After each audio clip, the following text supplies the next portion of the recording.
talk. Some, they just want to have numbers so that they can use those numbers for their selfish bargaining and get their selfish interest. So, and that's why we have been calling out, even now, wanajita big wigs. We know some of them, they were just there for numbers, and that's why I usually tell them to their faces that, look, you already have the numbers that you are looking for. So please, kindly now, continue with your numbers, do whatever you are intending to do, and leave Kenyans alone. Let people now decide how they are going to redeem this country. Those people that they are saying, kama wao unasema, in that space, ati they have guns. Even somebody do have gun. Utakujaje kusema kwa space kama wewe si agent wa NIS, unataka tu kuja kuleta distraction and try to to make everything conflicted, sell fear to people, and also give a reason government kusema kwamba there is a coup plotters and all that. So things like that, you should not even, it should not even bother you. Someone like that, is someone even that does not have any sense at all. So Sesko, niambie kwanza about my comrades. I never see the posters. Kwani hiyo posters mulifanyia maji? So there's this thing. So we had a meeting and another nikwambie now, sasa hapa ndo mambo imeanza kujitokeza sasa. We had to hold a meeting. We had to hold a space leo. Lakini sasa tumekaa chini, the interest that these people are giving us, the interest zenye Nikashoka konazo, Kalonzo and whoever, they are not the interest as the align na Kenya sisi tunataka. Now if they have to host us and we go by what they want, then naona sasa itakuwa sasa ni agenda yetu, tutakuwa tunaingia kwa space for their agenda.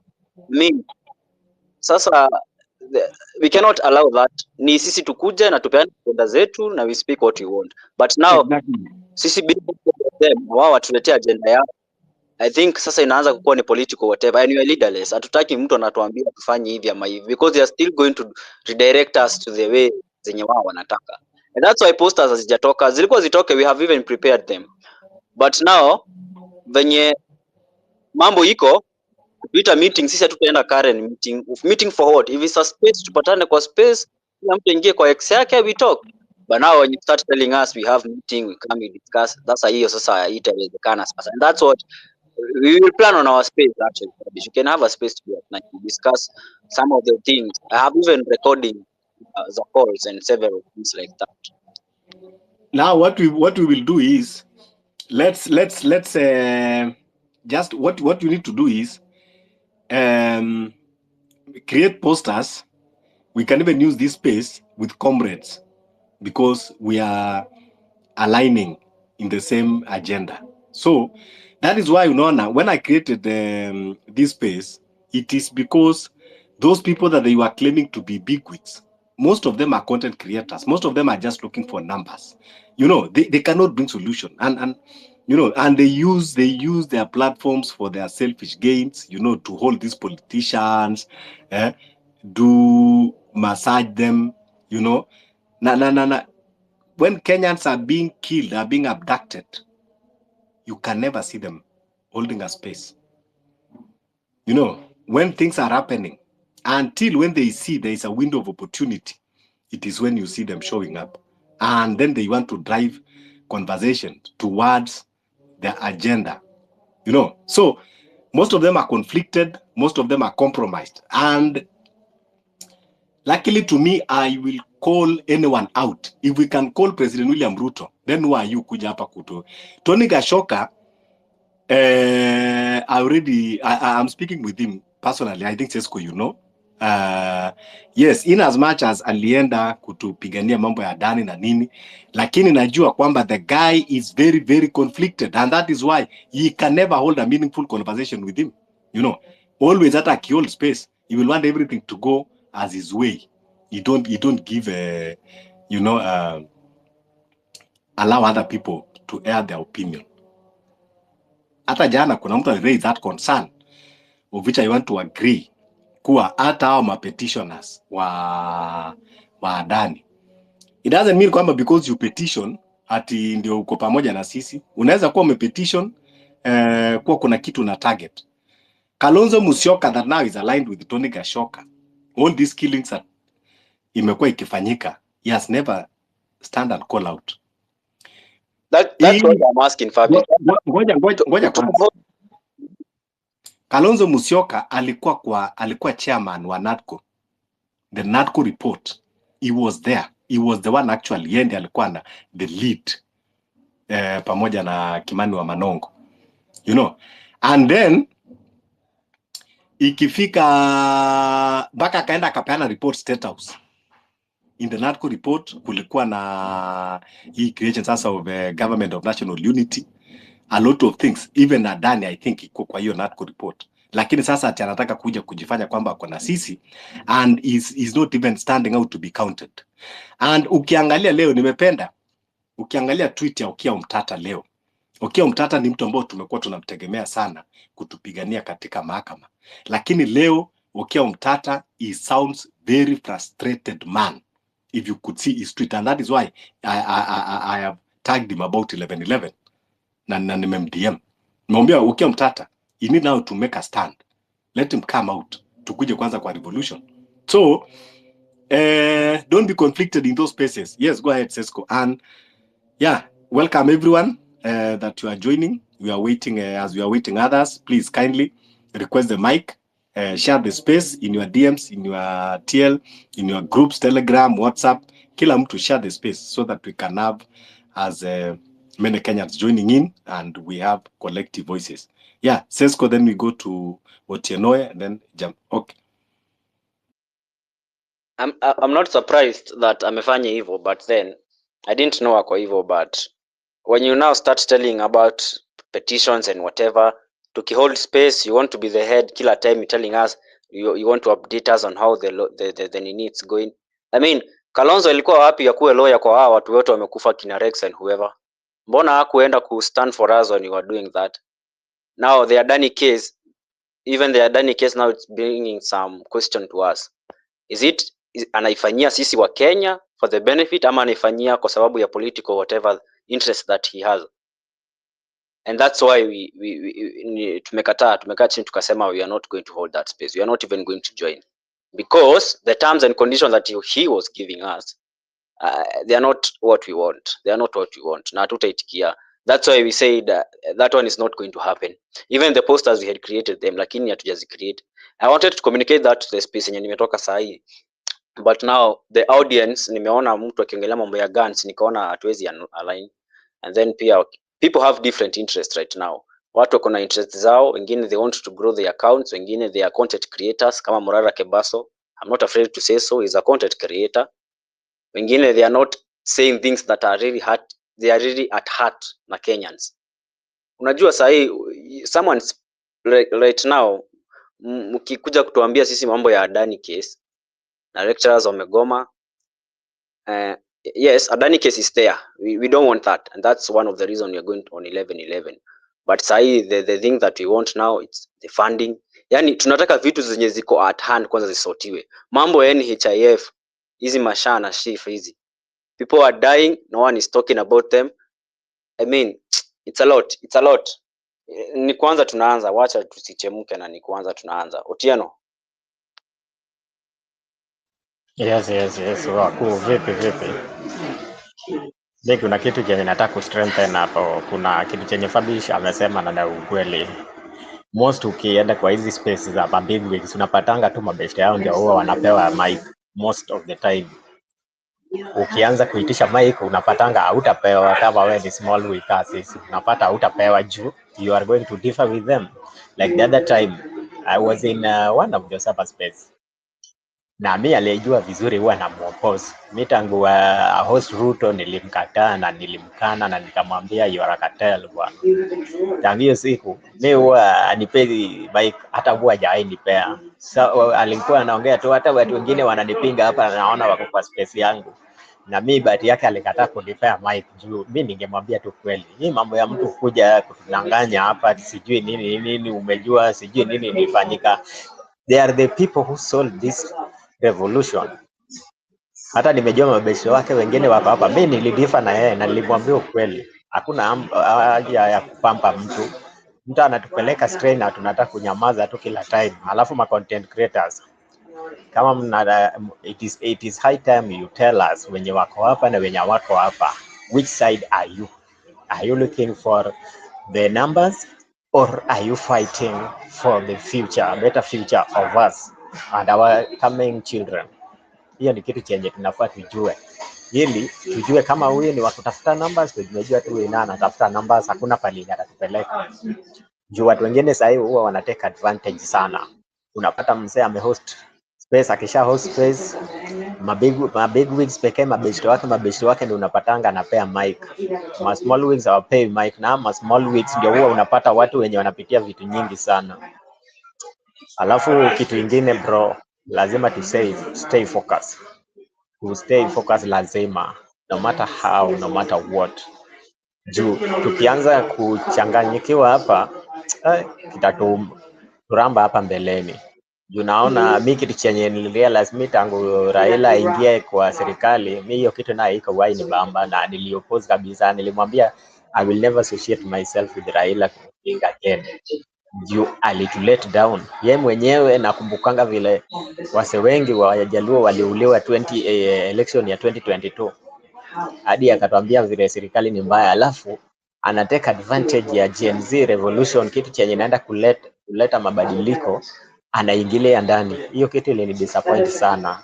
Sasa hivi tunaona watu kama Pondo Kaluma sasa hivi wana associate na government, wana blogia serikali. Sijui amekuwa blogger, kama anataka kuwa blogger wache kuwa MP wa kwao. But me, what I'm very grateful about is that youth are bitter, and this coming election, mimi naona tu wazazi wetu watakuwa na shida sana, watakuwa na shida. Vijana hawatafuata njia zao. Unajua wazazi wetu pia huwa ni watu wenye wako very easily to manipulate. Sasa serikali huwa government ama politician wana manipulate na sukari, chumvi, sijui leso, unapata kiletewa, sasa anafurahia sana, anaona huyo mtu amemsaidia. Akipewa 50 bob anaona tu ni huyo, na ajiulizangi hii pesa imetoka wapi. Ajui hiyo ni tax yake ndio huwa ameletewa, anakula hapo. Hiyo ni pesa yenye yeye ndiye alilipa. So vitu kama hizi lazima tuende kwa ground, pia tufanye ma civic education, tuende ma campuses, hizi ma colleges, high schools pia tunaenda. Kuna vijana wenye wanaenda kumaliza form 4 sasa hii, kuna wenye watamaliza next time. Pia tunawaambia advantages za kuvote, kuwa sober, hizi mambo ku resist against manipulation. Otieno. Kwanza kindly, kama kuna kitu ambao kwa hii space the reason why tulikuja pamoja, it is tusahau mambo na voting kwanza. Here we are talking about revolution, because voting saizi, ikiwa Supreme Court ambao tulikuwa tunategemea,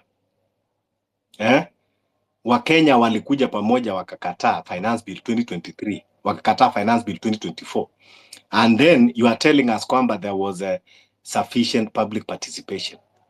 Muko na another public somewhere. So ndio nakwambia Okiya Mtata mwenyewe unaona ako very frustrated, na ende alikuwa ana rely kuwa kila wakati anakimbia na ma petitions kotini. Sasa ikiwa parliament is not working for us, judiciary is not working for us, and William Ruto is working against us, sasa nini itakwambia ati kwamba ati IBC will work for us? You know, IBC that is only comprised of I don't know 9 commissioners. If a whole parliament that have almost 400 or 500 people. So tutoke huko, tunaongea mambo ya revolution.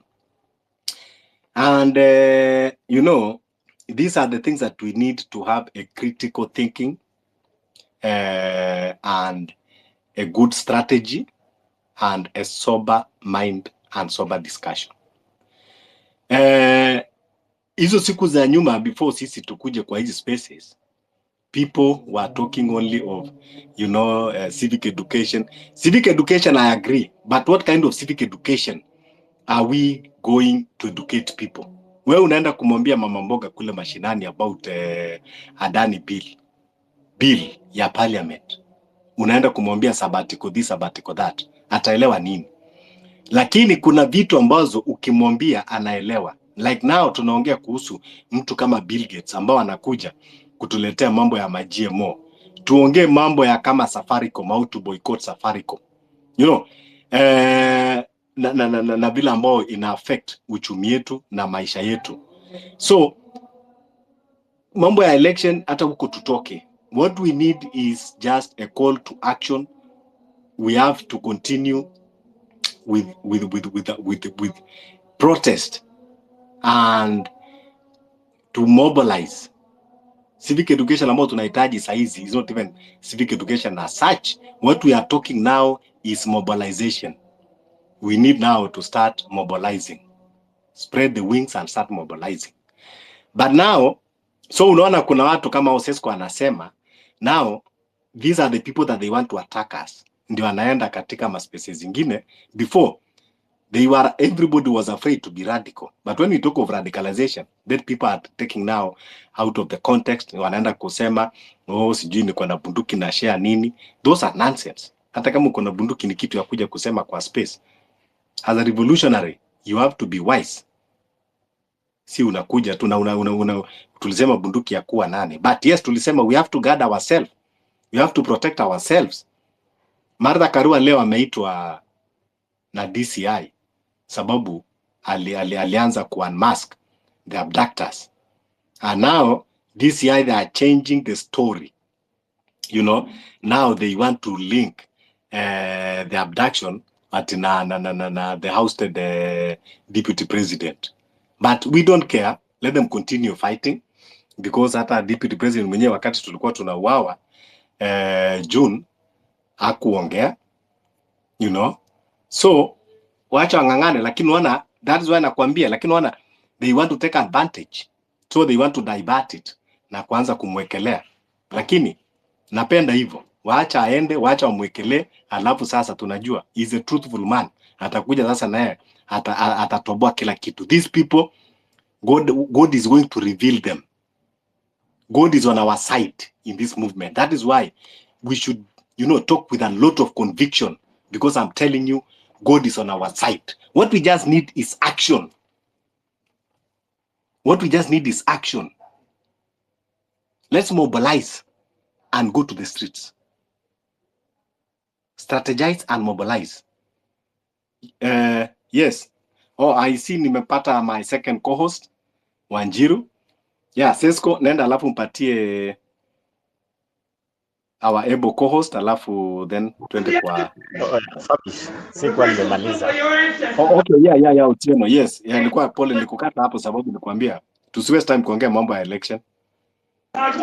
Okay, mimi mambo ya abduction na tulikuwa nimeongea. Hata nakumbuka hii kitu kianza, mimi kuna watu walikuwa na post hizo mapictures hizi gari zenye hazina number plate now must people. Na watu wakauliza akina nani hawa? Mimi nilisema tu kweli ni government, the government people, wenye group yenye huwa iko organized na kazi yao ni kuabduct watu na kuwaua. That is the main agenda of them. Serikali kama inataka kuwamaliza, hiyo ndio kitu chenye wanakuja naye, na watu huwa wengi huwa hawajui. Alafu hii mambo ya kunini Safaricom, bro, Safaricom we must reject, we must avoid it. Safaricom has breached the cyber security protection bill, the constitution act. Hiyo ni kitu chenye tunaweza wasu nayo pia.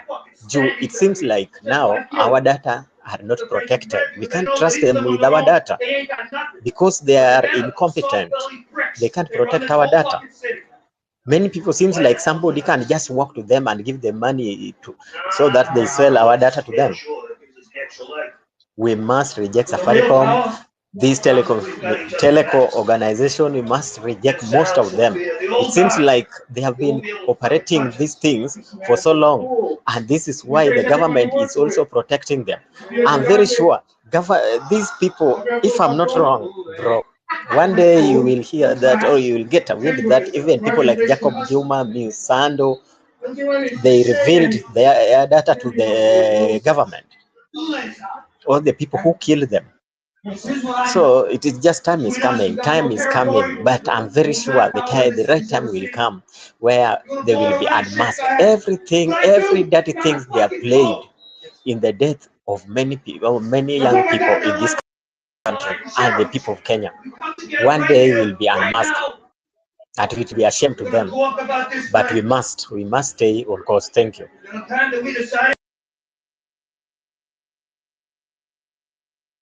Yeah, asante. Sesko, then upatie Wanjiru.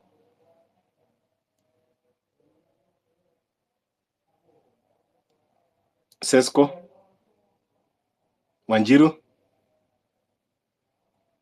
Oh, good morning. Good morning.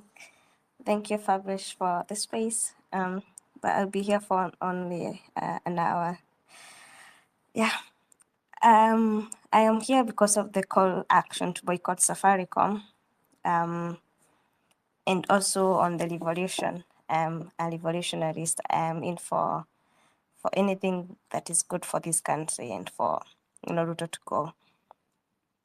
About boycotting Safaricom, I think this is something that we should do like ASAP. Like literally, we need to actually create awareness on how our brothers, our sisters are being abducted. Right now, there is Awoko. We don't know where she is, and of course, it is Safaricom who enabled this to happen. By giving out data, by doing it illegally. The people who went to the parliament and they are still missing to date. I still want to find Mr. Speaker, sir. Unajua ile kijana alikuwa hapa Mr. Speaker, hapa ni wapi? I still want to know where he went. His whereabout, he's missing. I mean, I haven't heard about him ever since that day. And all this was enabled because of Safaricom. So an agenda to actually boycott Safaricom as a service provider, I think it's something that we should think about it very clearly because our data is being misused. I mean, it would have worked because the government has its own ears, but our data is getting misused. Our data is getting misused, literally to the killer government, because our government it's killing people. I saw how they threw Delvon Monday kwa ninio on the kwa dam, kitu kama hiyo, on a dam, I guess. It's so disappointing. And now this is something that we should actually start talking about how I thank you, Fabish, for actually even starting this revolution on 11/11. We need clear plans on how this is going to happen because leo ni tarehe 30 and 11/11 is supposed to be in like 12 days. I really hope that it does materialize and everything that we work for the betterment of our country. Right now things are so bad. Things are so bad. Ukiangalia the shift thing, it's so bad. People are dying. People are literally dying. I think what the question I would maybe pose to the people and to our listeners today, what action calls would you like us to actually implement so that coming on the day 11/11/2024, we do have a clear strategy on how to go on this. I know you all say we don't need strategies, we don't need this and this, but we do clearly need a way forward on how to actually move, because literally, as Fabish says, wakienda log hata sisi tunawachapa not in a bad way but in a good way, in a way that ukiona polisi mwenye anashika mtu na hana uniform, huyo ni adui, like that person is he's a citizen, normal citizen like us, sio polisi. But we need clear strategies on how to actually roll out this call on the revolution thing, because I don't know, it's getting, the more things are happening in this country, the more people are getting intimidated, the more people are having fear, the more people are not courageous enough, to stand out, to speak publicly because of the fear of being intimidated, the fear of being abducted, the fear of being harassed, the fear of, even your parents finding you on a ditch somewhere killed. We need to stand out and stop fearing. I mean, we are courageous. We are We are the majority, we are the youths, we are the voters, we are the young generation, we are the young blood.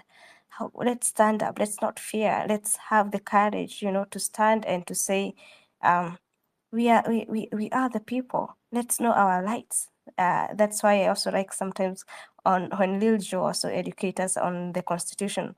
As much as we are also on a revolution, we should also get to know what the Constitution says about our rights. We should know our rights.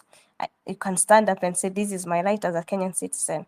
We have to educate ourselves in all these avenues. Let's educate ourselves on our, I think people are also failing because if you don't know what your right is, utaenda kwa state alafu polisi ya kusimamisha kuuliza you know that power of standing out and saying I know my right, I know this is according to the Constitution, this is what it says about me. It's also a good way to also view this. I don't want to speak much anyway. Fabish, continue. And please, guys, request the mic and share the space so that we can actually have a lot of conversation going on until the end of the space. So, Fabish, if you want to continue, you can continue. But I can see the last scene is raising his hand. So, last scene, I would give you the mic. Yeah, it's okay. 1-0, like everything that you have said today, manzeni ukweli. Hope unanisikia. Because I have been having a mic issue. Unanisikia fiti? Yes. That's why nasema like sijui yani the government manzina igawa inatufak tu. Yani nasikia tu nimeudhi kadi. I don't feel like nafaa kuwa space manze. That's unaona sometimes hadi si feel kuongea. Because actually nimefika stage na feel tu nafaa kuprotest ataka nita protest solo manze. Because actually na feel vibaya nikiona wase wenye walikufa, I think hao ndo walikuwa kale, walikuwa so courageous. Na si uko hapa ku disrespect msee ama ku intimidate msee, lakini sioni venye like Safaricom shop bado wanafungua na yet watu wetu wanapotea. Unajua like saa hii hatuwezi enda ati revolution tukienda kucheka nao like we used to do. Like in order to win the government you must oppress it. Like the same way we did parliament. By the definition ya success ni venye tuliingia parliament manze. Yani tuka stand out for something yenye hakuna mtu alibelieve that we could have.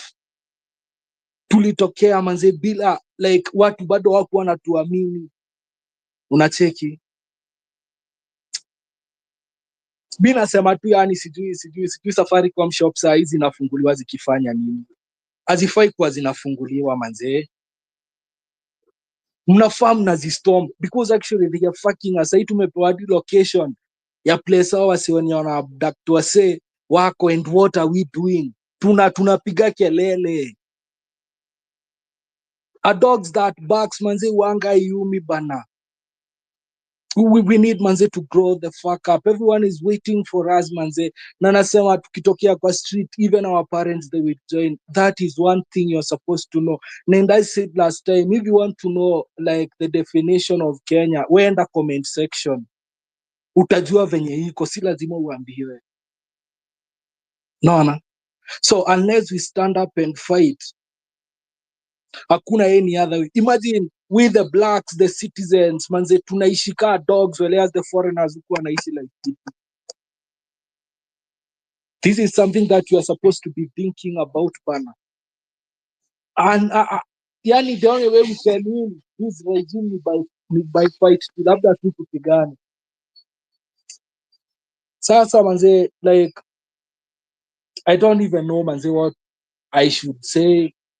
Ama ni nini itafanya utoke kwa hao, but don't forget hata madhe ama mzai wako akagonjeka saa hii, hata mkachanga pesa iwezi fika. And yet there is no medicine kwa hosi. Na mimi niliulizanga, mimi niambieni mzungu mgani ama mwindi ushaipata hospital zenyu kweni hao wagonjekangi.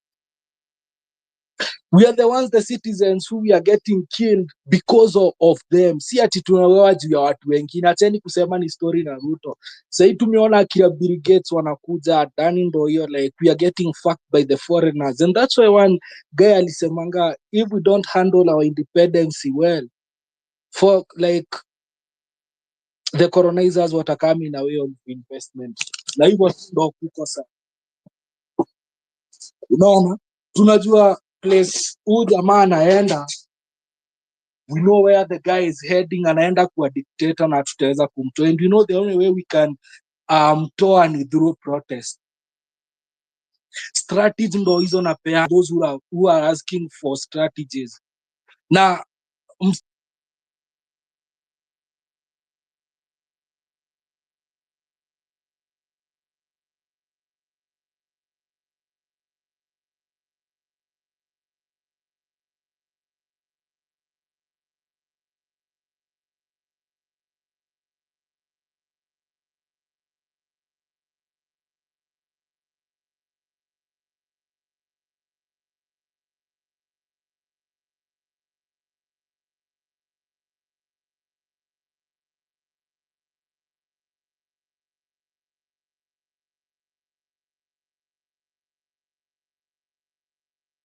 I think tumepoteza last scene.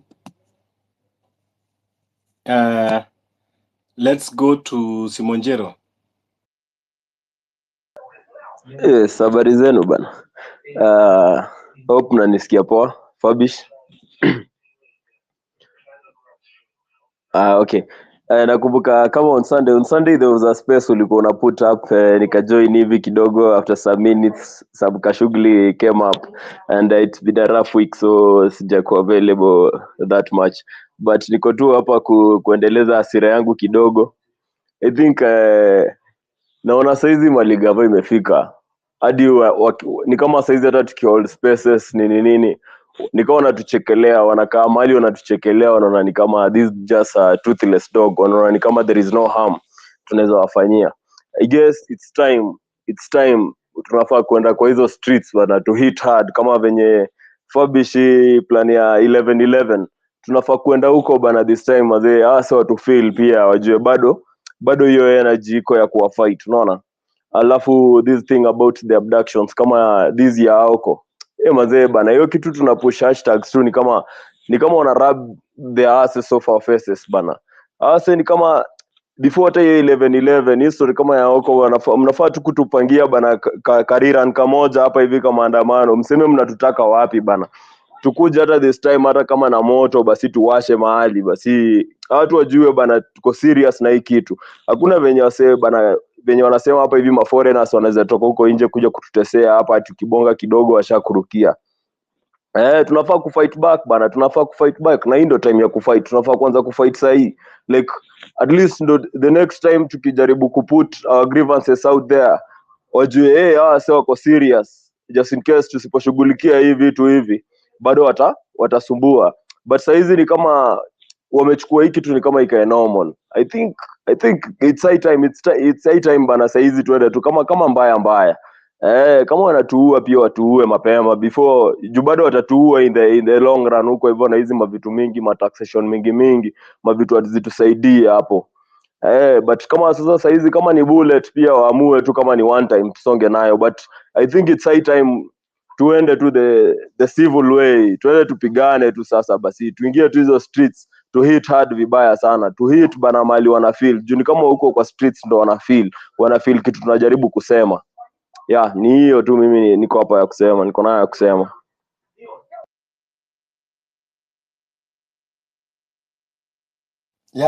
Thank you. Unaona, that is what I've been talking here. By this morning, hashtag ya Aoko imeeat 216 million. Now you want to tell me that a whole government cannot react on the 216 million voices. Sasa wanahitaji kuongeleshwa namna gani? Do you know what it takes? 216 million. that if anything is going to happen to Aoko, 216 million, that is nearly a quarter population of our Africa continent. So hata saizi tutapush hashtag ya boycott Safaricom. Tunataka at least in the next 1 week tumefika 100 million. Remember, this is going to impact hugely on the Safaricom. Nakumbuka CEO of Safaricom is just an employee. Na yeye si ndiye ameenda kwa kujoin hii gava. So the board of Safaricom, they are going to call him out because Safaricom si huyo CEO, he's just an employee. So one way of revolution is what we call also economic revolution. So our watu, these big corporates that they are supporting our oppressor, supporting the regime of the day that is oppressing us, and yet we are the consumers. Yani wanatumia pesa zetu tena kutuoppress instead of siding with us that we are promoting them.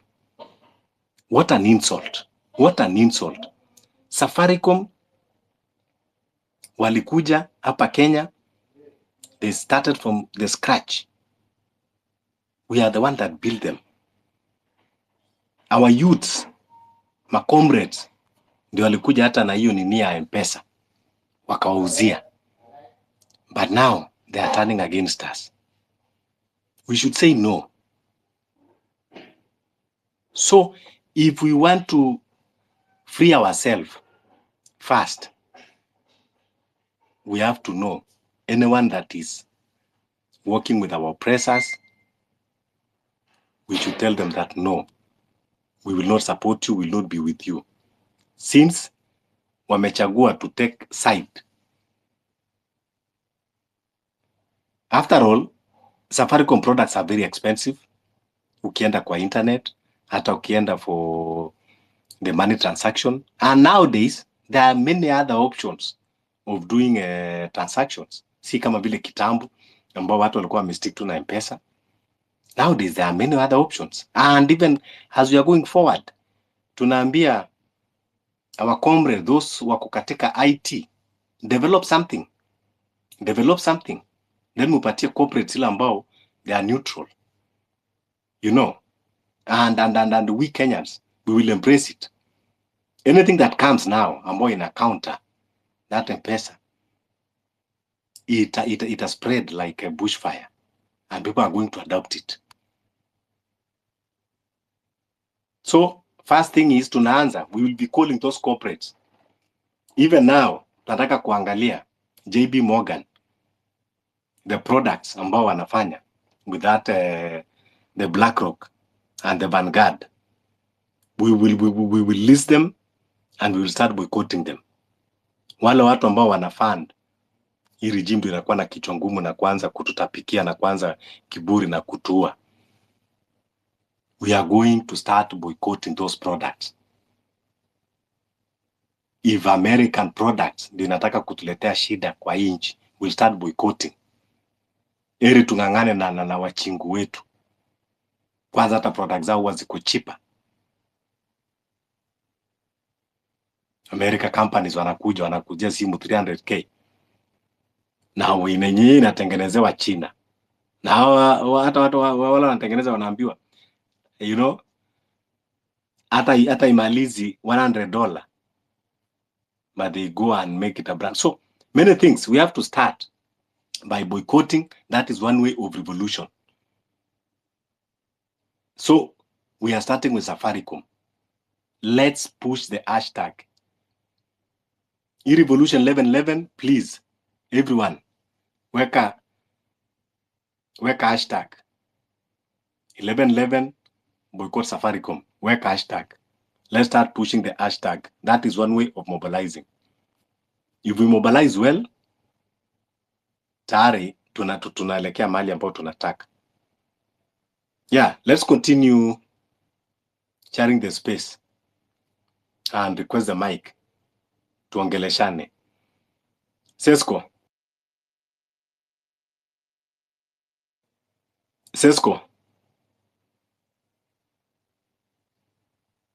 Fabish, yes. Na nimeona nani hapo amemaliza kuongea, sijui a request mic tena wamalize. Kuna mtu alikuwa anaongea hapa, I think ni comrade na ame left or Comrade, something. network yake inamsumbua. Okay, it's okay. Yes, nasema hiyo kitu ya Martha Karua mimi imenibamba sana. Wacha waendelee kupigana hivyo. Wacha hata aende huko kwa DCI, like don't care about these are politicians. Hata kama they are normal humans, they are Kenyans, they are still politicians. So the fact that I can't buy Kenya na tufanyia hata aende DCI, we are not certain hata maybe ako na wao. Let them fight, let them do whatever they want. Either way, Martha Karua ako na agenda zake na interest zake. Hadi wewe Gachagua ni interest ako na zake na agenda ako na zake. So we are not going to buy that. Kama wanapigana, let them fight there. Because Martha Karua is a lawyer na anaweza kuwa anaongelelea vitu zenye hazifai. Sasa hata DCI kimkamata, ache mkamate na huko. Because when you are dying, tukikufa kwa street, they were not talking. They were not acting. Deputy President Gachagua hakuwa anafanya anything. So sahi mambo ya koti wacha wasukumane huko. And what I'm actually talking about, Fabish, ni mambo ya civic education. Watu waache kujificha na hiyo kitu.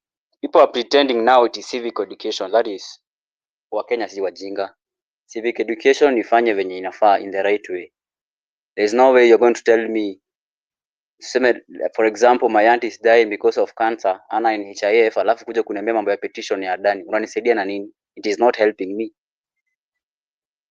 Tupeane civic education in the right way venye inafaa.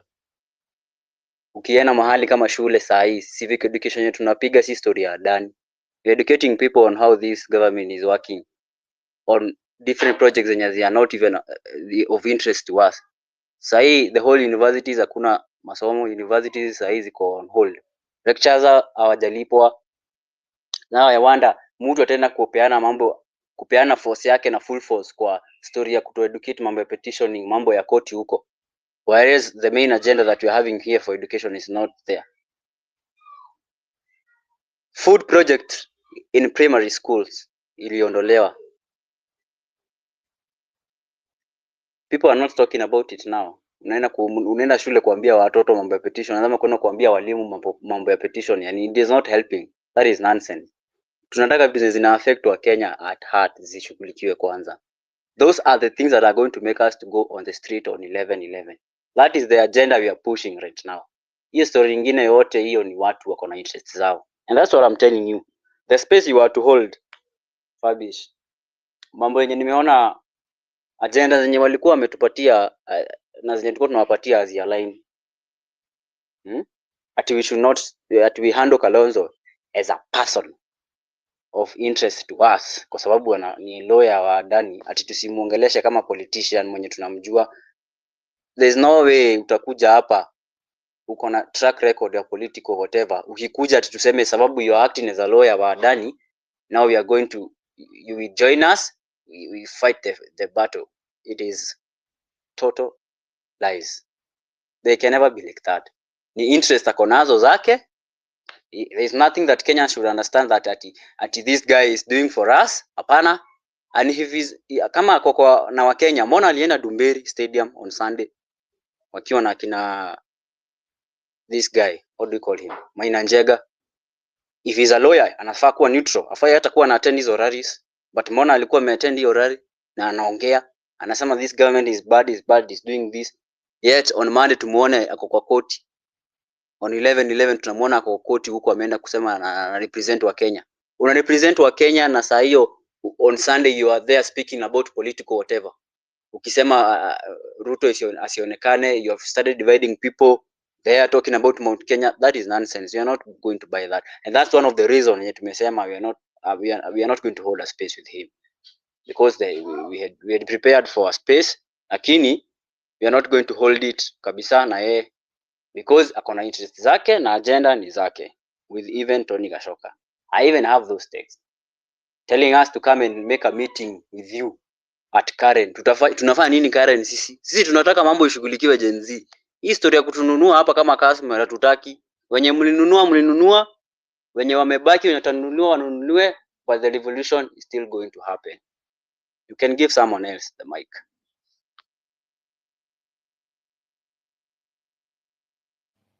Yeah, thank you. I want to agree with you.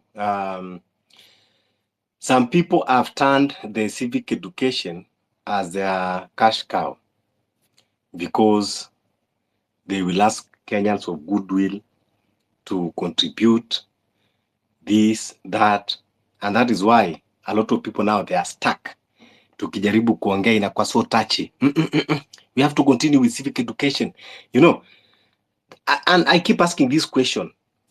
You know, I want to know kuwa ni nini ambao Wakenya saizi hawajaelewa. Civic education on the abductions. Somebody to be educated on the killings. Things that are happening in broad daylight. Sasa, kama ya Afrika huko, saizi imefika 216 million tweets. 216 million. And you are telling me that you have to continue with civic education. What we need is action. Civic education inakujaga automatic when we go to the streets. When the business are paralyzed. When the government operations are paralyzed. That is enough civic education.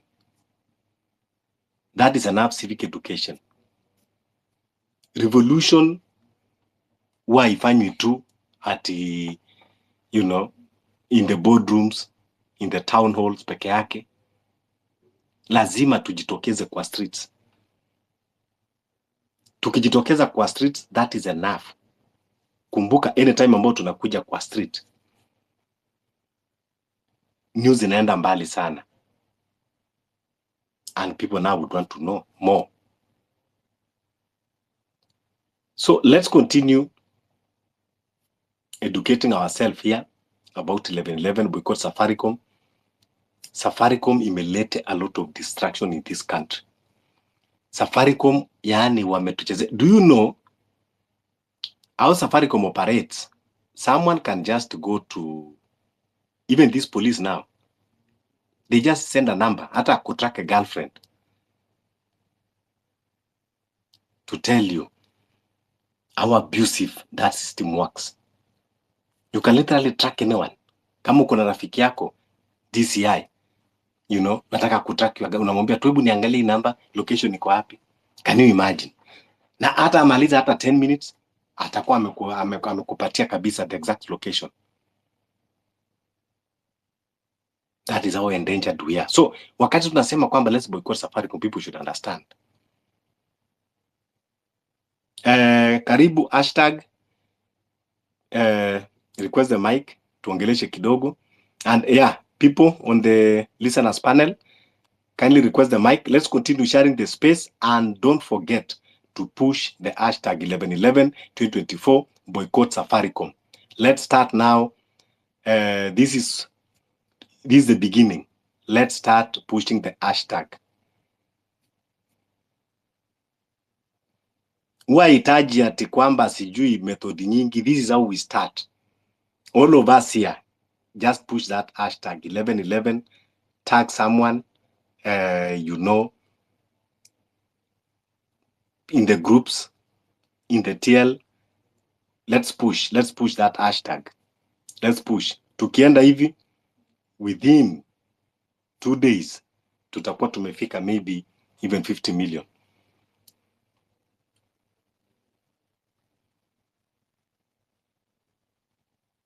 Call to action. So kindly, let's do it. Let's do it. It starts with you. Start with me.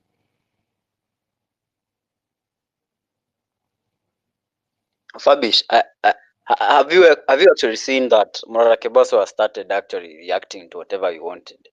Unajua huyu mtu ni kama alikuwa amegoja kuambiwa. I have seen how he has even started retweeting things that we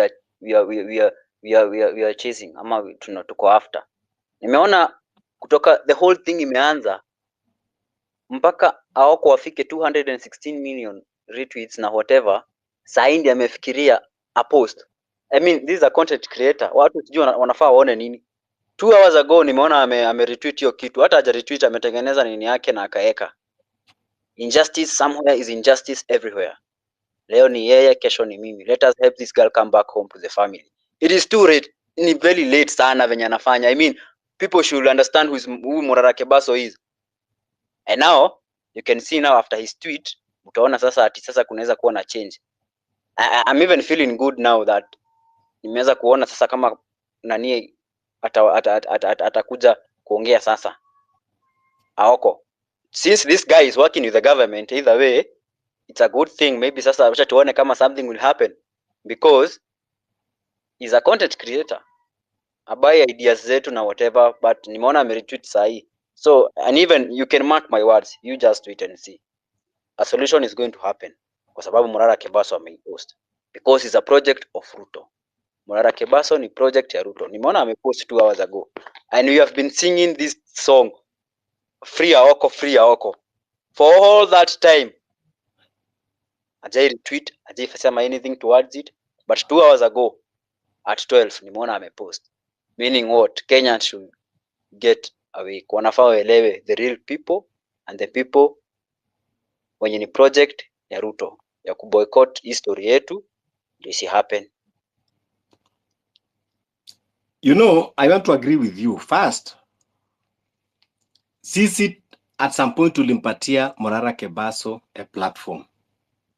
Even did he was using his brain that is not using brain ya Dennis Itumbi. Ama anangojea script ya Dennis Itumbi. If I was in the position of Morara, I will not come here and retweet as other people are doing. That was enough reason to call for action. Because at least Aoko commands a good number of following. If it can happen to her and nothing can be done, what of mtu kama Fabish, mtu kama Sesko kesho, ama wewe hapo mali huko? So now, because they are playing to the script, ndio anajaribu kuangalia what majority people are saying, anajalign so that they can remain relevant. We know all these tactics. You know, watu si wajinga. Juzi ati ndiye anakuja anasema enough is enough. Now we need action. What we have been saying, because amejua kwamba the grounds are shifted. Vile ground imeshift, asa anajaribu kujirealign. And that is the script. Niliweka juzi vizuri very clearly what happens wakati tulisema tunaenda Uhuru Park 3 days, akakuja akatuambia tunaenda Narok.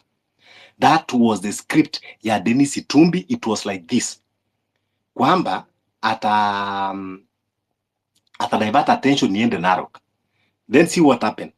Narok, hata kama tungesema kwamba tunamsikiza. So Narok ilikuwa tuende Sunday. Then yeye akaenda Saturday.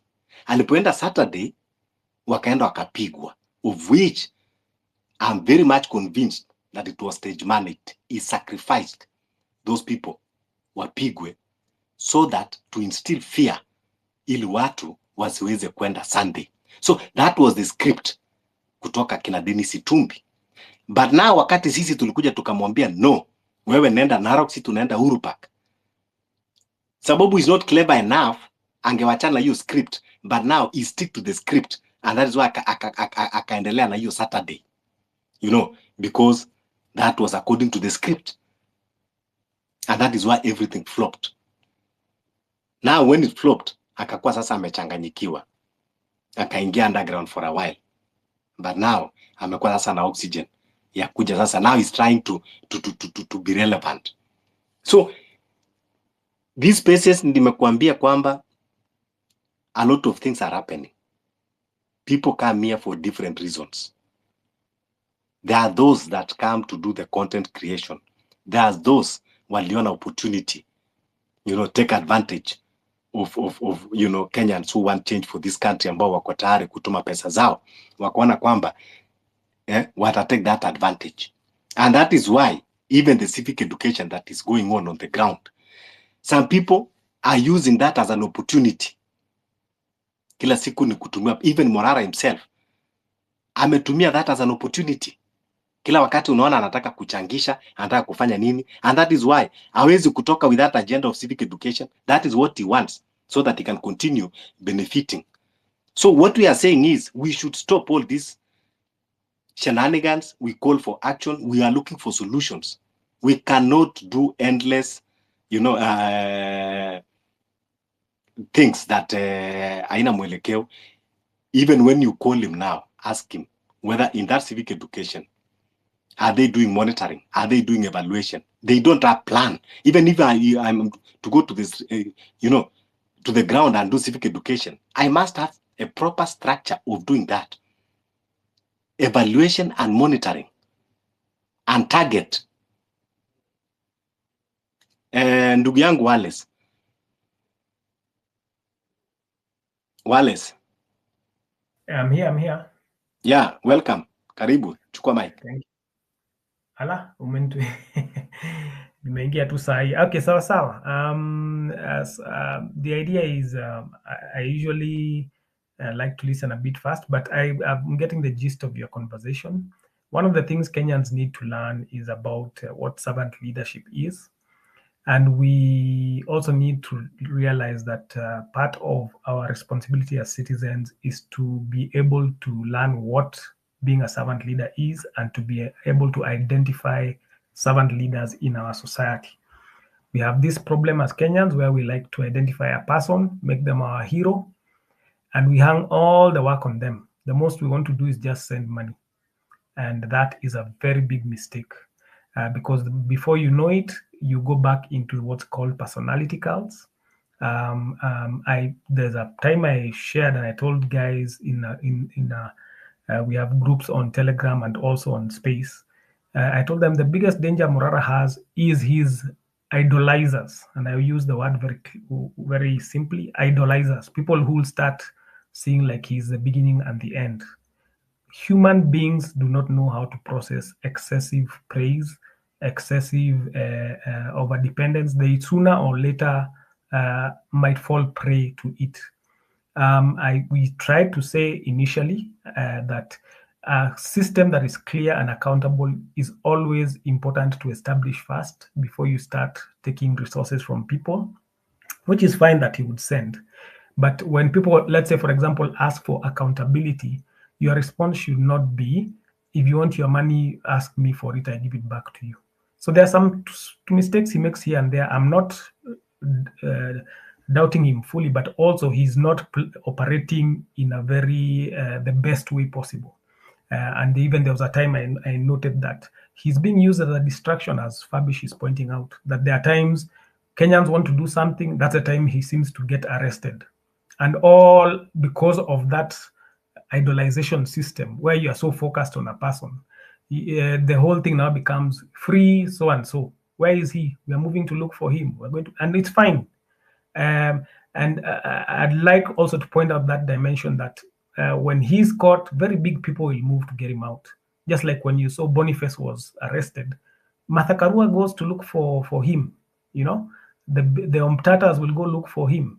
The rest of us, if Fabish is caught, who's going to look for Fabish? You know, who's going to look for Sesco? So there needs to be that thing of we can't. We have to have a system that is well thought out. We need to have systems of, if Kenyans are complaining about lack of accountability and lack of transparency and corruption, how can our movement to fight these things also have the same problems of we are not accountable, we are not transparent? Who has the moral authority? So we need to realize we've had long-standing problems. We need to be very strategic in how we resolve them. And we know a lot of young people. I was with Sesco, I think, in another space where I know young people are very keen. They want action. They don't just want to talk. But the idea is you need to have a very systematic action, a very creative action, a very unique way of handling. We've said before, we are playing a chess game. This is not drafts. It's not a piece of cake. And let's not look for quick fixes. let's have a long game plan in place. So like now when you say 11th November, what's a plan? Okay, we'll do this. And remember, anytime you telegraph it, because like now, be sure the government knows 11th you want to come out. Just like Nane Nane, if they know, or Mashujaa Day, if they know you want to go to Uhuru Park, they'll block it.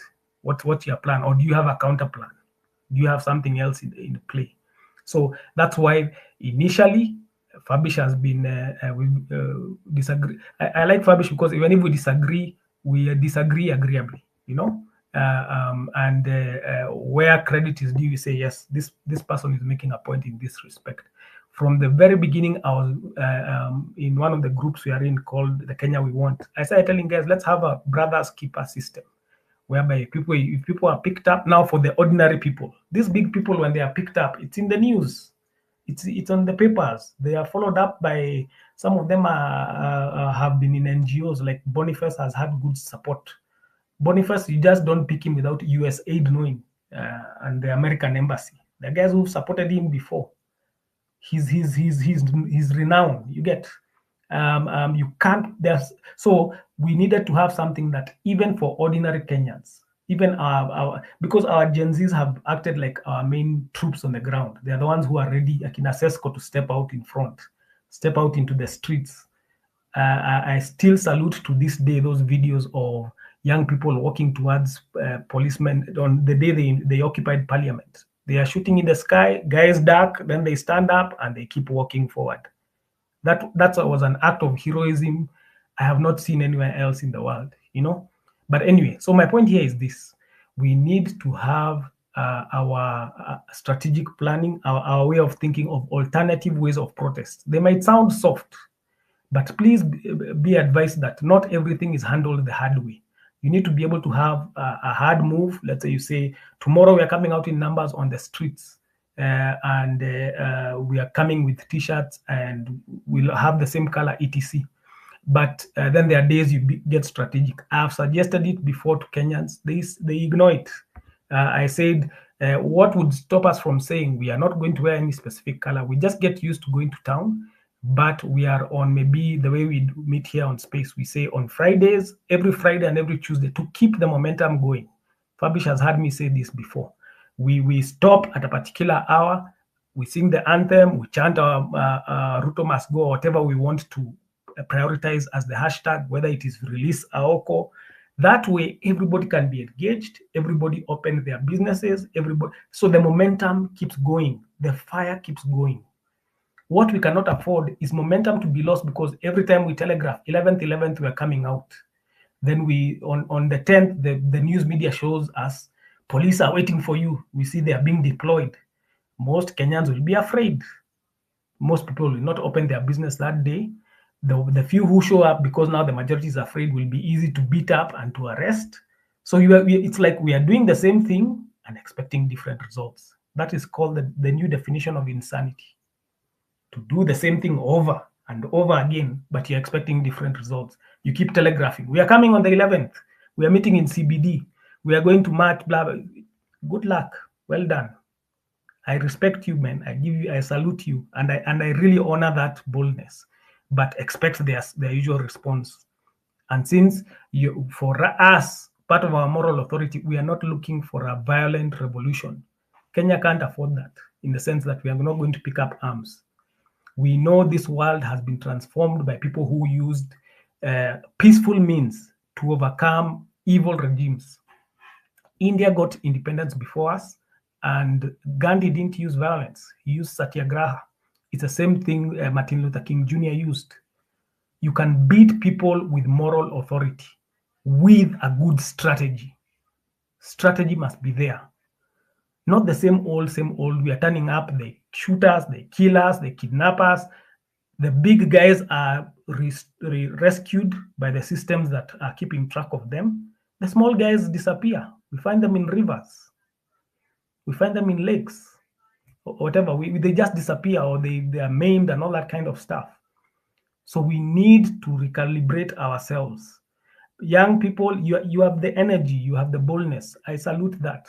But please remember, like now for me, I'm a Gen X. There's also wisdom that comes with life. You can be very intelligent, you're a graduate, but you can't beat experience. Do you know there's no way to get compact experience? The older people, just because we've lived longer, we might not have your degrees, but life has taught us when you're dealing with a dictator like Moi, you need to know how you're going to step, or now like Ruto, who is trying to become like him. But our advantage is also we know, thank God, there is now a constitution. In the days of Moi, there was no need for public participation, which is supposed to be our secret weapon now. Once Moi said it, he used to fire people on the streets. For those who remember that, Kina Fabish must be able to remember. He stands up and he shuffles the whole cabinet again. There's no vetting. This thing that we are here saying you should vet and Kenyans want to watch, there was no such thing. What Moi said was final. You would be in the morning, you are the Minister of Energy. In the afternoon, you are the Minister of Education. He has shuffled people and he has fired others. So we need to realize we are dealing with a new constitution. We need to deal with new strategies of protest. I told you, if we had kept just simply, we've done it before, you go Google it. It was called Feb 28th. But then we even just used to do it once a year. If we had said now, because these protests that are our young people are going out physically they are meeting with such violence, let's have that thing where there are times we do it very soft, we show up and sing the anthem, and which means people have gone to work. The whole of Kenya used to participate in that thing. Even there was times people would stop their cars, stand out of their cars and sing the anthem together in solidarity. Isn't that going to show the whole system everybody is still rallying behind the same message that change must come? People will be willing to stand up for that. So at any time when people are used to every week people are singing the anthem, at any point people have gone in to sing the anthem, there can be a message going out on social media. Let's march to State House, or not State House you'll be killed, but Parliament, and chant this message strongly or complain about something, then we know how we'll move. People are already in town because they can't mobilize. When people are singing all over the Kenya, remember all over Kenya, let's say the anthem, can they mobilize police all over Kenya to stop them? And they are not wearing any specific uniform. Just think differently, people. Stop thinking the same way. We are losing morale because we are trying the same thing, and because every time we go out to do it, we lose our children, our brothers, our relatives. It's becoming so painful. It's making people fearful. Because as we are saying, if Sesko knows when he's caught, nobody is going to come look for him. We don't even know, do we know his real name? I don't know if that's his name, you get. But the idea is that will be very fearful. The parents will say, no, you're not going to go protest. But what if, like today, you see today, let's say we said tomorrow is Friday, at 1 p.m., Kenyans will sing the anthem and we will say we want Aoko freed. We'll say we will reject the things we don't want, stop Adani, whatever. Who is going to stop that? And you do it countrywide. Who won't participate? Who will not participate? But you keep playing this game of, okay, I'm not disrespecting it. I'm just saying, but you keep playing this plan. Let me call it a plan. 11/11 will show up. And fine, let it be done. I'm not saying we don't do it. But I'm telling you, you do it this way, you've given them a timetable. They know, okay, where are you guys going? Okay, so bring police from Kapenguria, bring police, because now they can concentrate their police forces in that specific area you are planning to protest. You are being readable. And you're supposed to be younger than us and sharper than us. Why are we the ones advising you? Because every generation has its role. Every generation has its role. And for us, we don't want you hurt. We need you there to see this thing won through. We will not let Akina Rex have died in vain. But that's why we're telling you, let's shift how we are doing this thing. Stop trying to kill to skin the cat the same way, and you know already it's used to that. So that's my advice, that yes, again, like for example, boycotting Safaricom. These are now the good ideas. You can start identifying products. You can start saying on this weekend, we are not buying credit. We are not putting data. That hits the pocket of some of these big, but that's when you're punishing, let's say, Safaricom, if that's the person you want to target, because they are used to this revenue. And then, of course, when people switch to Starlink, it's very painful to them. They've been trying to stop Starlink from operating. Okay, so The idea is let's look for new ways to execute this protest. Fine, we are not going to stop doing the demos, but let Kenyans be able to all be involved. When we bring these bold brush things, our young people have that gust. They are not afraid. They'll go with water and a flag. They don't mind. I keep saying we salute them. That is a Mau Mau spirit, and it's very powerful, and it should not be reduced. But we need also to say, what can we do that everyone engages? Because let me tell you, when you say 11th, which is fine, do you think anybody will open their business on that day in CBD, wherever you say you're going to do the demo? Which means they do not make money that day, which is fine. They can sacrifice a day or two. But you know, there are times you hear people saying, let's go and occupy until the government. Do you think that really will work? You think there's a way you'll go and occupy CBD for 2 months? What are you eating while you're there? Where are you going to the washrooms? Because all the places are closed. You can't walk into a restaurant and go to the washroom. Where are you getting water while you're there? So think ahead, guys. We're not playing drafts. Think chess. Think ahead. Think different. Think outside the box. So those are my opening comments. Thank you, Wallace. Yes, those are your personal comments and advice, of which, yeah, the reason why we are holding these spaces is to have, divergent views and also to have collective voices. Yeah, you gave us good methods that can work, and yeah, but what I keep on saying is we now have to get out of the comfort zones. Some things that we think it is painful to do, it is difficult to do, and as they say, difficult roads lead to nice destinations. Kwenda sijui kumwimbia Ruto national anthem, Ruto hawezi kusikia hiyo. Tuache tu kujidanganya. Ruto hawezi kusikia hiyo. Ruto hata anaweza kuja akaimba pamoja na nyinyi. Mlimwona juzi Kwale akiimba Anguka Nayo. Mlimwona juzi Kwale. So mambo ya kusema ati kwamba we know the kind of person that we are facing. And then there is this notion kwamba nane sijui ilifail sijui Urupak. Hakuna protest ishawahi kufail. Let's understand thing. The spirit of revolution is like this. Hata wakati, this I keep on saying that we are at war. And one of strategies of war is even propaganda. Propaganda is part of war. And Wallace, you can attest to that. I know you have read a lot of books. So even the time tunaweza amua tu kwamba hata tunasema kwamba we are going to occupy State House, and yet we know that we are not going, and then military will start being poured there na police. That alone imekuwa successful protest because our mapolisi huwa wamefanya protest on our behalf. So hata ile siku ya Uhuru Park vile tunaweza amua kwamba tunatokea CBD, business will be closed, no activity will take place, police will be over the place. That itself is a successful one. That is what we need. Tulisema tunaenda JKI, nearly everything was grounded. The reason of protest one is to paralyze the activities. So if we can even paralyze the activities by word of mouth, that works for us perfectly. It is not working for government. 1. 2, ni kuwa tunasema kuwa when we are going for protest, wale umekuja vizuri, Mahatma Gandhi, he succeeded. Martin Luther King, peaceful revolution, he did not succeed. Aliwawa with the regime, even after being peaceful. Even after being peaceful, they went ahead and killed him.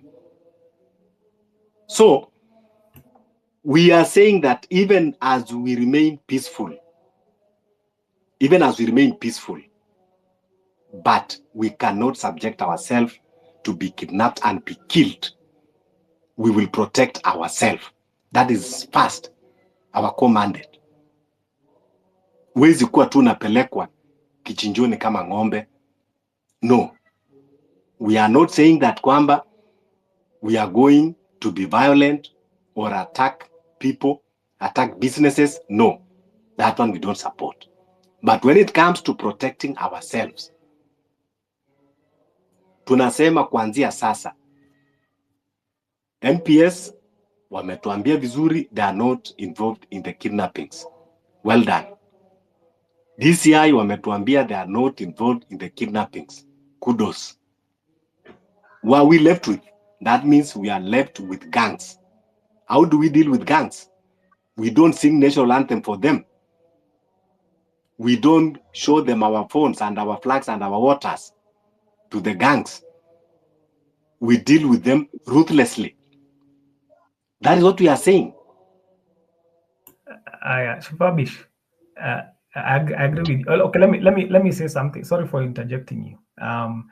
I want us to make sure we're on the same page. Number one, I'm not saying we go sing for Ruto.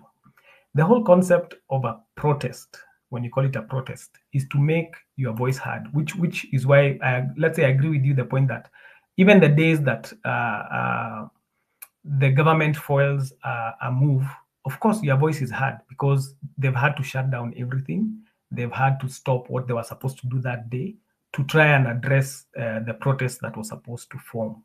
So the goal of protesting and the anthem was not that you are singing it to Ruto. You are missing the point. The point is to keep the patriotism that keeps the protests going. You are keeping the momentum moving. What Kenya needs is patriotism. The way we've been played for all those decades has been by being divided so that we can be ruled. Kenyans need their patriotism going up so that more and more people, when you call them to the actual march, turn up. And it's because they have gotten used to getting engaged in a patriotic act on a frequent basis. So please understand, I'm not saying I get your point, and I want to agree. Yes. So that's we have to keep the momentum, and even that one that you say, we can decide even to occupy even for 2 months, as you are saying. Mahali tutaenda chooni, mahali tutapata maji, hiyo itakuwa inajisort. Kuenda chooni, even in those streets, this is a protest. Even in those streets, we will defecate there. Tutakojoa hapo for you 2 months.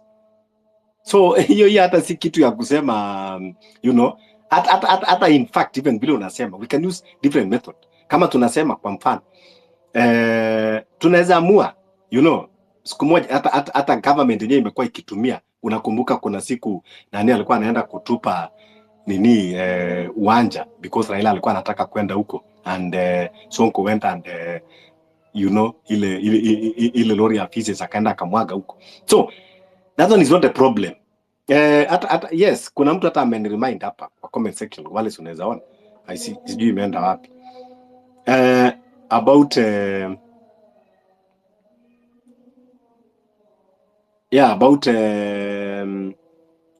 I think it was in the US or Tahrir Square. People occupied for 18 days. So we can decide to occupy anywhere that we decide to occupy. But now, for us to succeed, Wallace, it is not kwamba lazima tukuje CBD to protest. If we have 30 counties protesting at the same time, even in the world levels, different. I agree with you. Well, ukona very brilliant ideas, and that's why most of the time ni venye I think, alafu wale zile kitu nimependa umekuwa hapa. Please, wewe unaweka spaces ya church. Now we need to see where the church belongs. Talk to them. Waambie the Reverend Fathers. Let them not sit at the fence this time round. Tunataka tuona hao Reverend Fathers wakiwa wamevaa hizo manguo zao wakuje mbele huko protest. Tuone kama watapigwa tear gas. They have used those pulpits to sanitize the government for a long time. Can they redeem themselves now and make their stand? So please, as you are holding those spaces, make sure kwamba widen it, call those pastors, let them participate in your conversation, waambie, we need to know their stand, so that wakati zingine tukisimama na tuseme kwamba church imekuwa ni hypocrites na wanakuwa corrupt, people don't misunderstand us. This is their time now to show us who they are, where do they belong. And yes, protest tunaweza kufanya kwa kila namna, na kubaliana na wewe, building momentum, yes. Even yes, tunaweza amua kwamba every saa 7 tunatoka tunaimba patriotic songs, tunaimba national anthem, that is okay. But now what we are saying is we have done a lot of things. We will continue with the action. We need now to call for action. Unaweza hata kutoka, hata kama uko kwa village yako pale, watu 5 mkatembea barabara hata kama ni 1 meter, take like mkafunga tu barabara, mkitembea tu pole, cause that stand still there. That is part of the protest. Tunaweza amua tu hata siku moja, yes, kama ni kubuild momentum. Even before that 11/11, tunaweza amua before that, maybe tarehe 8 ama tarehe 9, kila mtu tu atoke akiwa anatembea na bendera. Everybody just walk with the Kenyan flag. That is sending a message and those are the right measures that we are building momentum before 11/11.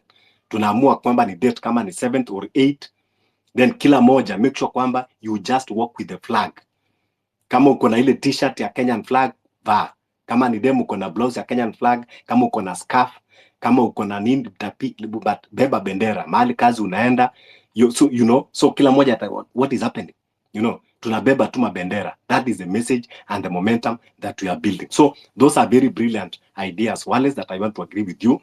But the giant of it is that we have to lose our fear. We have to face the lion. There is no any other option we are left with. It is only revolution that will work for us. That is the bottom line in whatever we do. But the bottom line is revolution. So from now we are building the momentum. Wallace, sijui pia utatusaidia katika posters. I don't know whether uko na that capacity. By kesho ziwe ziko tayari. Sesco Comrade is working also on the posters, and we have other teams also. We need to have as many posters as we can, so that by kesho tunaanza circulate far and wide. Yeah, Calvin, then tukuje kwa Kim 001.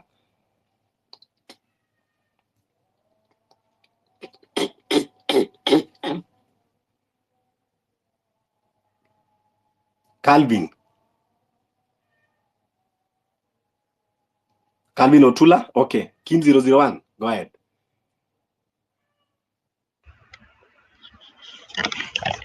Hey, niaje Fabish? Poa sana. I was really doing that mic check nione nijue niko audible. Hey, I came here to ask actually a question kwanza, and that was in regards to submission ya Wallace about this thing that we are playing chess, not checkers or not drafts, as it's been popularly put out here, and that maandamano CBD is really not the way to go. Actually, it should be the opposite. It should start from outside there. I would really want to sit down here and listen to a submission yenye inanionyesha how a demonstration deep in Madeira would make Ruto give a hoot about anything you are saying. Sijui kama it's just the way my brain is wired to function ama okay, it's really something, a line of thinking naweza kataka kuonyeshwa vizuri, because I always tend to have counter ideas to such. So Wallace, if you could go on, please. Okay. Kim, if you understood me very well, I said countrywide. I'm not saying something happens up country then comes to the city. So it's just an issue of small misunderstanding. What I have said is we want an activity. Kim 001 umemaliza? Kenyans. Amemaliza ama umuski? Amemaliza? Kim 001. Kwanza nimeuliza swali alafu nitaongea baadaye. Kwanza nimeuliza swali alafu nitaendelea. Aki pole, uliza. I was okay, ama Sesco umesikia swali, can you tackle that? Okay, Fabish. Fabish, kuna swali imeulizwa na Kim, and that's what Wallace is trying to answer. Can you hear me, Fabish? Fabish? Okay. Tunakusikia. Okay. No, mimi simsikii Wallace. Si ndio nasema Fabish anisikii, ndio anashindwa kwa nini kumenyamaza kwa space. So mumueleze naongea. Fabish, Wallace anaongea, so wewe ndio umsikii. Okay. So my point is, I was not saying that you do a protest up country and then later they will come to the city. No, I have said, just like now what you had Fabish saying, if there's a day you say we are all coming out with the flag, what a protest is, your voice is heard. When they see the numbers, because remember, the government is playing the game of fake public participation. They are doing an event, let's say in Bomas, they bring people, they pay. We see them even on TV, giving them 1,000 each. Then they say people participated and 80% said we should impeach, and they move on. But now they cannot prove any real numbers on the ground because all their crowds are hired. But what happens when they see Kenyans in all the 47 counties, in all their towns, showing up and at a particular time, because it's not going to endanger them in any shape or form, they either carried the flag, they sang the anthem, and it's not even has to be Ruto must go, because now we are talking about we don't want corruption, we don't want bad leadership, we don't accept Adani deals. It has to go beyond this one individual. He didn't start corruption. He is trying to just advance it. So if we say that is done countrywide, that beats any fake public participation the government is currently executing. It will show them Kenyans everywhere have determined we are not accepting bad governance anymore, and we are doing it through a peaceful means within the constitution. You have the guns, you have the DCI, you keep being wicked. That is your problem. What can we do about it? Unless we are not interested in that. But we want you to know by majority, we have rejected your systems, we've rejected your leadership. We, the people, have taken back the authority we delegated to you. You might be thinking you're president, but for us, you're just a resident. You're a resident of State House. We accept that because that's what the Constitution says for now. But we stand up and they see our numbers everywhere on a particular, every Friday. We make it, it doesn't have to be every day. I've not said every day. Or even can be every fortnight, can be every 2 Fridays. We'll pick it. That's why we're setting up systems where we can vote together and agree on particular things. Okay, so that's what I meant. We show up in numbers that their fake public participation cannot match and cannot refute. And the moment is coming when the blockchain systems will be capturing that into a specific number they can't beat. Okay, let me finish so that Fabish is not out of his own meeting. Tell him I'm done. Oh yeah, now yeah, at some point nianza kusikia. Kwanza vile nilisema in this space, maybe we talk things that might sound not comfortable for people, but either you believe it or not, that is the reality. We are tired of people talking about the constitution and constitutionalism when the regime itself does not respect the constitution. So we are going to deal with William Ruto constitutional way and unconstitutional way. If you come in an unconstitutional way, we cannot deal with you in a constitutional way. Then if you come in a constitutional way, we will go by the constitutional way. When people are being abducted, kina Maverick Aoko, kina Lavani, don't even forget to continue with the hashtag of our good comrade Lavani, is still missing. So when they're abducting them, they are not following the constitution. So that is what we are saying. We have to do away with fear. And now we are not talking anymore of corruption. We are not talking many, because we already talk all this. Tumeongea sana. We know that the problem is William Samoei Ruto. Tumemketisha chini, tumezungumza, end corruption, end bad governance. We need accountability. We need transparency. You know, all this Naski. So we only have one clarion call. One clarion call, not two. Revolution from 11/11 going forward is only one. To get Ruto out of office. Ruto si lazima akue president. Si lazima. Hata yeye mali yuko ajue kwamba it is not a matter of do or die. We have said enough. Umetufanyia hizo miaka umefanya. Okay, asante. Please step out.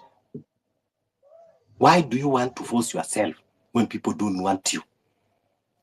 So hata tukaongea tuseme sijui corruption, sio tu kwamba ajui, ajetoka kwa mass. These are things that we have been talking. So the movement is only one agenda. We are tired with William Ruto. We are tired with parliament. We are tired with Kenya Kwanza regime. Tunataka Ruto aende na gunsu wake wote. Atumchukii, tunachukia tabia zake na vile anatutreat na vile anaua watu. So please, Ruto si lazima ukuzaliwa kwamba lazima ukue president. Atoke tu, aenda fanya other things. Alisema anataka akitoka aenda kuwe pastor, aenda ahubirie, lakini mimi hata niona kwa hiyo kanisa. So yeye, the clarion call ambao tunasema on the revolution going forward is to remove the regime. We don't need to have other languages to massage. Ati sijui, no, we are protesting because of, no. They have done enough. The problem is him. The problem is parliament. That is our problem. Then tukisha atoa, you know, Wallace, you are spiritual. And one thing I agree, even me, I'm a spiritual, but in a different way. Nikuwa, there is a power in our tongues. There is power. Wakati tulizungumza tukasema, we want to drain the swamp. We want to take this country back to factory reset. Then at some point tukakuwa conflicted, tukakuwa na personality, sijui tukasema, sijui wacha tufanye kazi na nani. That is where kila kitu ilianza kuharibika. Now we are going back to the drawing board. Drain the swamp, take the country back to factory resetting. We start afresh. We start a new country. We start a new nation. We bring sanity, we bring dignity. We bring humanity back. We bring values, morals back. Country cannot progress when it has lost values, morals, when it has lost human dignity, when it does not respect life, when it does not respect humanity. No matter what you do, ukitaka jenga factories milioni moja, you will never progress. Those are fundamentals that dictates the progress of a nation.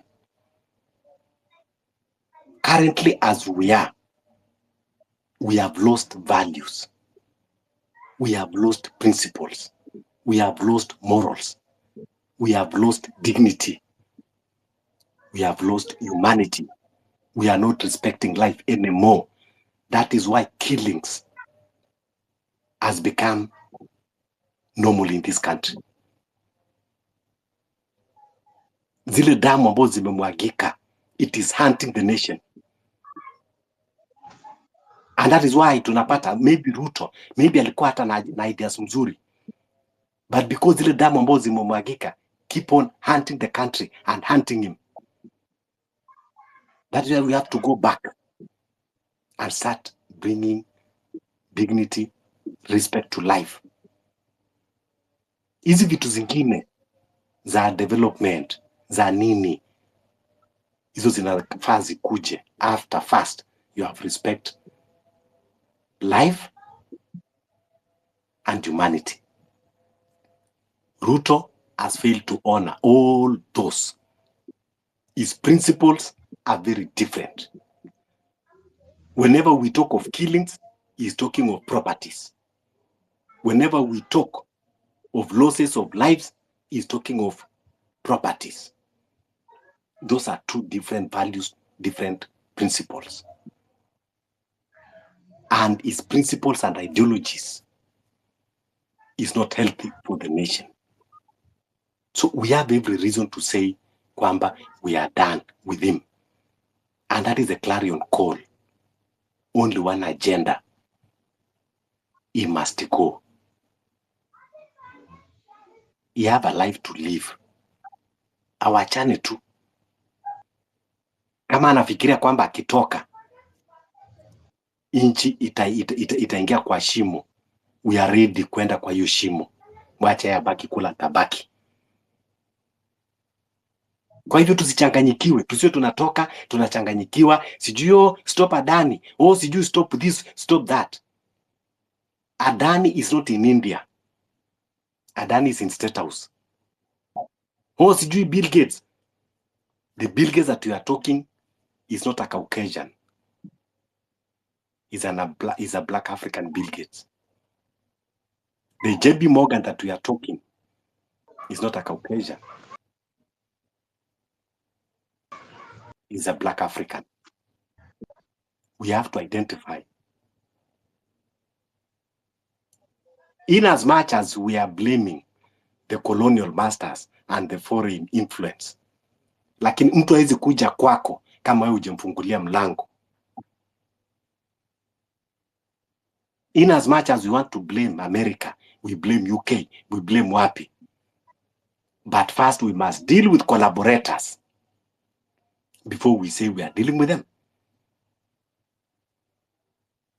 So we have already identified the collaborators. Unfortunately, the people that we entrusted and delegated our powers to them, they have acted as collaborators of those oppressive colonial masters. So for us to get it right, we first need to cut the oppressors. Leo, Moses Wetangula walikuwa wanasherehekea na Ruto Diwali. Nao wanasema wanataka kufanya Diwali kwa public holiday. And in that public holiday, lazima ipitie parliament. And Wetangula was like, Ruto, if you decide any day, any time, just bring it. I'll put the question immediately to tell you is there as a flower girl. That is what is happening in parliament. He did not even tell kwamba tutaenda tusikie public opinion na nini na nini. No. We lete, mimi nasukuma. That is how they operate the country. Like as their personal properties. So, ile kitu the clarion call ni kuwa Ruto must go. So 11/11 revolution going forward, that is the only call ambao tunasema. Yes, Sesko. Fabish, watu wa Kenya wanafaa waelewe. I mean, if you're a speaker, I don't see the need of you even attending those things and being with Ruto and then you start telling us you're not in bed with him. Hiyo ni ufala. Wakenya wanafaa waelewe. Kwanza venye anaongea at any time, any day. I mean, these are wives to Ruto. They take whatever Ruto tells them to do. I mean, Wakenya wanafaa tu wajue what's happening. Network is a problem. I wonder when someone comes here and start telling us that the constitution says which constitution is happening, is being obeyed, ama constitution gani wanafuata wakifanya hiyo mambo. Mjamaa he used the church, he sabotaged the church to a point that sasa hata tunashukungi sasa. Even me actually, I'm even questioning the Anglican Church of Kenya because they were the first people to be on Ruto's side. Wao walimwapisha hata, their bishop was there. I mean, churches zinafaa stand on their own right now. Ndio pia wao turudishie trust as people who believe in whatever they might be selling in church. We are Christians, yes, but the agendas these churches are having nowadays is something else. Hizo pulpit wameziharibu sasa, wamekuwa hizo pulpit ni za politicians. A few churches here and there, they are speaking against this government, but some of these churches are not speaking. And I've seen that actually in these Anglican churches and Catholic. They are not fighting the government now. I don't know what happened. They are not, because walikuwa mstari wa mbele kupatiwa pesa ya kuweka kabros kwa kanisa. They are not questionable. They are not questioning anything. Mtu anaingia kwa kanisa na 20 million amebeba kwa sanduku. Anapeana kanisa, watu wananyamaza, hata they cannot question. Hiyo siku hata pastor anatetemeka, hajaiona such amount of money. The chairman wa kanisa hata wakitaka kutoka waanza wafuazi wasitoke kwanza. Other Christians should not get into outside the church first. We wait for bishop to get out, followed by the politicians. That is nonsense. That is a nonsense we are not buying actually. And that's why tukijaribu kuongea hii mambo tunaambiwa we are young, we are supposed to be taking advices. What advices are you giving us? Those advices za kupea pulpit nani hawa politicians wakuja watuambie kenye watafanya. Mtu ameshinda akipiga sherehe usiku yote Saturday. Sunday anaamka asubuhi.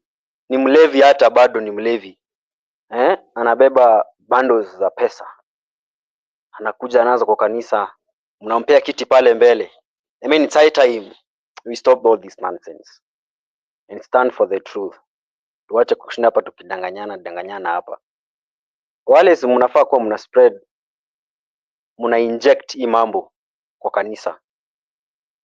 Before even service start, mseme tutakuja asubuhi by 7 kwa kanisa.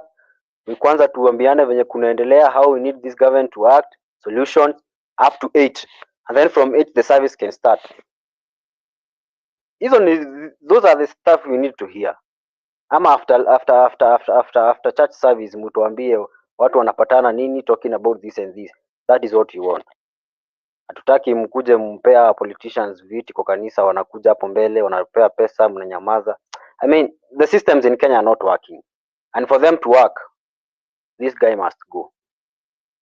The revolution on 11/11 and the action you are calling lazima happen. The main agenda ya kutokea street, it's our voice to be heard na tuonekane. And that's why we are going to do it differently this time. We are working on printing t-shirts zenye, because the fact that kuenda kwa street wanasemanga they don't identify the goons and the good people. We are printing shirts zenye tutavaa hiyo siku. Kama watatuua waue watu, mtu akiwa amevaa recognition yake akionyeshana what is fighting for, because wanasemanga waelewi watu wenye ni wazuri na wenye ni wabaya. That day on 11/11 we are going to be peaceful, because right now the DCI is aware that people here wanaingia kwa space kuambiana people they are going to be given guns, I don't know what. So expect on 11/11 to be a tough one. That's why we want to be on the safer side of it.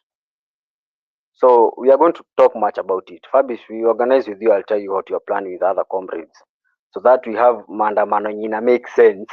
Yenye even if they start fighting us, wakituua kama tumevaa t-shirt zenye tutakuwa tumeprint yenye tutakuwa tumeprint, watatuambia sasa hao si goons.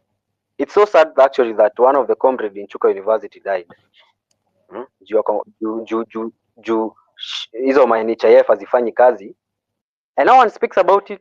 Hata Citizen TV yezi oneshana hiyo.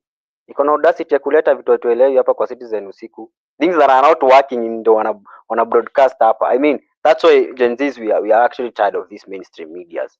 Better tuende tusikize space the whole day, ama tuingie tu YouTube, ama tuingie tuone podcast. Kitu yenye tunaona ina make sense, rather than sit here and watch Noro TV talk about Mount Kenya things, and then we are here fighting vitu zenye tutaki, but nyinyi bado mna elevate mambo ya Mount Kenya iko intact, sijui nini.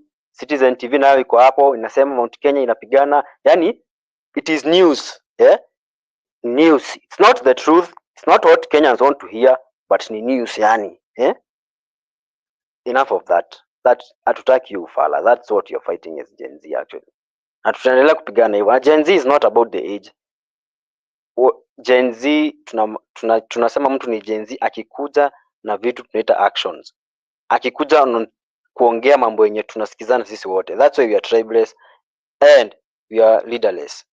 Historia Morara Kebaso hapa kutupostia hapa inject party. Inject party ni yake. Hiyo nikaa tu kusema UDA. The moment you umesema party, you are now a politician. That is something people should know. I wonder how he makes a lot of videos akiambia government ifanyi. Wakenya mnafurahia, tunasikia vizuri yeye so after that what then? Videos zimetoka more than 1,000. What action amewahi chukua even for one video kuuliza hii barabara juu ijaundwa na tumesema ni hii na hii, pesa ilienda wapi? He doesn't, because it's a project of the government. He's in bed with the government. Anakuja anatuambia barabara ijatengenezwa, hii imejaa potholes, sijui nini. What action is it taken after that? No action. Since huyu ni content creator, anaenda na Kenya inafurahisha watu. Wakenya mnataka kusikia mmeibiwa, mmefanyiwa, but there is no action. That is not what we are fighting for. Exactly. Tukiagree tuseme just hold your thought. Yeah. Nataka pia kusitiza hivyo because that's why nilikwambia number one, this guy is playing script from State House, because if ndio nikasema hii hata civic education they are doing, they are just there for monetary gains, because if indeed they were genuine. Leo nimeenda Embu nikaona kuna barabara haijatengenezwa, pesa imekuliwa, hata hitaji mambo mengi, ni kuwa wananchi, ebu jitokezeni kwa wingi, bebeni matawi, twende baka kwa ofisi ya PC ama ya DC tuulize hizi project kwa nini hazifanyiki. We have never seen that. You cannot call that. Unaona? Lakini wewe utaenda tu uje utengeneze content, uone watu wakilike na wakifollow. You know, that is what unasema, this is a script ambayo inafanyika State House. Yes, says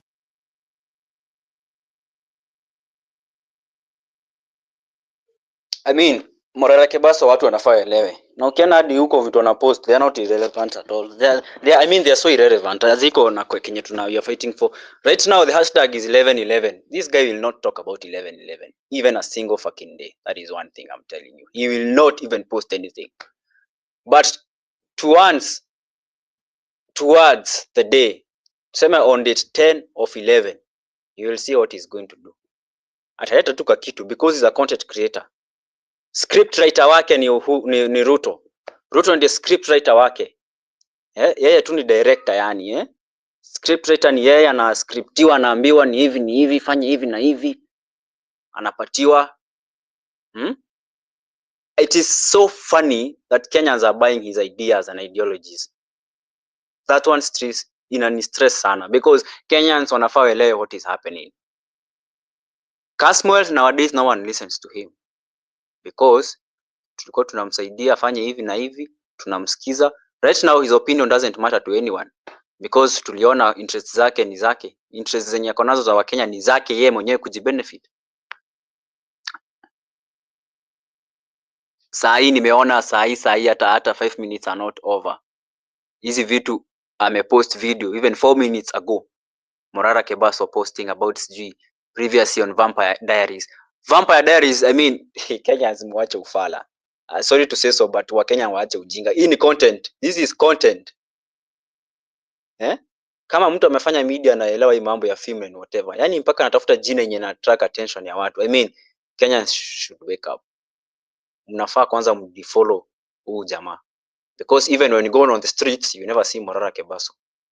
People who died huko, watu wenye walikufanga huko akina Rex and whoever, Morara Kebaso has never been there. Mshenzi kuna lawyers wengi sana.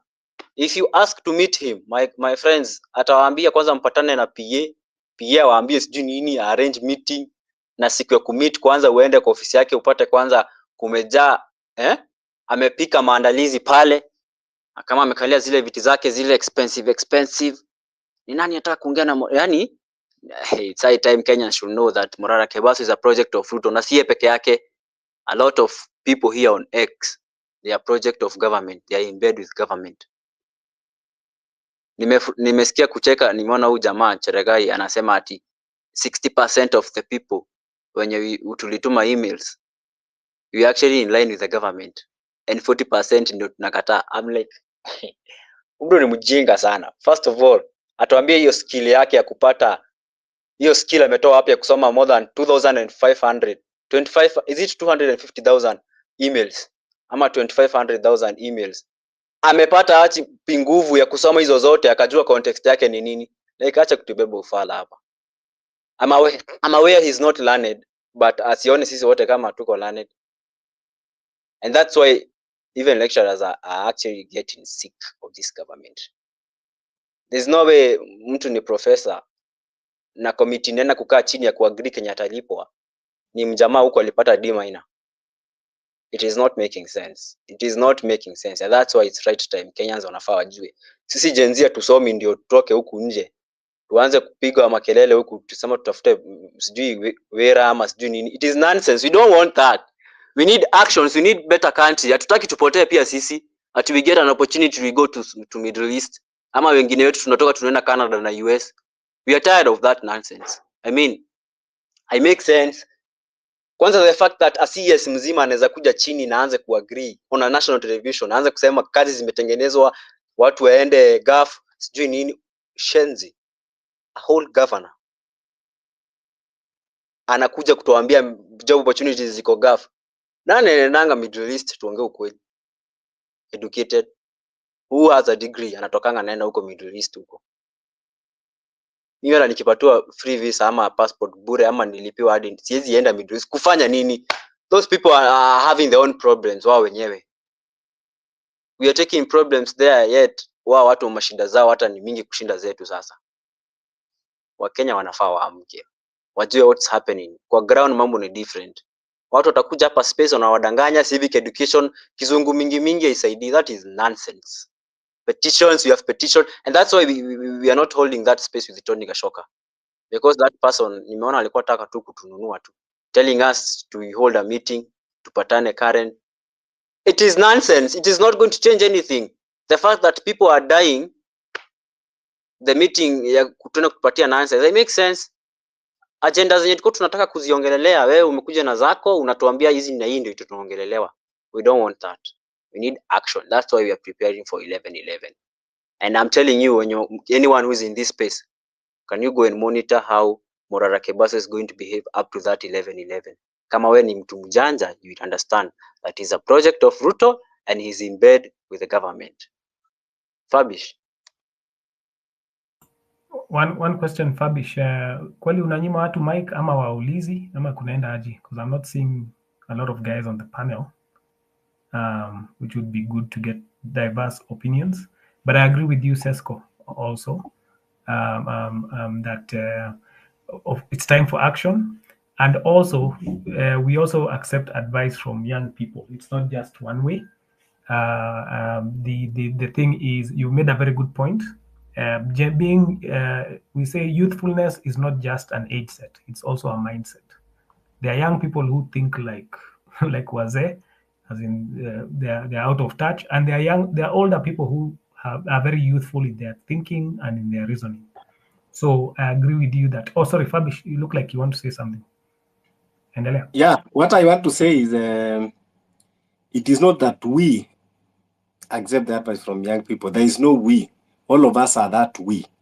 So it is not, this is, in these places we say it is, revolution is about a collective voices. And I want to agree 100% with the Sesko. We are not here to discuss about personalities, but we will call out. We will call out the names whenever we see that you are off the track. And that is why, even in this, there is this big thing called big wig syndrome. Just because people have accumulated numbers, wengine hata ni Pakistan, yeah, in your following, and then now you think that you use the numbers to bargain for your selfish interest, and when you come and open a space, you start diverting and distracting people. I call out the other day, nilikuwa kwa space ya Hilary Ngondi. Hilary Ngondi has become something else. We know he's working for Raila, and now he's pushing the agenda of ODM. That is why every time he will host a space with Agostino Neto. Agostino Neto is a political loser, and now he's here trying to take advantage of Kenyans in diaspora. Oh, we need to contribute for this political party, ambayo itamtoa Ruto 2027, something that he himself, he know that he cannot. If he could not even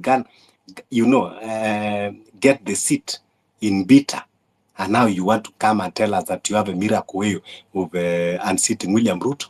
So that is why we said we will keep on. So Kenyans, we will continue conversing in these our small places, spaces, and bringing our voices joined together. About content creators, it is enough. And I want to call them out. If you came to the movement because of content creator, or because of you wanted the numbers so that you can use to bargain, now you already have the numbers. Can you leave us alone? Now you already have your content. Can you continue with your content and leave us alone? Let Kenyans of goodwill who love their country, patriotic, fight for their country. I see we have a new speaker, Chamvi.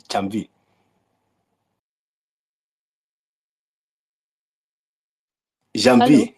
Yeah, okay. can you hear me? Loud and clear, go ahead.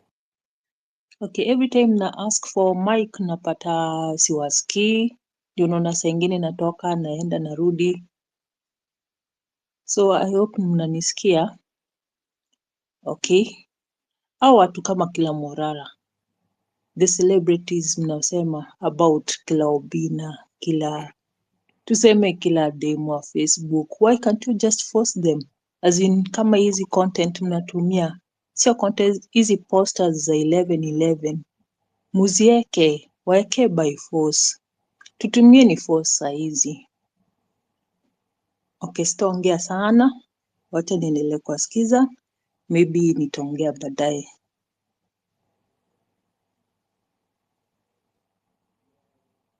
Yeah, asante sana. Yes, yeah.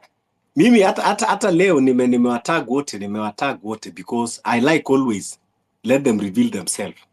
So hata posters, yes, tutawekea. Hata mimi mwenyewe nimemdm 11/11 nimemdm. I'd like to know. So of course watapata posters. Watapata posters. Enough is enough. Tumejua, you come and parade yourself as if you are with us. Na wewe mwenyewe uko na, you are a traitor. We cannot continue betraying people and dancing on our fallen heroes' graves. At least kuwa na respect kidogo, even as you are, hata kama unatafuta content. So we are going to be calling them out. We will continue calling them out. Anyone ambao tunaona kwamba is deviating us, is distracting us. So let's continue mobilizing, discussing, bringing our voices, discussion together, so that we can have a well-structured and meaningful revolution as we are marching forward. We have said kuwa mahali wala abductors wako, let them understand that it will not be business as usual for them. They cannot continue abducting and killing people. We are going to arm ourselves against anyone that want to arm us. That is not unconstitutional. There is nothing unconstitutional for you to protect yourself. So going forward, we are going to have youths that they will form a vigilante groups in the communities, in our society, so that they can be able to protect the society, protect themselves, and protect people around them. We will continue to see how we are going to unmask those abductors, identify their faces, and then we will be following one after the other. They live in this country, they have their places, they go to enjoy themselves, they have their girlfriend somewhere, they have their families, their homes. We will visit them one after the other. They cannot stay in barracks forever. So if you are doing that kind of dirty work, understand that the regime cannot protect you forever, and they cannot protect you everywhere. It is your personal responsibility. We are not revolting to be killed. But if you come in a constitutional way, with your uniform, with your identity, even you don't need to ulete lori mzima. Kama unamkujia Fabish, kuja hata polisi moja ukiwa umejidentify. I will obey. Lakini, if now they are coming in a criminal way, that is how we are going to deal with the criminal way. It reach a point very soon, hizo Subaru tutaanza kuzichoma. Because these are goons operating. Government cannot use unconstitutional means by hiring goons, by having the militia. Then it becomes an illegitimate government. And that is what it is. So when we call this, it is not quite, we are becoming militants. There is nothing unconstitutional by you protecting yourself. So if they want, let them stop the abduction. Let them use constitutional means. If they think kwa Fabish amefanya makosa, nikuja unishike, unipeleke kotini. Or if they decide kwamba they want to turn this country to anarchy, haina haja kuharibu pesa zetu tukilipa majudges, let's close the judiciary, tuwafukuze, haina haja kuwalipa mapolisi, wacha sasa tujue kwamba ni militia against the militia. We know that you want to create a sister of Haiti because we are tired of this hypocrisy. You are calling others anarchists, and yet you are the one that is building an anarchy. So we will continue protecting ourselves against the arm. Can never be business as usual. Kwamba every time we have to be pushing hashtag. Today is Maverick Aoko and our comrade Lavani. We don't know where they are. They are not terrorists, they are not criminals. Can I say something, Fabish? Mm-hmm. I think these are the times when we agree to disagree. I can see Malia has hopped on. But the idea is everybody has their choice, how they want to move forward. If that's your plan, that would be your plan.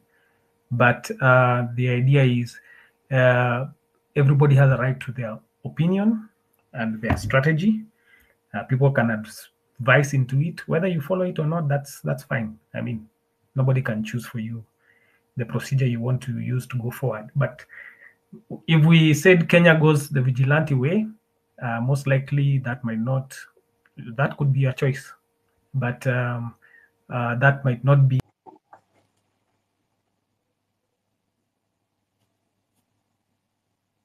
Yeah, sorry, you just dropped. That is where I disagree with you, Wallace. We are not here to massage each other ego. Now, Useme, that is not personal choice. That is the only thing to do. You cannot tell me that it is a personal choice to be killed. Alafu unasema ati that is your opinion. And you are saying that we disagree. How do we disagree? For you to protect yourself, Wallace, sometimes, we lose sanity. How do you say that when we say militia is not militia to go and attack, but to protect ourselves? The government are operating in a militia way. These people, NPS wamesema si wao, DCI wamesema si wao, and then unasema kwamba we cannot protect ourselves. Do you even listen? Do you reason first before even saying this, Wallace? Sometimes you are very bright. You are my good friend, my comrade, but kuna vitu zingine ambao wewe mwenyewe unafaa ufikirie. So this one you cannot tell me that this one is not my opinion. This is something that need to be done by everybody. Not unless wewe uko tayari kwenda kuwa tu we are tired of pushing hashtag kila wakati. So this is not my opinion. This is not an opinion. This is something that need action. Malia, go ahead.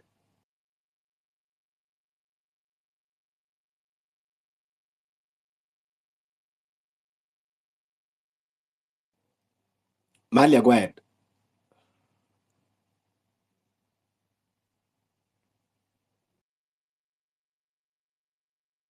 Malia? Sorry, my net dropped. Seems to have dropped. But Malia can go first.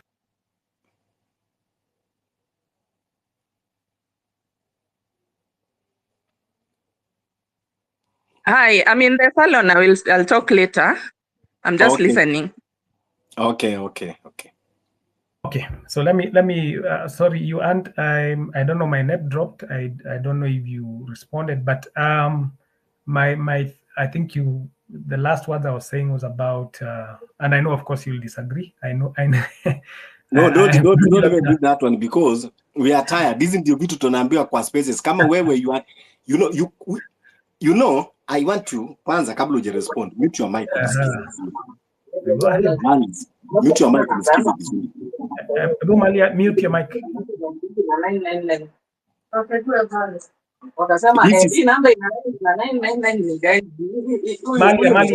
Malia, mute your mic.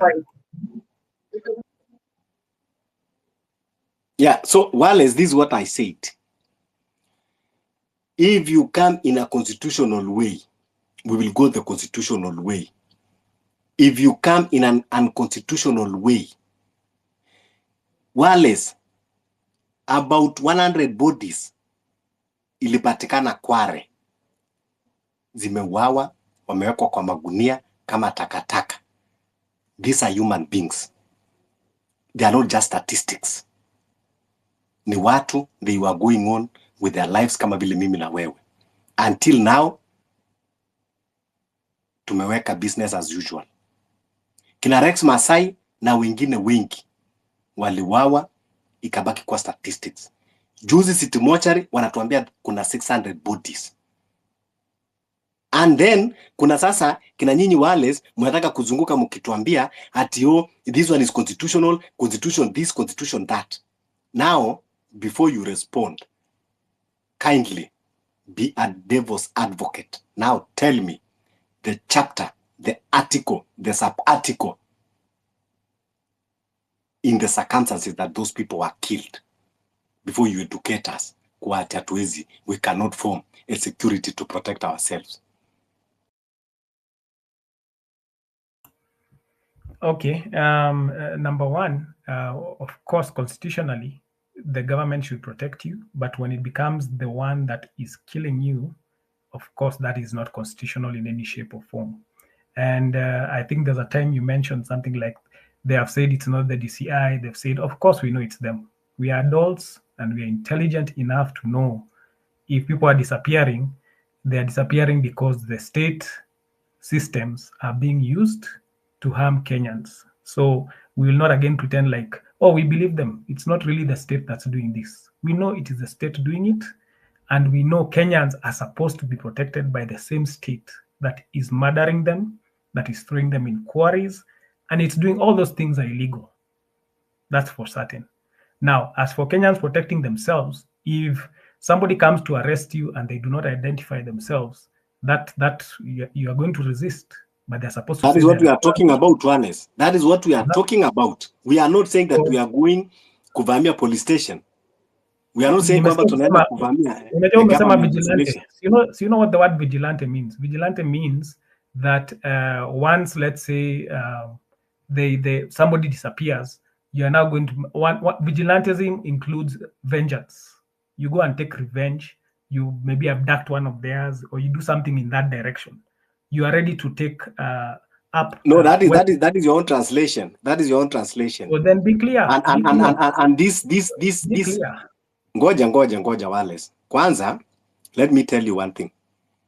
Unajua, when you want, they say when a hyena want to eat its children, it first start by accusing them that they smell like goats. So these are the narratives that are pushed by the regime to make you fear, to structure yourself, to protect yourself. That is why anytime ambao unataka kuweka kitu kama hiyo, ndio anakuja. You cannot preempt kwamba ati sababu vigilante is like a security guard.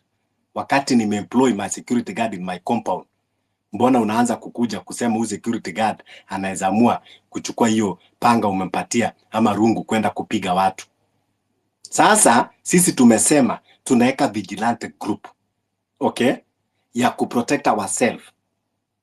Sasa wewe ngojea, ikiwa huyo vigilante ataenda kucommit atrocity somewhere, then sasa ngojea udeal na yeye kama ameenda kucommit.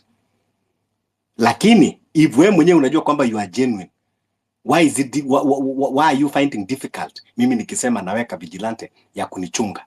So wewe ngojea, wacha mimi nichichunge. Si wewe uko na bunduki, si wewe unafanya kazi ya maintain peace and order. Sasa wewe ngojea ile siku ambayo huyo vigilante atakuwa ameenda, you hold that in a personal capacity, and then it does not even stop. Hata yes, it is possible about vengeance, aura for aura. Kama wewe umeua na authority haiwezi taka kukushika, tuko na waizi wengi tumewachoma tukiwaweka tire, sababu wamekuwa akiiba na polisi hawashiki, na wamekuwa tu akiiba masimu na wakidunga watu visu. Sasa wewe ambao pia unaua na tumekujua kama huyo mwenye alikuwa anapiga watu risasi na yuko, tutamuendea. Yes, na tukimuendea, what is wrong with that? Kwani kama wewe umeua now you don't want to subject yourself to the constitutionalism that you are talking about, what choice are we left with? Mbona watu naua waizi mtaani na tunaambiwa kwamba ni mob justice na mili tu inachukuliwa inaenda inapelekwa mochari? Sasa wala ambao wanatuibia ndio wabaya kuliko hao ambao wanatuua. So yes, the vigilante, they will be keeping vigil.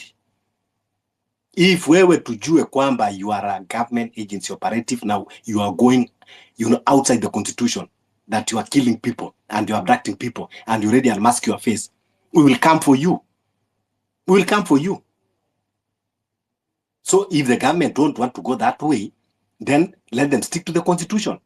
Someone who kills an innocent person, he should be subjected to that constitution and be charged. But you cannot be killing people and be left roaming around, halafu unasema ati kwamba tukitengeneza vigilante ya kujiprotect. Yes, inaweza kwenda that to vengeance level, but the vengeance in a way that is still underlined to protect ourselves. Protecting yourself is a patriotic thing that you can do. Protecting your community is patriotism. That is, you are working for your country. Our military forces, they are number one patriots. Our police, when they are doing their diligent work, they are the patriots. So if we have youths also that they are here to protect the society against any harm, these are patriots. It is your civic duty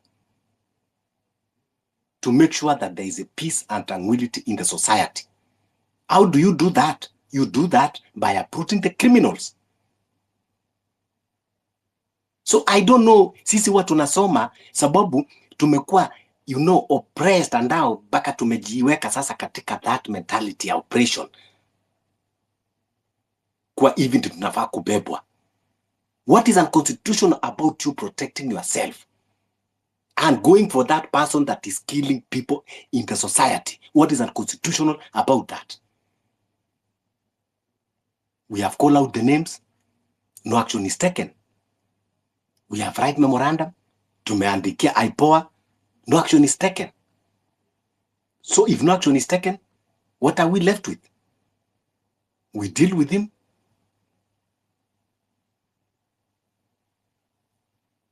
Sijui kama ina make sense kwako ama bado I make sense. Oh, I was waiting for you to. Okay. I'm listening to you. I'm hearing where you're coming from. My point here is this: when you look up, because you've used the word vigilante, vigilante has, I've even posted, I just grabbed something off the internet, the definition, which says it's a member of a self-appointed group of citizens who undertake law enforcement in their community without legal authority. That's where the problem comes in. The moment you are doing something without, yes, you are saying they are unconstitutional. Now, when you pick up your vigilante groups, using now the constitution, they will use this fake judiciary which they have bought to now throw the legal book at you and your vigilante group, because it is a system without legal authority. Let's say now let me ask you. No, wait. Let me finish, Fabish. Please notice. No. I let you finish, Fabish. Let me just finish. Okay. So my point is this. Wallace, you can just drop. You cannot just come here and distracting us and telling us things that does not make sense even to yourself. You get away. Saa zingine I don't need to tolerate this kind of you are part of the distractors, if I can say, because wewe uko hapa kuja kutuambia things that are not making sense at all, kuja kutuambia ati, so what is where is the legality in those that you are saying legal institutions? Alafu natuambia bro reason first before even you talk. Yes, kumbukeni. Asante Fabish, hiyo imenileta juu. Pole. So if we were to follow their constitution, which is literally a useless paper, the constitution does give us legal authority. The constitution literally gives us legal authority. And if we want to use that as a backup to defend ourselves, we can use it, because we, the people, are the ones who decide who's going to govern us. And the person has failed us. That's the legal authority the Kenyan constitution gives us. So if you want to play that game. But beyond that, we are in an oppressive system. We are the oppressed. We cannot use the oppressor's tools to fight the oppressor. And that is our legal authority, our God. For those of you who believe in God, God-given legal authority. So we have to learn how to use language and strategy to defend ourselves. And that's for me, the organization, for us, I should say, because there's a bunch of us, the organization we are building, and some people who are in it who've left because they just could not sit with it. We're saying we need an African protocol, an African legal system that is outside of the oppressors. Every legal system in Africa is the West's legal system. So there's no way Africans can say we are liberated when you're governed by Western legal systems. There's no way you can say you're liberated when you're more liable to the ICC than the West itself, yet it's supposed to be an international legal system. So we literally, the point is, if we seek liberation, we have to say, and I'm trying not to use special words because I could use them, F your law.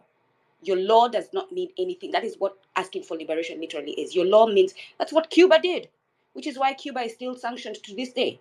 Your law means nothing to us because we no longer want to be oppressed. So this bullshit of going back and forth, legal this, legal that, yes, put it in the back burner as a defense. The constitution gives the Kenyan people the right to choose their governance. And if the governance fails them, they have the right to say, we don't want you to govern us anymore. That's the legal authority that we have. And then we're being killed on the streets. We have seen you operating with impunity. You yourself are not being held accountable by the constitution. So we are actually calling you out of being outside of the constitution of Kenya. In actuality, you are the criminal, the current Kenyan government. Seriously. Critical thinking, ethical critical thinking. Asante Fabish. Yeah, asante. Sesko, ulikuwa na kitu ya kusema? Ngoja kwanza wale zavute kwanza baridi, afikirie. You need critical thinking, alafu ndio akuje. Sesko, go ahead. Nimeona wale sasa ameanza kukuja kutubrainwash, wenyewe wamezoea kwa kanisa kubrainwash watu. Hapo si kwa hiyo kitu. I'm sorry nimekwambia hivyo, lakini that's the fact. The constitution are telling us to do the legal way. That's nonsense. Hata sitaki kudiscuss it. It's just going to waste my breath. We are not going on that way. Hatuendi hiyo design unataka kutuambia. Usitupange hapa. Tutaki kupangwa hiyo design. We don't want that. The ICC that we think you can run for, people don't understand that these are Western. Hii ni kitu ya Western thing. I mean, there is no way watakuja kutusaidia in any way. We are just going to take actions so that we get change. We cannot go to ICC and stuff. Watu ni kama wakusoma history, ama I don't know what. People are making me feel something else. Ni kama tunaongea na watu irritated. Don't you know where the ICC falls part for? Kuna mtu wezi enda kustaki kwa ICC in other countries because they are not in the union. Those people who did history, they understand when I say you're not in the union. ICC, it's still a thing for monarchy. It's still a thing for the chosen. I mean, hiyo ndio kitu wametengeneza ya kukuja kujaribu brainwash Africans. Ndio tuko tunafikiria ICC can help. It cannot help us. Hakuna mtu anawaka ICC unaweza niambia is a black guy. Who? There's no one. And who even decided that ICC lazima, I mean, mambo ya legal and whatever tuachane nayo. The constitution, it's not working for us. Those are tools zenye hata mmoja wenyu wamesema hapa. Those are tools for the government that they used even to fucking brainwash us. Ndio tusione sense yenye tunataka kuspeak. Wakenya wanafaa waelewe. These people, mtu mwingine hapa anaanza kutaja mambo ya guns na yuko Kenya. Mtu yuko Germany huko anatupea advice ya venye tutakaa huku. anatupea advice za USA na like be realistic bana. Kwa ground mambo isemi hivyo. Kwa ground mambo ni different. Fabish. Yeah, so you know, that is where I sometimes I fail to understand people. Kuwa at when we are being oppressed, we are following constitution. But when we stand for ourselves, and that is why it is difficult sometimes, you know, because I think some people wamekuwa very comfortable being oppressed, ambao wame normalize, wanaona it is okay that when the oppressor is using every illegalities and constitutional means, it is okay for them. But when it is time for you to stand for yourself, now this is the message. We need to have vigilante groups to protect ourselves, to protect our children, our brothers, our sisters, our parents. We are not forming vigilante group to attack society or to cause destruction to citizen properties. But we are forming the one to protect ourselves. And Wallace, even as you are teaching us about the constitution that I believe even that you don't understand. Wewe unajua kwamba kuna kitu inaitwa community policing. You even don't know that. Tell me the community policing. Who are the members that can become a community policing? See, they are members of the society. Vijana wanajitokezea na hiyo inaitwa community policing. What is the work of the community policing? To protect the societies. Pale kwa nyumba 10. Kwa nini tuliform nyumba 10? So, hata hiyo constitution yenyewe bado iko na that window of community policing. And community policing haina different na vigilante. If you are working those community policing, mnazunguka usiku mkipatrol, mkitafuta waizi. So even you are teaching us constitution even that you don't understand. Because you just want to push a certain agenda. So what we are saying is, because they have failed to protect us, should we die then? Because no one to protect us. And that is why I normally say it is not insult. The difference between human beings and animals is the ability to reason.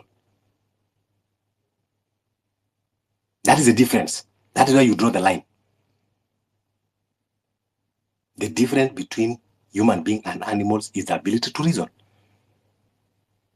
Leo utachukua kondoo unaenda kumchinja. They cannot reason. But you cannot tell me that you are a human being and then unataka tu kwa watu wanachukuliwa moja moja wakipelekwa kichinjoni, halafu unasema sababu kuna sheria. What comes first? I keep asking. What comes first? Is it humanity or constitution? When the human life is in danger, you don't go about the constitution. Constitution was written by human being and to protect life.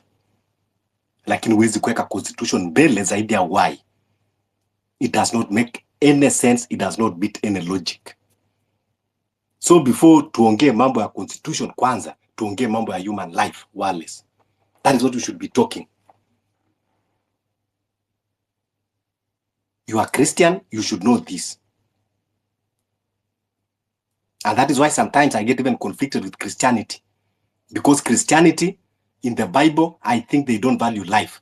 That is why unasikia, sijui Prophet Elijah, alienda wapi, vijana wadogo, wakakuja, wakaanza kumwambia mzee kipara, ati Elijah akaomba Mungu, bears come from somewhere, and they maul 42 children. They don't value life. That is why sometimes I have a problem with Christianity. Because they are normalized killings.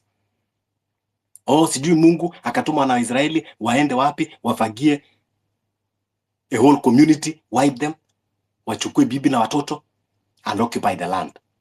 Sijui Samson akapatiwa nguvu, akaenda wapi, akaenda akaoa watu 7,000, akaenda akaomba Mungu afanye suicide na akakufa na watu 7,000. But I don't want to go that way. These are ideologies, bad ideologies. We should sanctify life. Lazima tujue kwamba number one, there is no need to be in this world if you are not protecting life. There is no need for us to have government if we cannot protect life, that single life. The core fundamental mandate of every government in this world, it is not to come and tax us. It is not come siju kufanya nini. First, ile kitu ilifanya the government zitengenezwe, it was to protect the citizen and their properties. The word citizen comes first, to protect lives and then properties. And it should be that any moment that they have failed to protect the lives, they have already lost the legitimacy of being a government. If this was a very working democracy, this government should have been declared a failed regime. We don't need to have 1 million statistics, even just one life that has been lost without being accounted for is already enough to declare the regime a failed. But now we have even lost the number. Within the span of 2 years, we have lost the number of people who are dying in a very mysterious circumstances. So, kama tunakuja hapa kujustify the atrocities that are being committed and pinning them to constitutionalism, we are lying to ourselves. Leo unaongea constitutionalism because maybe wale watu wameuawa, no one is related to you. Maybe kina Mavrika huko, kina Lavane that wamekuwa abducted, they are not related to you. But when that thing comes to your doorstep, I'm sure the narrative will change. Yeah, kumbukeni, nimeona raise mkono, and then tuende kwa Rasji, then kwa Japondi. Songa mbele tu. Okay, yeah, Rasji, go ahead, and alafu tuende kwa Japondi.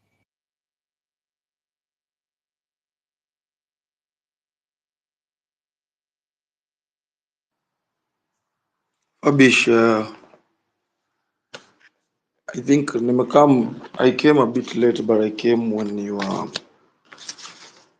are confronting somebody. I think it's Wallace on unajua tumesema, and I think I'll start by pointing out something that I wanted to speak it in the morning, and I think Fabish will know what I'm talking about. Na kitambo kidogo tulisema ya kwamba people should know that this is not an event ya kutafuta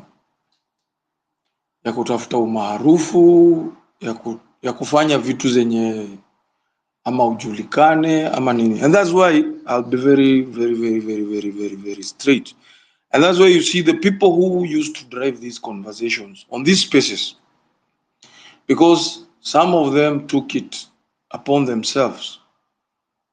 And because our enemy knew very well some were young people, some were very, very good in doing other things.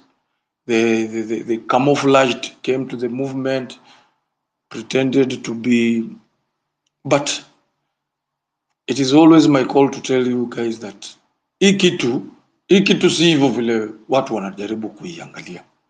So when you are calling for civil education, I don't know and it is not wrong to do civil education, but I don't know unaenda kupeleka hii gospel wapi. Na kuna hawa wenye wametumia hii gospel ya civil education to do other things. They're not necessarily advocating things for movement. It's like a side hustle. Wow. And we have seen these cases. Wameanza wengine, some of them were working with Morara. Now they have disagreed. Wameanza kuja hapa social media. Maona wengine wameanza kutupiana ma video blame games huku na kule. And these are the things we said kitambo. There is enough money. Pesa imeibiwa kutosha na itawanunua na itanunua kila mtu. Sasa wewe lazima ujiambie na dhamiri yako ya kwamba where are you? What are you doing? Because this is an everyday call. It's supposed to be an everyday cause. By the way, yenye nilikuwa naongea cause the people I'm talking about, utawaona tu hapa, some of them will come here with very very nice words, like those words you are seeing sasa. Tunataka kuambia there is nothing that is working in this nation. I have maintained that and I will always maintain that kama Fabish najua. And me once somebody goes out of order, mimi sikujiki kwa space ati kwa sababu when big wing nitaanza kubembeleza hapa na maneno. Hakuna kitu kama hiyo. Our people should be told the correct message. The correct message is, and you have already seen, there is nothing that is going to help us. It is evident the judiciary is in court, is in bed with the executive. That is public. It is just things are done in this nation in such a way that zinapitishwa ndani ya katiba na ndani ya sheria, lakini in the end wanajua watatoka ile side. Just imagine somebody with a payslip mwenye alikuwa una receive sijui salary. So somebody post something very painful. Unakatwa shift sijui shift. Unakatwa 35,000. Unakatwa 5,000.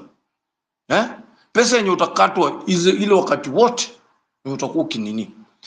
And there is no good justification. There is no public participation yenye tunaongea kuhusu. Ni watu ambao wanaenda wanalipwa, wanakaa kwa mkutano fulani, wanasemekana hao ndio public, hao ndio wamerepresent mimi na wewe.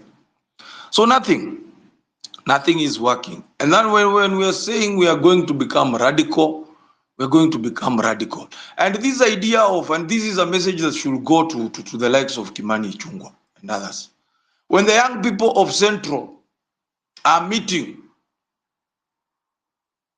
it should not, this country, hakuna wakati ati mtu mwenye anaitwa Mumasai atatembea na rungu na panga na haulizwi swali. It is not, that one is not something, it is okay. But whenever the people of the mountain converge, wakae tu hivi waonekana ati kuna watu, it becomes a debate in this republic. I'm not trying to be tribal, but I wish to remind those people that wanadhania ati vijana hawatakutana na kudiscuss hii serikali na yale mambo yenye mefanya. That whenever the young people of this nation try, especially the Mount Kenya youths who feel that this government has let them down, but because the youths want to speak, you will stand up and label them to Bumungiki and stuff. That era is gone. The young people of the mountain, when you wanna feel ya kwamba they have been let down by this administration, they will stand up and they will rally behind a leader that will give them hope and aspiration. Rasji, yes. You know, in this space, what I say is that we always need to rise to our consciousness. And I'm always very easy to call on, you know, anything that will bring distraction. Kwanza, we don't have the youths of mountain, the youths of lakeside, the youth of rift, the youth of the coastline. What we have is disgruntled youth of this country. I will not be part of any conversation that discuss about regionalism. Secondly, we will not rise and be behind any leader because it is not about personalities. We are rising up against the bad governance, about accountability, transparency, respect of life. That is what we stand for. We are not rising because of this tribe or because of that tribe. We don't care about tribes anymore. We don't care about regions anymore. But we are building a collective voices throughout the country to call out what is wrong, to call out what is bad, to call out what is evil. So kindly, now let me kindly clarify. advise. Then let us not go to any Let me from clarify. Let me clarify something that maybe might be. I don't want things to be gotten out of context. We have said, and here there is nothing like that. We have a leader, na hizo stuff. When I say the people or the mountain, and that's why I'm very particular na region.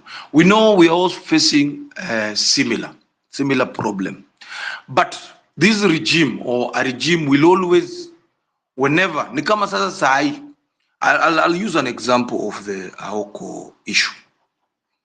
The individuals in these spaces that used to call out this government, and many of them come the same region with Aoko, the same region. But today, they feel that one of their own has gone to government with Ruto, and it is not longer their responsibility again to call out this government. Those are the tactics I'm talking about, Fabish. That they will always use the tribe, they will always use the group of a certain region versus these other region. And that's why when I say that the challenges facing the young people in Central, they will easily be labeled like a certain group. This is coming from the administration. But we all agree we are having same challenges and same problem. So let us be very careful whenever they come with a tag that wakati wa vijana ama wakati the young people bring out their issues, they will be labeled like hawa ni wa huku na hawa ni wa huku. That is what I'm talking about. About personality, this movement has been very clear. It has no leader, and nobody is supposed to purport to be speaking for anybody, because we need to remain always leaderless because of what has happened before. We saw people who purported to speak on behalf of the movement, but eventually what did we receive? Some of them were bought away, and later on another individual in the name of the opposition leader capitalized on that and ran away with our issues to the government. So I agree, but my clarification was on these two things, and I was so dear to the mountain region because many of them feel let down like any other youth, but kuna wale watu wanataka kuwa na hiyo courage ya kujitokeza na kuongea, and they are very particular. Hawataki kwanza vijana wa ile sehemu waongee, kwa sababu hao ndio vijana maybe to some extent, kwa sababu they are the distance between the mountain and the seat of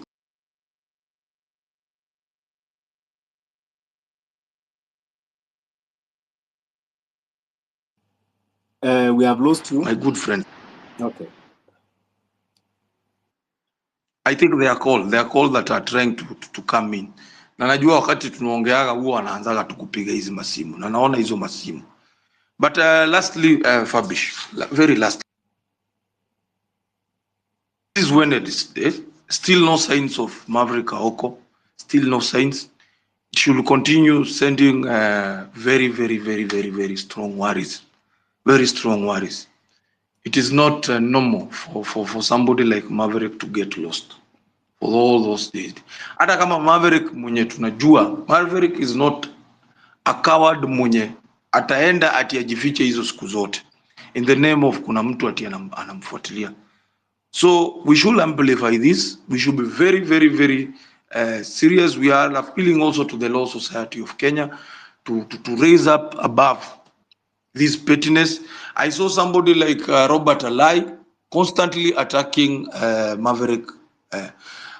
Robert Alai should be reminded that wakati anadhania yeye na baba wameingia kwa serikali, these things, I've told people that time and again, William Ruto does not know tribe, and don't be lied that if one of your community members is picked to be in the government, that now the whole of your region is in government. The Somalis who thought that they were safe in this administration, one of the MCAs alikuwa abducted na akapotea, and there are even reports he was killed. So don't feel When you see impunity, call it impunity by its name. And impunity is driven by this administration, by people in this administration. This administration has people who are good that were in previous government. Kuna watu wasafi wako kwa hii serikali. But hawa watu wasafi hawawezi ongea na hawawezi fanya chochote kwa sababu an alternative unit, if it is police, if it is DCI, or if it is something, wame create another parallel unit that runs affairs of the of law and order. And that's why they are deliberately telling you can run to Supreme Court, you can because they know. So I continue encouraging you, Fabi, do radical education yenye unaweza fanya. If Kenyans need to be radical, huyu mwenye alikuwa anatuambia tu eventually tutaenda sijui, they will use the same constitution to jail you and do everything. So it is our appeal, the good men and women of this republic wenye wamechoka. Na pia usikuje utupea hapa advice mwende mchukue sijui silaha nini when you know you are at your comfort zone abroad huko. Si hatujasema watu huko ni nini wabaya, but do things. If you want to support the people of Kenya, ask who are these you can support. If there are leaders who think they are grieved by this administration na wanaona kweli ya kwamba wanaweza kuwa part of the movement na kutusaidia tupate nchi mpya, there are ways to do that. But wewe you kuja hapa tunini, already si tumechoka. We know the constitution was borrowed from the West.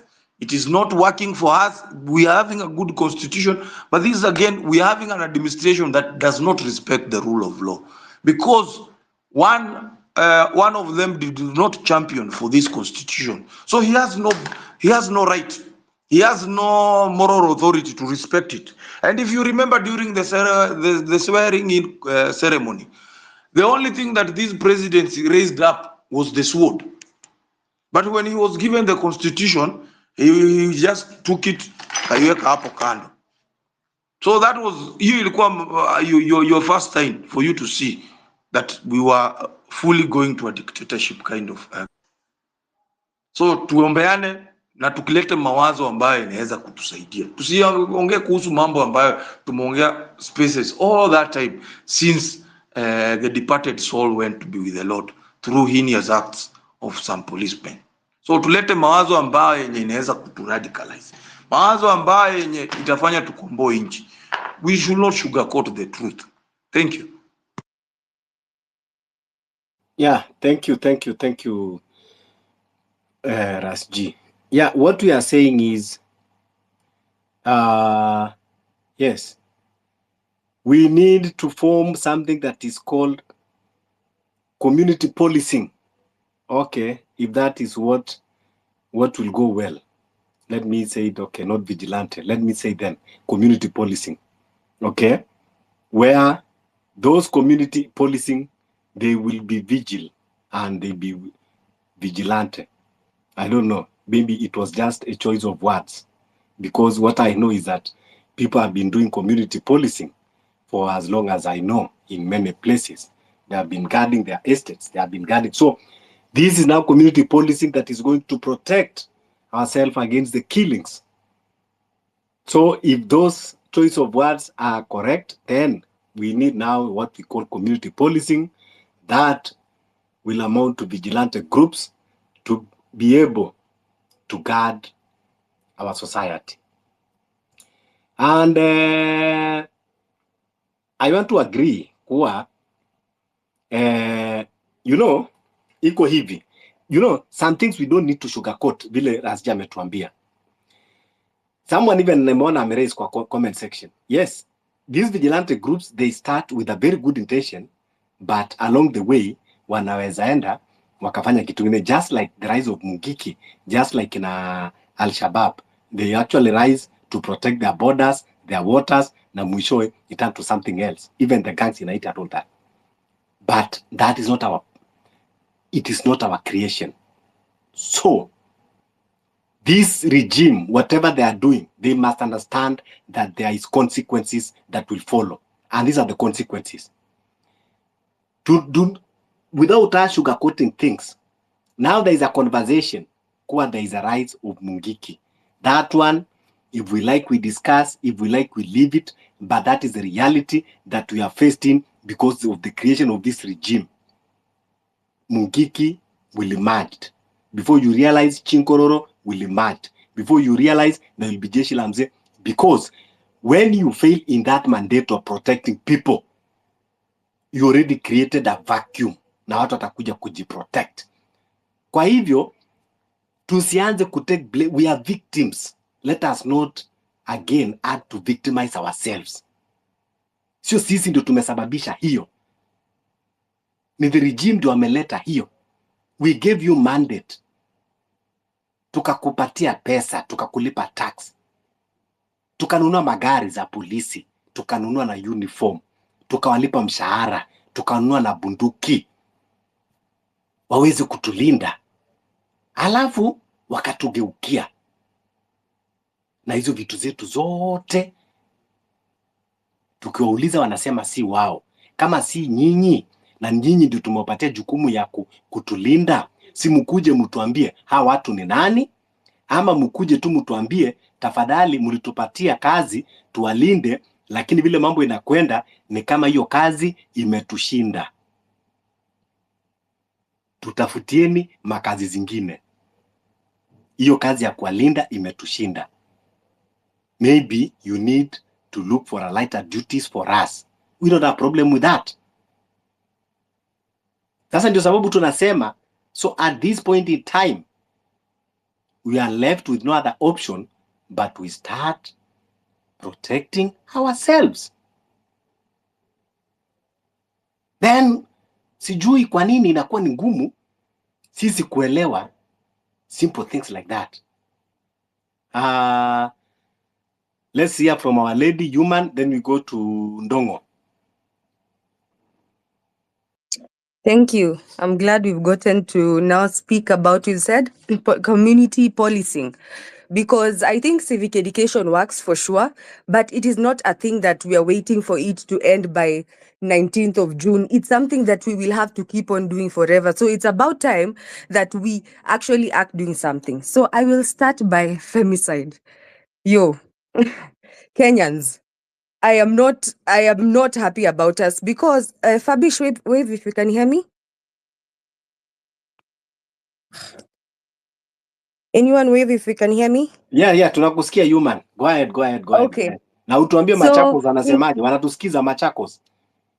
Ngoja kwanza. Femicide, the one thing we've become so desensitized to it, hata sahi tukikuwa na news at 7 p.m. and we see a couple of people that have gone through that, I think tutasema why hiyo ni mbaya, and then we go on like it's people in the hundreds. You're trying to tell me if you hand over your child, because it's mostly school, let me just ball word, school people, it could be the last time you see them because someone is angry at them. So my point is this: if you are this vigilante serial muaji and then you get away with one, no one calls you out, no one asks for you, no one, and then you get away with the second, the third, the fourth, we're exciting them. We are feeding something that is going to be a real monster. My question is, they always are going to visit maybe sijui like a romantic partner. Our romantic partners, hawananga jina, hawananga namba ya simu. We are literally here trying to pigana na president.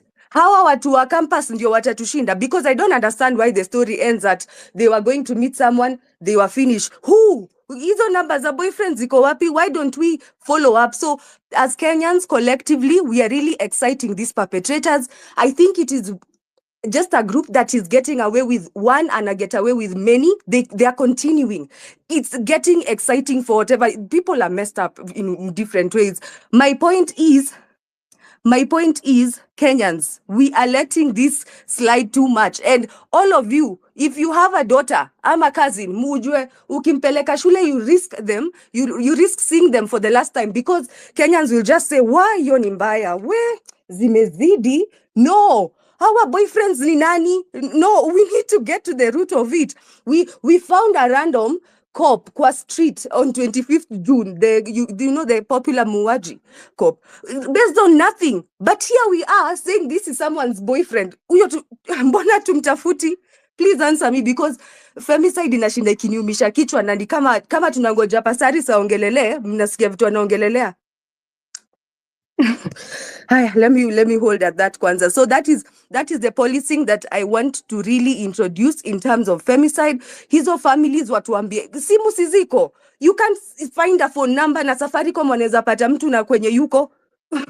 Like, the story cannot end at that, is my point.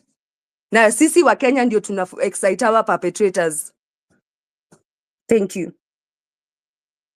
Yeah, asante human. Ndio hiyo, huyo polisi ambao anazunguka, ndio hiyo tunaambiwa kwamba we should not take vengeance, tutakuwa sisi ni unconstitutional, but yeye ana act under the constitution. Sesko, do you have a quick one before tuende kwa Ndungu?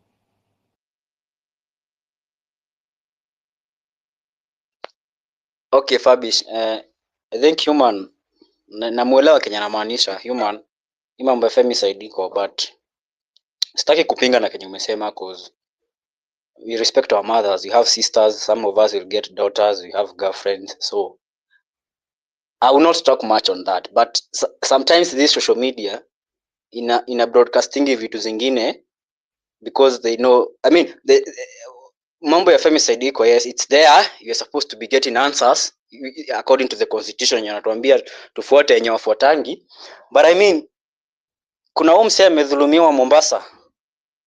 He's a man, no one talks about it. There's no one even supposed to speak about it. Watu wanajifanya wajui nini iliendelea huko. People are quiet. And these things actually are funded by whites. Whites, they do fund this thing ya femicide. Wanaleta tu conversation out of nowhere to take the attention of people and people not to see this thing. And that's why women are so empowered nowadays than men.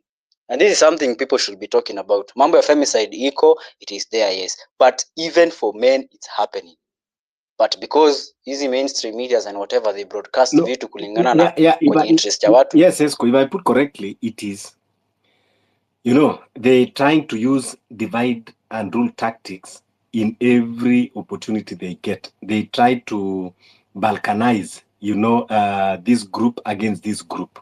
So if they see that they are not going well with the with the tribal, then now they will, you know, because the killings ambayo inafanyika, it is not something to be supported, whether for men or for women. That is why we are saying totally we need to protect our society. No one deserves to be killed, you know. So everyone in this country is oppressed because the regime is failing to protect us. Kwa hivyo, the call for protection, it cuts across the gender. It cuts across the religion. No religion can say they are safe. Christians that ambao hata wako State House wakifanya intercession, they are not safe. Muslims, they are not safe. Hindus, they are not safe. You know, when you go to religion, region, gender, no one is safe in this country. So I think it is not about now kwamba tunaanza kusema femicide or nini. No, we should just call out the atrocities that have been committed. If we have a proper democracy, a proper government, no one deserves to die in this country, whether a child, whether a youth, whether an old person, whether man, whether woman. So let's go to Ndungu. Fabish, this problem. Yeah, before that, all these problems, they can be solved by one thing: Ruto must go. Because even this thing for femicide, I mean, power inapatiwa, it's something as excess. It's even exaggerated at some point. Things do happen in this country and people don't say. Vijana wengi sana are being raped here and stuff, and no one speaks about it because of the bad governance. But sasa, because they want to divide us, wanna empower some things like that. They even fund people. Mambo ya femicide ipelekwe. I mean, it's rotating on one thing: bad governance. That's why I think Ruto must go. It's not even bad, it's failed. Let's go to Invictus, then we go Ndungu first, then we go to Invictus. Yeah, okay. Fabish, can you guys hear me? Yes, loud and clear. Awesome. So, I would like to commend the work you're doing. Hosting these spaces, first of all, is very important because it keeps the conversation going. And for me, what I want to add, I want to shortly comment on the issue of of community policing. Imeitwa aje? I believe community policing. Hivyo. I want to comment on that. And but before I give my comments, I've judging by the topic of this space, revolution. So I believe a revolution has some specific every individual has some specific role in which they have to play in every revolution. And judging from the three major revolutions in the world, the American Revolution, the French Revolution, and even the Bolshevik one in Russia, we can clearly see that in every class of people, every individuals from each of those classes, they have had their specific roles in that revolution. We have had people who have gone to the streets, and we have had people who have never gone to the streets, but they have written works which have inspired those who went to the streets in the first place. And in that manner, you find that everyone gets included in the contribution for the revolution. Now, my stance is that I believe that the intellectual side of things is one of the best approaches towards stirring the hearts and the minds of each and everyone. And this is what led to the American Revolution and the French Revolution. It is what we nowadays know as enlightenment. People read works of great philosophers, and those works opened their eyes to the injustices in the society. And then the people who had meditated on those works, they acted, and they removed those despotic demigods from power. And so I believe that every intellectual in this current generation has a very big, huge role to play. We have the likes of Akina Buka spreading communist maxims everywhere they go. And even though it might not seem that I make difference kubwa for now, I can guarantee you that at the end of the day, it will make a whole lot of difference. Yeah, so now let me go back to the community policing thing. The community policing is actually a pretty bright idea. However, I'm afraid, I don't mean to discourage, but I'm afraid it might not work. It might not, I'm saying it might not work because of this one fact. The greatest enemy right now to the Kenyan is not even the armed robber. The greatest enemy is the government. You understand? Why am I saying your greatest enemy is the government? Because the government is the institution that solely owns the monopoly of violence in the territorial jurisdiction of Kenya. There is no other Kindly repeat it institution. again. Ndungu, repeat it again. Okay, I'm saying that the government is your worst enemy because it is the only institution in the territorial jurisdiction of Kenya which owns a monopoly of violence. That makes it the most dangerous entity within these borders. Why am I saying this? Because when the government takes power, remember it has the police force, it has the armed forces, and you are not allowed to own a weapon unless the very government gives you a license. You understand? So if we form these small groups of community policing, yes, we can protect ourselves against some petty thieves here and there. But when the government comes knocking on your door, bro, when DCI comes knocking on your door, is the community policing organization sufficient to protect me from my worst enemy, which is the government? If it can't, then I believe we are better off the way we are. You understand? Yeah, that was just the input that I wanted to put. I don't have anything else to add. Thank you. I like that you are very conscious that we have an enemy, and also you are conscious that who is our enemy. That is something that is a good start. Now, creating a community policing vigilante group, it is very simple.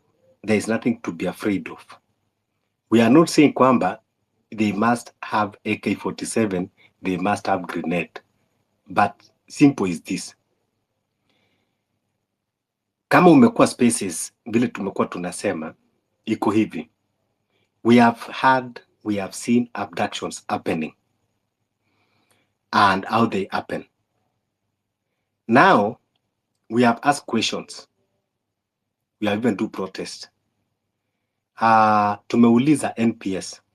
Wamesema they are not the abductors because this abduction, they are not done in a legal way. So NPS, they have distanced themselves.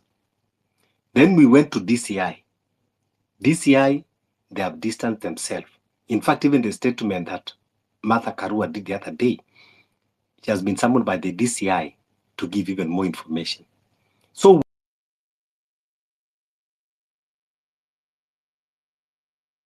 not part of this. DCI, you're not part of this. Okay. But you are not telling us, if you're not part of this, and you are showing us that you don't have interest in investigating. Sasa Ndungu, kama NPS umesema si wao, na DCI si wao, so tufikirie ni nani? So tukifikiria tunasema okay, so these are criminals operating.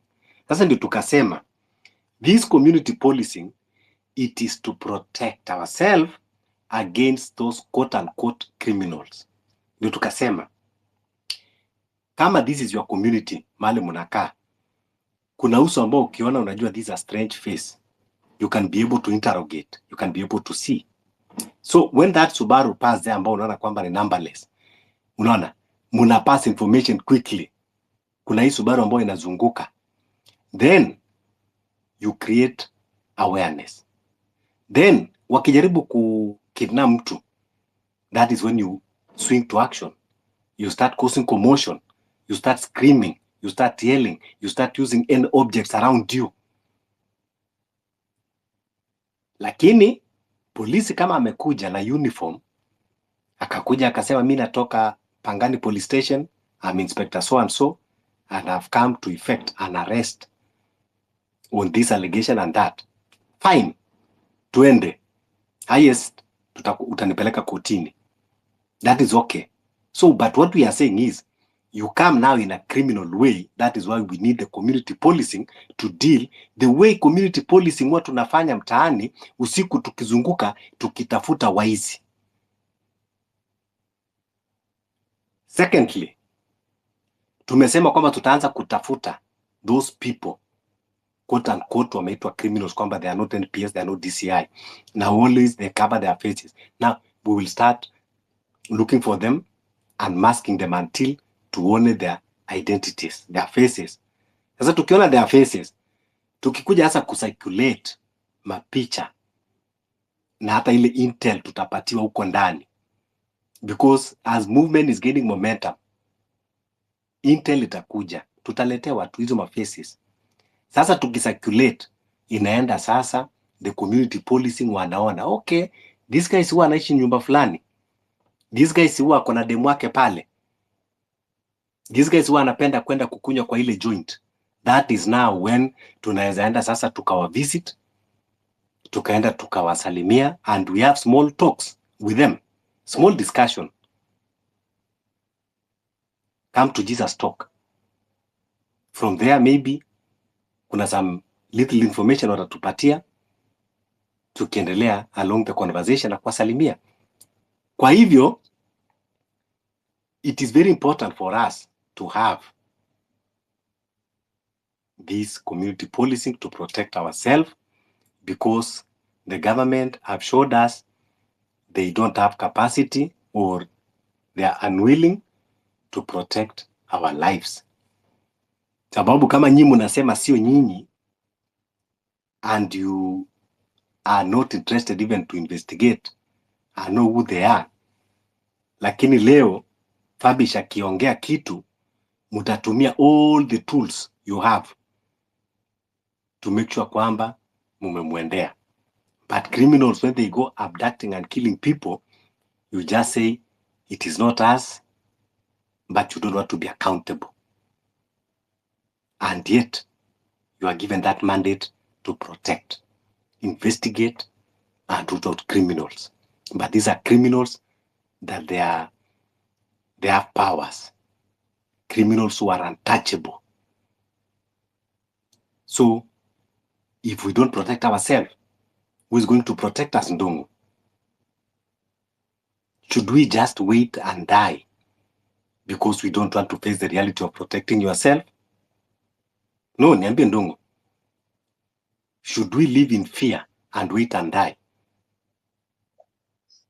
Yeah, okay, bro, Sesko. That's a very nice question. Actually, hiyo inaleta a dilemma, imeleta a dilemma because many individuals under state control wanajulizanga the very same question. What is to be done therefore?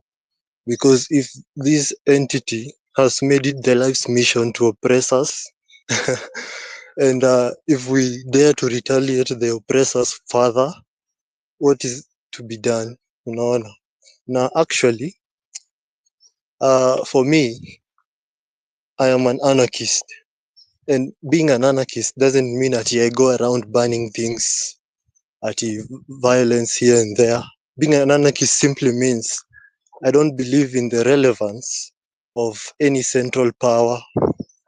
I believe that individuals themselves can organize themselves in small libertarian societies, and they can be the authors of their own destiny. No, that's what being an anarchist simply means.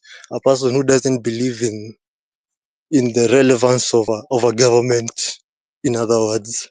So, okay, answering your question, it is important for you to understand that the government is a security monopoly, and the life of the government and the very existence of a government, it actually comes out of the barrel of a gun. The government feeds on violence. Violence is like the food for any government. Any government that does not commit violence will never get to reap the fruits of democracy. You know, democracy, according to me, is simply where a minority get elected into office and they oppress the majority. Well, Just hold your thought there. So you are telling me that every government have that monopoly of violence. So what William Ruto is doing is not unique. It is for every government around the world. Well, is that what you are trying to imply? Every government does that.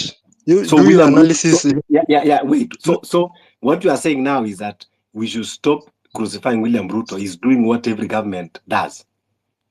No, I'm not implying that.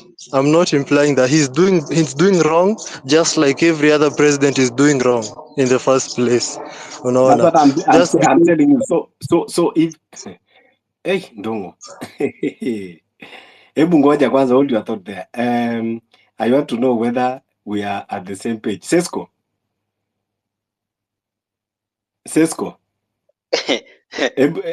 Ndongo, mute kwanza your mic.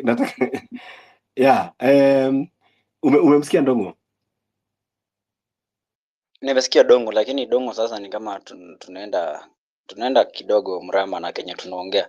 Dongo, the fact that all the governments uses that's what you're fighting. So I'm not yet I'm yet kusikia kinyo unataka kusema nisi fight point yako. Unaweza maliza tusikie what you are implying, but as per now tuko pamoja bado kinyo unasema. Yeah, I'm headed there actually. No, and I just had to establish that truth which you all share, that every government is in the business of oppressing its people. Whichever country you want to pick, you can pick it. Anyway, so moving on. If the government being a security monopoly, meaning that it will be the only entity which will be allowed within the said territorial jurisdiction to offer security services in terms of army, police, or whatever it is. So therefore, any security organization which wants to come up in the very territorial jurisdiction which opposes the power of the security monopoly might not be accepted. Unaona, ndo maana sasa nawaambia community policing is a good idea. However, if not registered by the same government which owns the security monopoly, and it continues operating without the necessary registration, the security monopoly might treat that organization as illegal, and actually it might end up being branded as thugs and thieves. Unaona, na any form of violence against the security monopoly will only lead to more aggressive violence from the said security monopoly. So ndo maana nilianza nikisema that creates a dilemma, because what then is to be done? Unaona, however, for me personally, I know I'm not against community policing. I'm not against vigilantism, but we saw what happened in 25th, and we saw what happened after 25th.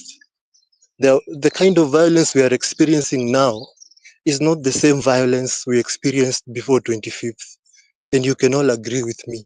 The violence from the government has increased, and why is this? Because the monopolist himself must go. Aliona anathreateniwa with violence, yet he's the one who owns all the violence in Kenya. So unaona, he decided to kukaza kamba zaidi, unaona. However, I'm not against any creation of any group, but for me, my advice will be not to reply violence with more violence. Thank you. Okay. Real Joe.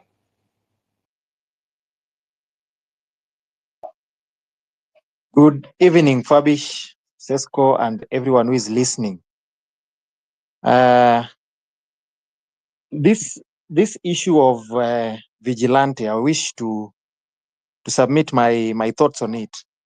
But even before that, I don't know where we are getting this ideology that the government is always there to suppress or frustrate its people. Not every government does that. If William Ruto is doing that, if Museveni is doing that, if any other president is doing that in Africa, not all governments do that. There are governments that are out there working for their people, and there are governments that are suppressing their people.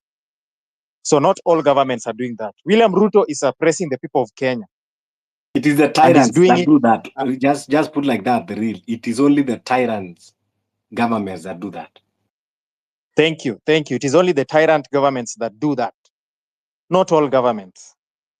So let's stop that ideology. Number two, this issue of vigilante, I see it is quite a topic that has been discussed in this space, Fabish, several times. I wish to state that when we went to the streets on, let alone 25th, when we went to the streets before 25th, the protests were in a different nature. And our voices, the message that we were spreading was reaching out to the government. The way this information was reaching to the government, it was effective somehow. And we made the ground very hostile for politicians. And that was very good. After 25th, we had another series of protests, if you can remember. And protests after 25th, because I want to debunk something that I've heard how people speak sometimes on this space, and I doubt if some of them were in the streets, because I really don't understand, because some of the people here were never in the streets from the beginning. I was in the streets from day one of the protests, when we were just a few of us protesting against anti-finance bill, and majority we were led by some few activists and some few organizations. Some of them were branded to be funding the violence later on. We were just few people. But when people saw that young people protesting, then it became something, and it spread all over the country, because the message was clear. We were tribeless, we were leaderless, we were partyless. And we did not tell people to join us by force. We only went to the street on our own, but we kept educating people every day about why we are protesting. And we kept every day, every evening after we retreated back home, you would see TikTok videos, you'd see X Spaces, you'd see lawyers invited to X Spaces to debunk the finance bill. You'd see each and every clause of the finance bill, people discussing each and every clause, every evening. And when we called for another protest on Tuesday, people turned up. And the third protest was the best protest for me, because on the third protest, people turned up in Nakuru, large numbers. On the third protest, I saw protests in Kisii. I was never seeing these protests. I would only see them in the evening, because we were protesting during the day. And we saw protests in Eldoret in the third protest. That was the protest that was leading to 25th, because we took a break, if you can remember, for a week, and we declared 7 days of rage, if you can remember. And we deplatformed politicians from churches, and that worked. And in the build-up to that, everybody was on board. If you went to Instagram, everybody was on board, and even the influencers, all of them were talking about the same message. Everywhere, media, everybody, the coverage was very good. And in the build-up to 25th, when we were going for the 25th protest, the government was not aware that these guys were going to turn out. People turned out. Nobody told anybody to turn out. Nobody paid anyone. People turned out at free will. And that was an organic protest, and it happened. And in fact, Parliament was breached.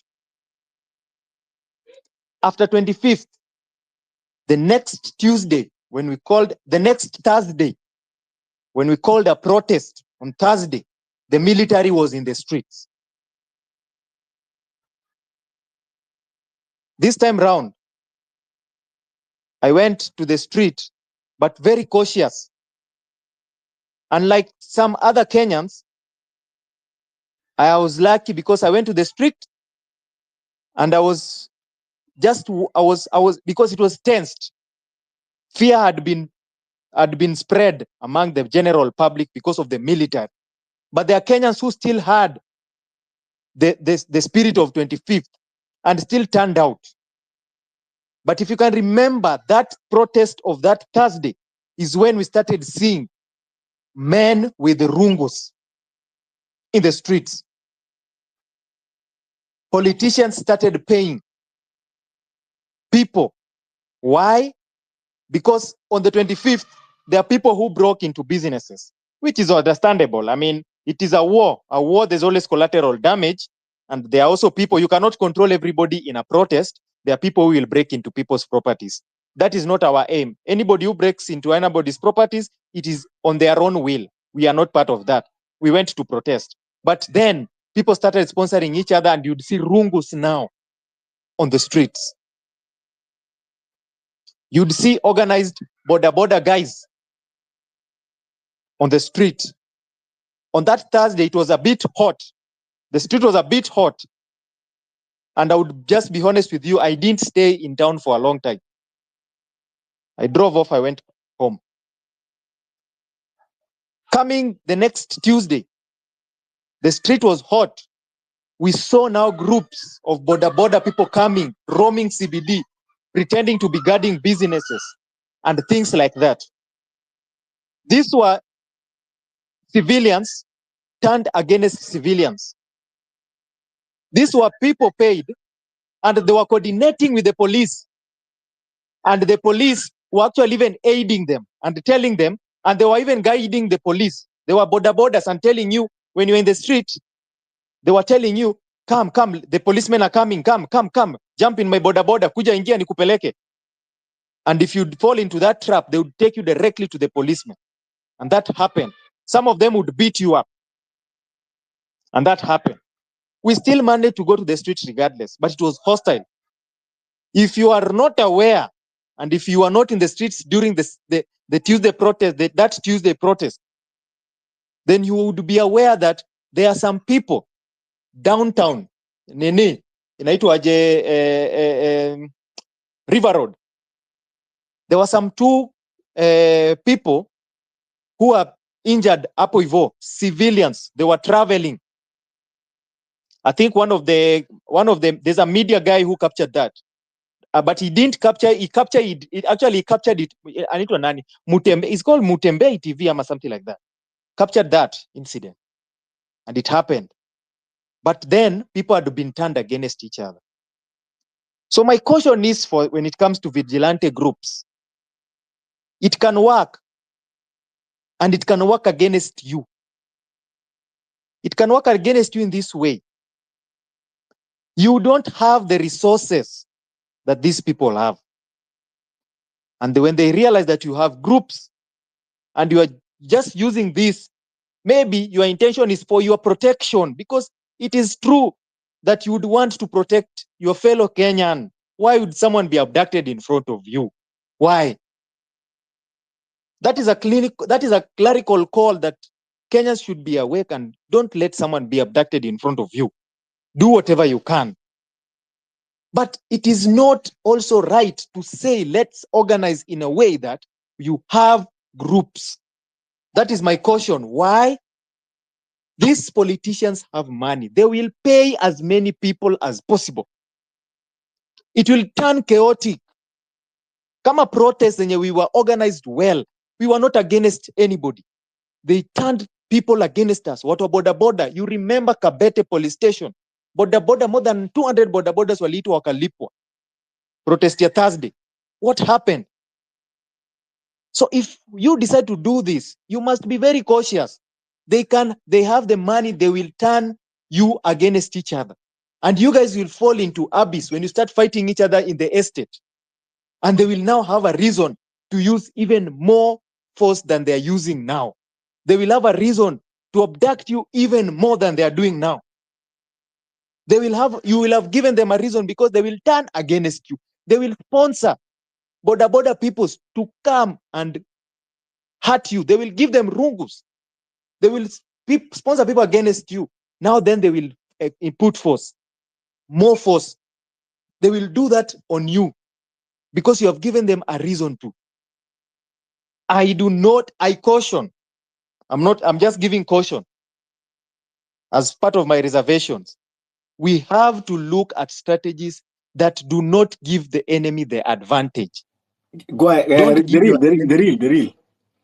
Now, I think you already give us the negative part enough. Now, give us that strategies. I would want to know.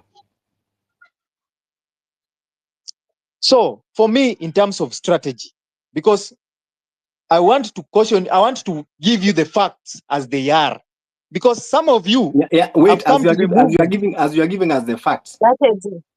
I would first start by the facts that you are being kidnapped in broad daylight and some of us are being killed. So start with those facts. and now give us the solution on that part. You're being kidnapped on daylight. And I've just made a clerical call here that when someone is being taken by unknown people, masked people at daytime, and you are seeing, because sometimes I see people even take videos. Yes, you can take those videos and all those kind of things. But when people are doing that, we have said this several times. It is not even now that we are saying this public. And I have said this in so many spaces. When you see people come with vehicles and they are masked, those are not policemen. They are not policemen. Those are thieves. Treat them as thieves. Those are not policemen. If they don't, a policeman, as according to the law, should identify themselves. The court ruled even when we were protesting that policemen should not come with masks in the protest. They still came with masks. They will always break the law. But don't give them the advantage, because they're doing that so that we Okay. Yeah. say, Now, so that we go step by step. So now, as you are going to treat them as thieves, as criminals, that I want to agree. So, who in this society that they're going to deal with them? Is it our mothers? Is it our fathers? Or it is the youths who are active and energetic? Fabish, I don't have answer for that. But what I'm telling you, anybody who comes to abduct someone and you are there at that point in time, treat that person as a thief. Treat that person as a thief. Treat that person as a criminal. That is all I can say. I don't want to give you details. These are spaces. I will not give you details. But treat that person as a thief. If they don't identify themselves, they are thieves. That is all I can say. That is the solution I've given you to do. But this is something we have said so many times, Fabish. This is something that we started saying so many times. But people are still being kidnapped and people are watching. So that means you need to give... Because people are telling us that we should not be anarchists. We should follow constitution when we are kidnapped. Fabish, don't try to mix words zenye mimi nasema. I'm very clear in what I'm saying. I've not said that. Nasema other proponents. Wewe umeweka kila kitu in very straight. Unaelewa? Huyo ni mwizi. That is a thief. I agree. That is a thief. Treat that person as a thief, period. So the only thing that we need to do, because these things still happen, is we need to educate the masses more. We need to tell the masses more. Tell those people, enlighten those people that the police need to identify themselves. If they don't identify themselves, they are thieves. Even you need to identify yourself at some point. That's why unaitishwanga ID and things like that. Even the police have their own identity and they have their numbers, and they have even a reason to why they are coming to arrest you. They need to identify themselves. If anybody who does not do that, that is a thief. That is a criminal. I will not say much on that. That is the solution I've given you first. So you're asking for solution. That one is solution I've given you first. I will not. Can I ask a question on that one? Yes. Because we keep saying that, and I do agree, we should treat them as thieves. But then you've seen when people give an account when walikuwa kwa area ya watu wenye walikuwa abducted, they say that these people were heavily armed. So Wakenya washauziwa uoga. To be honest, I will speak very honestly, very plainly. It's not like people are not seeing, but the way the regime has handled people, kuna hiyo kuuziwa uoga, and these people like seem heavily armed when you see the videos. So you don't expect keeping on telling people don't treat them as thieves will just take away that one. That is why the strategy has to be dug a bit deeper. Hiyo kuuziwa uoga yenye tumeuziwa inaweza kureduce in what shape and form, because hata tuseme treat them as thieves mara ngapi na watu wameuziwa. Can I answer you? When we always go to protests, the police always don't come with piece of paper and a pen. They always don't come with a piece of paper and a pen. And we always deal with them. By the way, they always don't come with a piece of paper and a pen. It was and a when crowd we of always 1,000 people. When we always go to the street, 1,000. Hii outside your gym, outside huko kwa duka yenyu. See, with a crowd of 1,000 people. You know what I'm trying to say, yeah? When and I don't know whether you read the report, you read the investigation in Nation Media about these abductions. They are well coordinated, they are well planned. They know your location, they know everything. Unless you want to tell me that you will be roaming around. You will form groups of people who are roaming around. And that is what I'm trying to warn you from. You will No, form a no, group no, of that's not people. what I'm saying. Yes, then what will you do? Because these people sometimes, they track you, they get you in an unexpected way. Fabish, It might be that at some point wamekuja kwa Fabish, market wa mama ndio wako. That's what I'm trying to say. Yes, yes. the real. Oseo. All we're going to do is, first of all, stanza 1, tuachane na maneno ya Safaricom. Period. Watu warudi Airtel. That is 1. 2, tukue vigilant. If you realize you're being followed, give a text, give a call. Those are such kind of things. So that you don't just go unnoticed. Tuendelee. In Umesema fact, tukue what nini? you have Ngoja, said, ngoja, ngoja. Oseo, Ngoja kidogo. Oseo umesema tukue nini? Kitu ya kwanza, tuachane na maneno ya Safaricom. Tuachane na maneno ya Safaricom kwa sababu tumerealize Safaricom is letting us down all through. Wanatuibia, wanatuua, because once you give someone's information you're killing the person. So Yeah, end of kitu ya Safari, pili it is umesema end of tukue. Safaricom. Yes? Alafu kitu ya pili umesema tukue nini? Vigilant. Okay, now Oseo. In Ngoja, any case, you just realize somebody is trailing you or what, or people have been sending you text messages. Share out. Don't be quiet. Somebody sends you some funny message. Share it out in public. Ngoja People would kidogo. know. Ngoja kidogo Oseo. I like the word you use, tukue vigilant. Now I want to ask you, what do we call a collective of vigilant people? What is a collective noun? Maybe you can help me with that. Yeah. So a group of vigilant people is just vigilant people. There's no collective noun for it. It is yeah, a you group can of vigilant people. you can say a group of people. That means a group of vigilant people, right? Now, yes, you know, when I said about vigilant group, then I think we mistranslated and we start going into the activities of which we could have discussed now.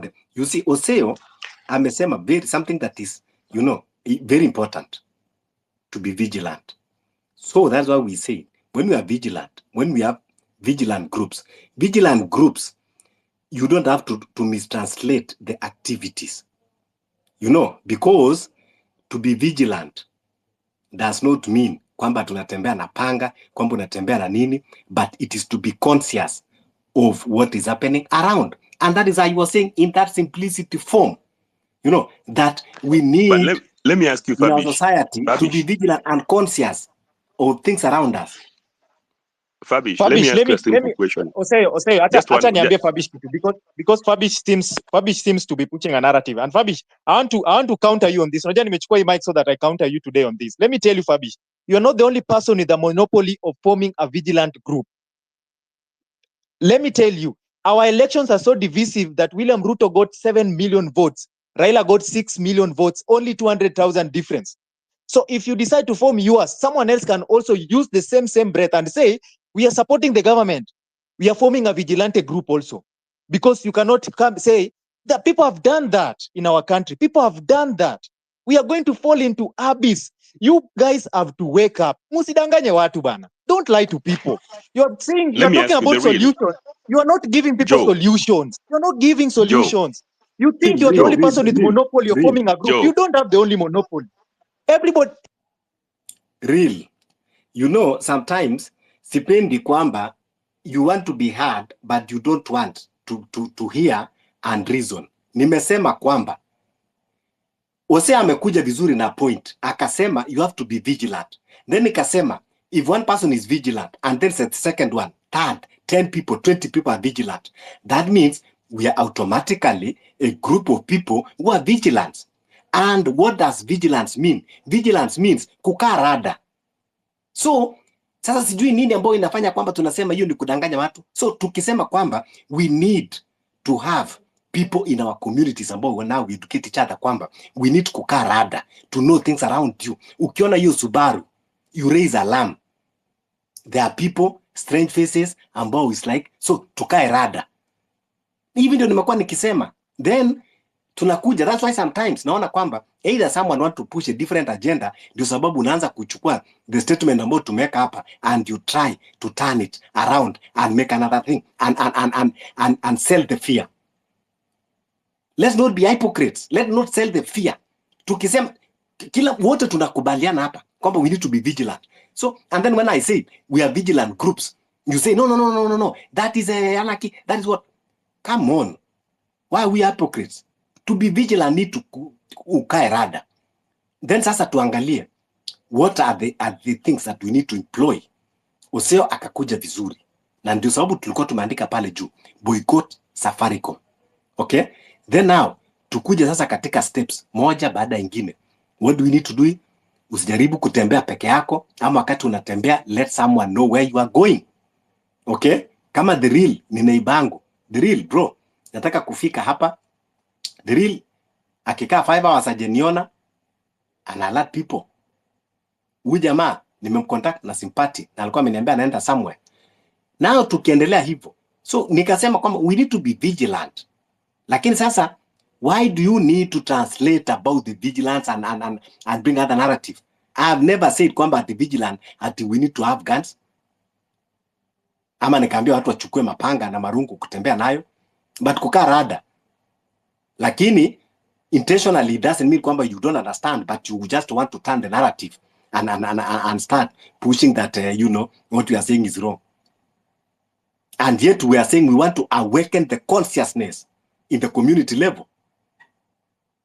So the real, as your name suggests, can you be real?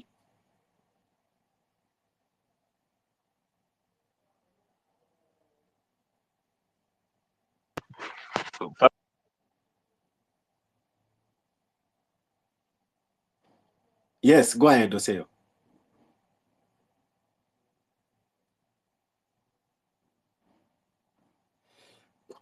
Oseo, go ahead. Oseo, umeinua mkono. Oseo, go ahead.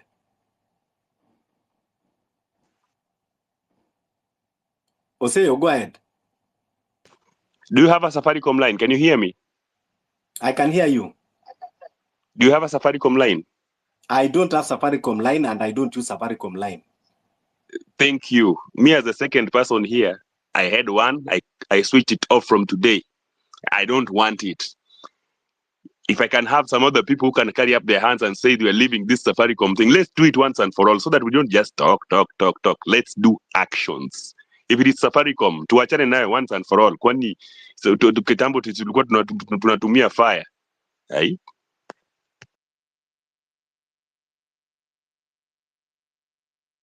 Yeah, and I tell your contacts kwamba tafadhali if uko na Safaricom, mimi nishaanza kuambia watu wangu usinipigia namba ya Safaricom, sitachukua. Nishaanza kuambia watu wangu if tuko pamoja, mandugu zangu, makazi zangu, naambia bro, tafuta line ya Airtel ndio unipigie. Yes, the real. Thank you, Fabish. I want to land, but let me make a point. I'll say I'm with you on that. Actually, me, I had boycotted Safaricom I boycotted Safaricom in 2017 when we formed NRM with the ODM and things like that. I followed ODM for a while until Raila akatupiga makona tukawachana nayo. So I boycotted Safaricom kitambo. But what I wanted to tell you guys is, you know, Fabish, when we started this movement, you know me, I have employed Gen Zs. I am just a millennial, just starting my 30s, but I have employed Gen Zs who are working for me. And when we were starting this movement, I saw the passion that they have. I'm the only person in the whole building, Westlands, where I have my office. On Tuesday and Thursday, we people are not working. What Gen Z walikuwa wanaenda kwa street because we were fighting for our country. And I decided to do this because in 2017, I lost my job for fighting against the government and even rejecting some of the things, including boycotting Safaricom, boycotting Brookside, and boycotting hizo mavitu zengine. And I said, I will never be employed. I will employ myself. I will employ people so that nobody comes after me and can boast for me with a job and I will give you a job and I'll fire you from a work. That's something I've done for the longest. I can sustain I can sustain to be wherever I want to be at any time. But that's not about it. Also, we need to understand that we have a country here. There are people you don't know. Let me tell you, in the build up to this 25th, because I have very, very good friends in ODM. Some of them tunakaa now, jioni, every time we get from work, tunakaa now, we sit with them, some of them. In the build up to this, they were not aware about anything. They were in the dark. They could not even make statements the way they used to make. They could not. Young people walikuwa wameamua kama mbaya mbaya. Young people had set up a pace in this country, and nobody knew. People were asking. The government is asking, who is funding these people? If you would look at, and I will give you very exclusive information, the government had to start looking at individual transactions, and that's where abduction started, of people from M-Pesa. They had to start looking at your transactions and see who is receiving money, the traffic of money coming in and out of your M-Pesa. Because most of the people are young people, and they would know that people would transact on M-Pesa. They found that, to their surprise, people were just transacting no anonymous amounts. In fact, the only anonymous amounts were coming from Kenyans who were putting money to Mchanga. Mtu ako na 200 anatuma 100 kwa Mchanga ya kwenda kusaidia people who are going to be treated, who are injured in the streets. And the government was shocked then. Why are these people? Who is funding them? What is the motive behind this? The motive that was driving young people then was the finance bill and rejecting it. And in the course of finance bill, we changed the motion and the movement and said, Ruto must go. The problem that, and this is where I think the rain started beating us, we had a strategy on how to kick out finance bill, but we did not have a strategy on how Ruto was to go. That is the strategy that we need to find. That is the strategy that we now need to find. That is the strategy we never had. We only had a strategy of kicking out finance bill, and we did not know that people are going to take advantage of that strategy. When we silenced Ruto, when we cornered him, some people took advantage. We saw other politicians now come in and say, wanaanza support Gen Z. I've heard some of you here talking about going to wapi, you are going to other spaces, discuss na kina nani, kina Kalonzo, kina nani. Those are people who took advantage now of the leaderless movement. And there will always be people who will always take advantage. Moving forward, young people must revert, must press the reset button and come back to their notion of leaderless, partyless. You don't have leaders right now who you can trust. The ones who have tried to come out cannot be trusted. They have failed you. You have seen. But if you want to really kick out this regime, if you go with the leaders, that is their game. Bangladesh were leaderless. Someone will try to tell you that they organized. Of course, you must organize. There will always be vocal people. There will always be vocal people in a movement. Fabish is one of the vocal people. There will always be vocal people in a movement. So there will always be people trying to organize. Yes. But even Bangladesh, the reason they kicked out that regime is because nobody was tagged to them. Right now, some people will say this movement is being funded by Gachagua because he's being impeached and therefore is disgruntled, and you'll be thrown into that abyss. And now anybody who is rejecting government, you will be put in the same direction as Gachagua.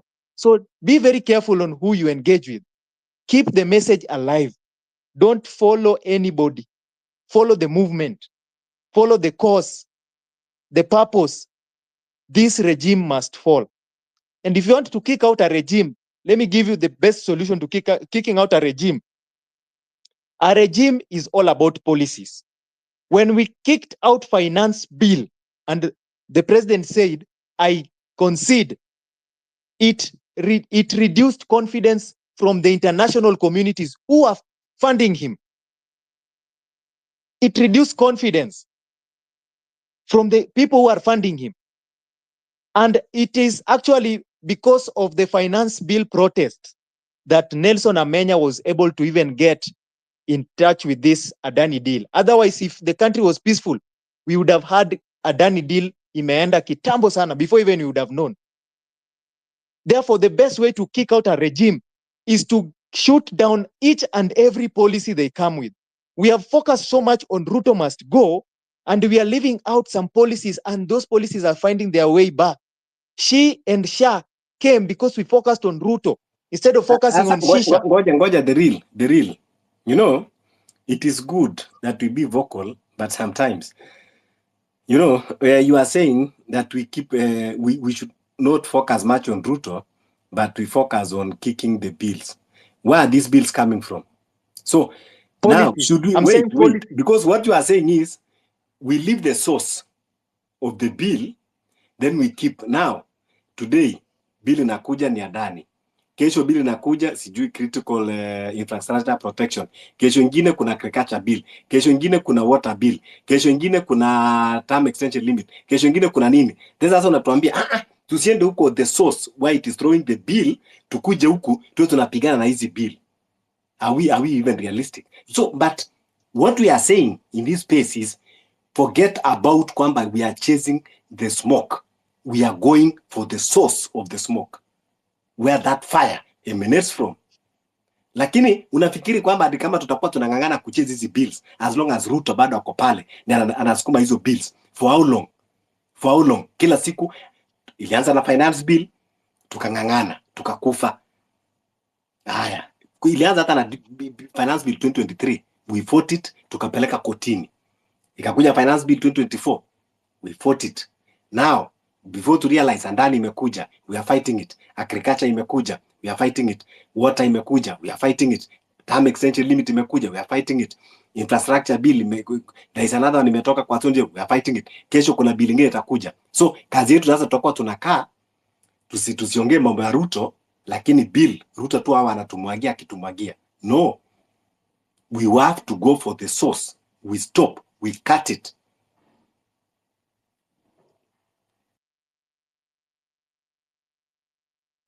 Fabish, you know, sometimes we are. I feel like sometimes we are too ambitious. Let me tell you one thing. You know, his finance bill. What do you mean we are too William ambitious? Ruto. There are people who support William Ruto, but supported anti-finance bill, and that gave us numbers. Let me tell you, there are people who you will not convince and tell them William Ruto must go. They will not be with. I've told you, we are in a society of 55 million Kenyans. Not everybody will side with you. But if you find a way, the politicians find a way of manipulating people. That is the art that this movement has not learned. The word of mouth is very important. That is why us we use word of mouth. That is why we try to educate people. The word of mouth is very important. No. If you want people, listen. Tuache mambo ya grama nyingi. You know, let's stick here. Wewe unasema kwamba No, wait. We have to. I want us so that we are not lost. So that we are not lost. Yes, there are people that they are against certain bill, but they support William Ruto. I agree. Even in June 25, tuliona kijana wa Muturi alikuwa on the protest. That means Muturi himself was not for the bill, but he's a loyal to William Ruto. Now, because we want to remain popular, then we said, okay, wacha tuache William Ruto, we'll be only fighting the bills ambayo anatupatia. Will that be our work? Fabish, I don't know whether you are. Unajua wewe unataka kupingana na mimi. I don't know whether you are getting what I'm saying. Fabish, What I'm saying. Let me What get I'm saying it. is. Let me get it. What I'm trying to say. Just 1 minute, Fabish. Yes, Oseo. Instead of going round things, another issue is here. We have issue with the Supreme Court. Mine is so easy. Is there a way that we can dismantle this Supreme Court? I mean, lawyers are here. Is there a way we can recall back this lady who's running this Supreme Court so that he can't mess us the way he's been doing it? I mean, this is not the first bill that he has decanted and decided now things to flow the way he wants. Why is he fighting the citizens? I mean, why is she fighting the citizens? Oseo. Yeah?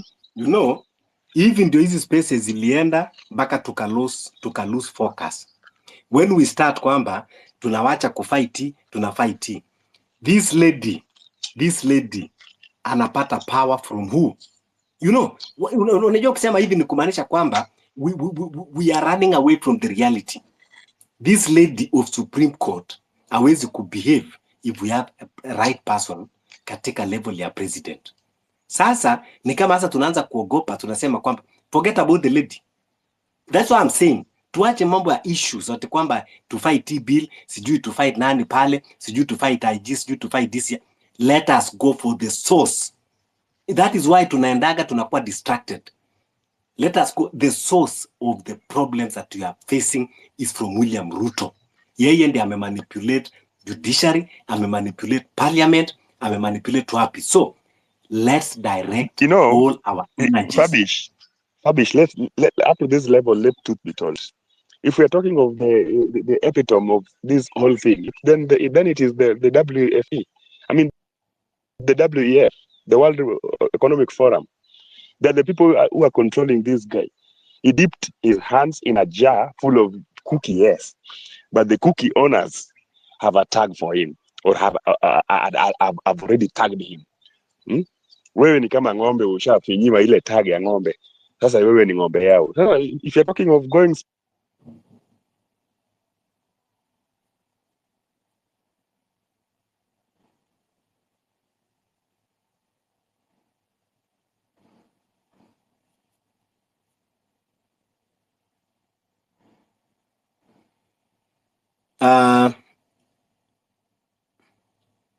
Jose, I think I lost you at some point, but what we are saying is tuache mambo ya kukuwa distracted. William Ruto ndio sisi tunamjua, mahali hizo zingine power zinatoka Western, sijui World Health Organization or whatever, they cannot come by themselves. They must have someone organizing for them. So let's first hear generally new speakers ndio niweze kuja kwenu. Well, Generali, karibu. Then Fabish. Then another thing, why don't we push for formation of a IBC? Because once we have IBC in place, then we can chase Ruto away. How do we chase Ruto with and IBC? Form another. How do we chase Ruto with the IBC? You can recall him. Yeah? With signatures. You can The recall him with signatures how? signatures. Signatures how? You collect signatures and say we don't have trust in him. We are the Kenyans. Now listen. Close to 6,000. Listen. I want you to consult any advocate of the High Court. Na kuambie, the only way to recall a president is through parliament. Zile shenanigans Raila alikuwa anatupeleka kula to collect signatures. There is no any law like that. Any law hata mwenye ako hapa atakuja kuambia. It is only one way to recall a president, and that is through impeachment by parliament. So hiyo mambo ya kufikiria ati kwamba hakuna, there is no other way. Na parliament we already know who they are.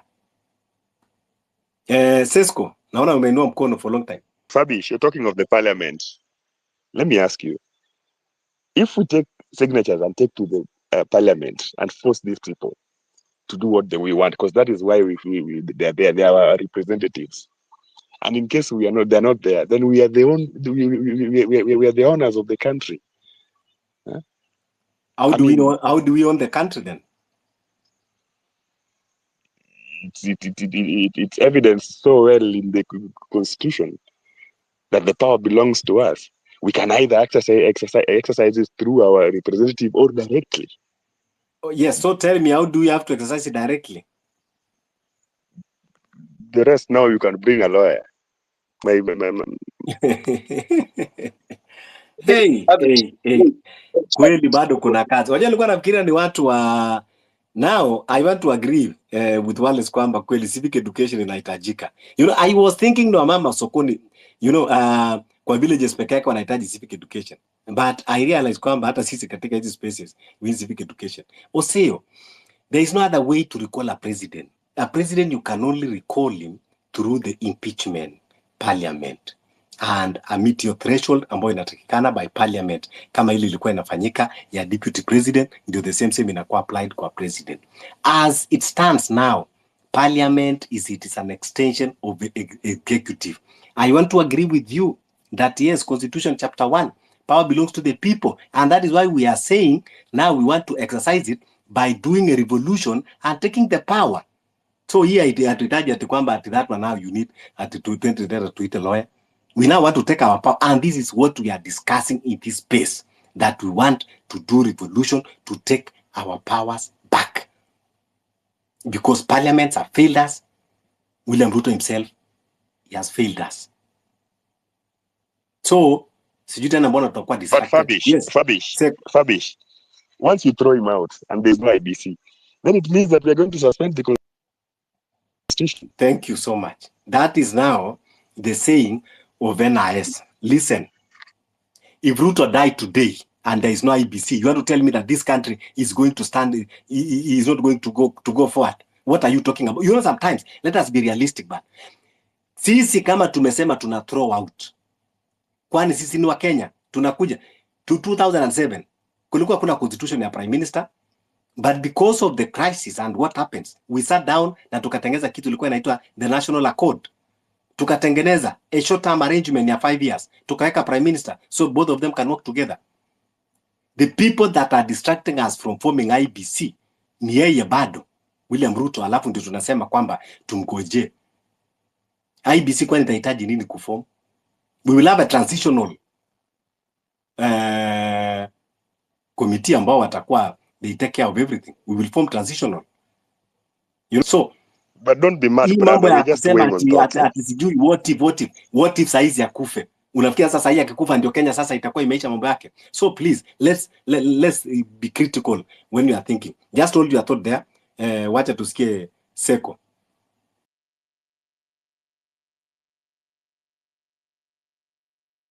Seko, go ahead.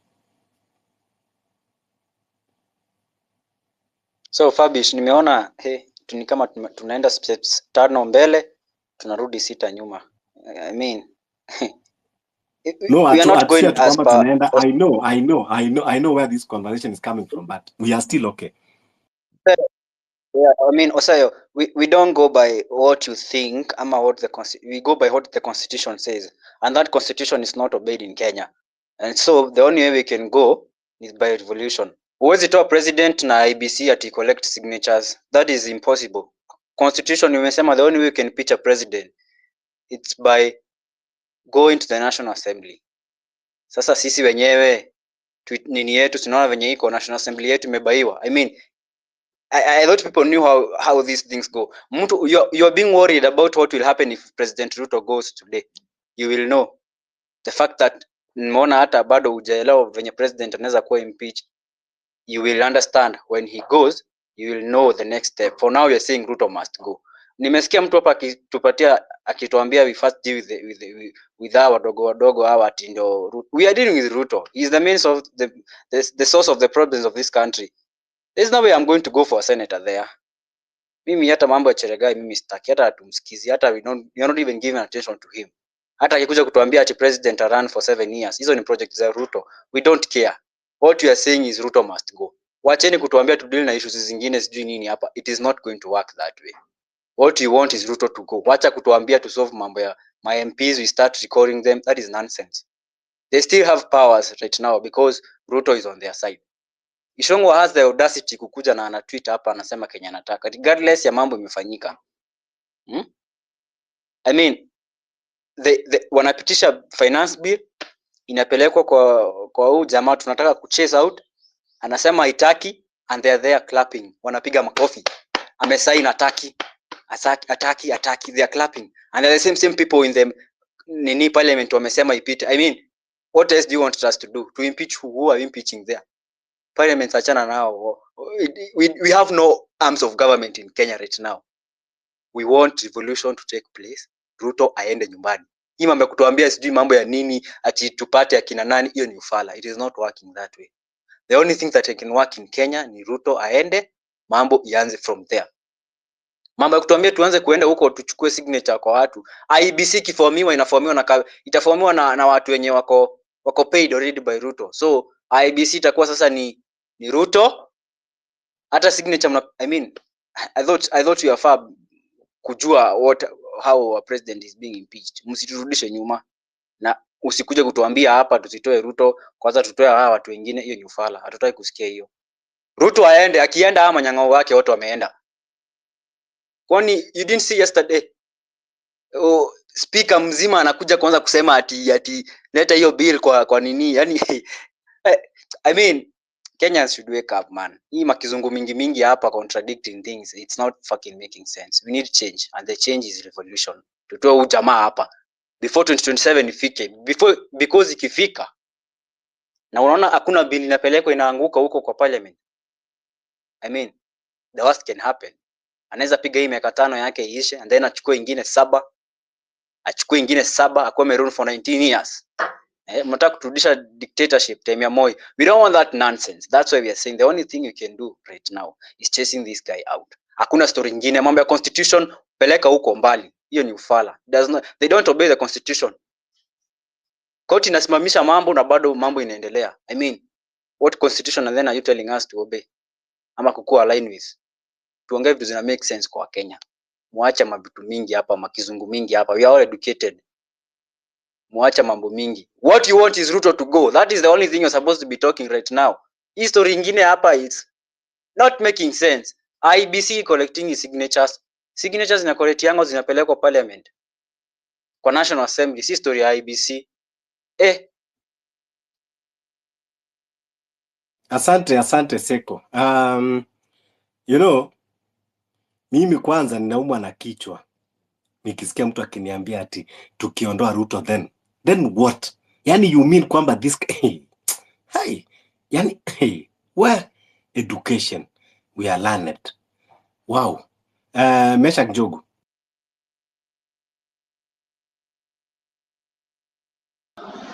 Oh, hi guys. Okay, mimi kwangu ni Ruto must go. So mkianza kusema sijui mnaleta hii, tunastahili kudili na kitu moja, na shida yetu hapa ni Ruto. Ruto must go. Ruto must go.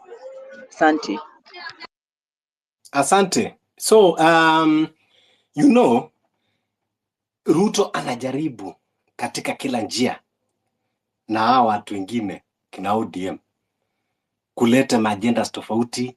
You know, that is why tunaambiwa ati mkimwondoa Ruto na hakuna IBC, mkimwondoa. What are you talking about? Kwani Ruto ndiye aliumba Kenya? Hiyo ndio narrative tulikuwa tunasikia wakati wa Moi, ati kwa unajua mkimwondoa Moi there will be no peace in this country. Ruto tutamuondoa, na hiyo ndio kitu ambacho tunahitaji, ndio hii nchi iweze kupumua, whether with IBC or without IBC. IBC inatengenezwa na Wakenya na binadamu. So na tuko na 55 million Kenyans. We have 55 million presidents material. Anyone can be president in this country. Hata Ruto akiondoka, wewe usay you can be president. Ruto atumii vichwa viwili, anatumia moja kama wewe. The same books alisoma ndio the same books ulisome. Sasa nini inafanya tukisema kwamba ati Ruto akienda then what? Anybody can be president. Fabish can be president. The Real can be president. Mesha can be president. Magi can be president. Tuache kunormalize other things na kuja kujidanganya hapa with you know, we know to talk, we know to arrange words.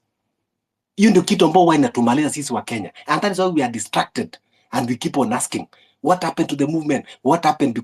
Because of sisi wenyewe tunakuja kujiderail na kuanza kuleta vitu zingine.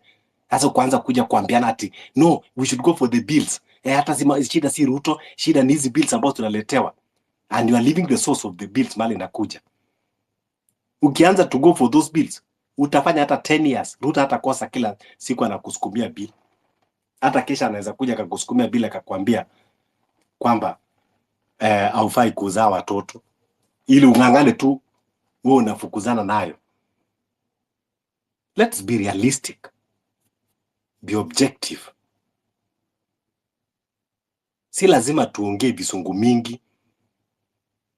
Ndio sababu unaenda katika spaces zingine. Hawa wanajiita mabigwigs, ati kuna maprofessors na madoctors, and they'll now start telling you about the constitution, about article this and article that. But they are not bold enough to go and tell Ruto to respect that constitution, those articles and sabbaticals. But when Kenyans are talking of standing on their rights, unakuja sasa kutuambia, oh, you know, this is not what the constitution envisaged. Go and tell that to the regime. They are the one that took the oath of that constitution. Me, I'm doing my civic duty. I'm paying my taxes. The work people who are in charge of the constitution, ni wale ambao wako ofisi. They are not doing their mandate. Me, as a normal citizen, I'm doing my own. But now, when I ask for my rights, you refer me to the document that you yourself, you are not. And even these things that we are saying, it is in our constitution. The people that I delegated power to, if they failed to exercise it accordingly, I have the right to go and take back the power, and then we can decide who we want to donate that power to. So hata William Ruto akiondoka, tunaweza amua to exercise that power directly as we are waiting for. Kuna a lot of, what are you talking about? Constitution is very clear. What we are doing is within the constitution by taking the power. IBC sio sasa ndio utaleta kutengeneza. Mbona haitengenezwi? Ujiulize kwa nini haitengenezwi? Na unafikiri wewe mtu ajui maana IBC?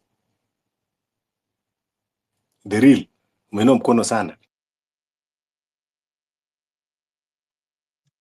Fabisha, nataka kusema kitu moja. I think unaelewa Kenya nasema vibaya. Nikisema mimi sijasema ufight bills za Ruto, sijakwambia hivyo. Unajua shida yenye nimeona hapa. I mean, sometimes listen point of view. Unajua watu wanaongelea kitu moja, lakini shida yenye nimeona mko nayo ni Fabish, kwa hii space yako ndio space yenye nimeona una exchange na watu. Always get the point of view.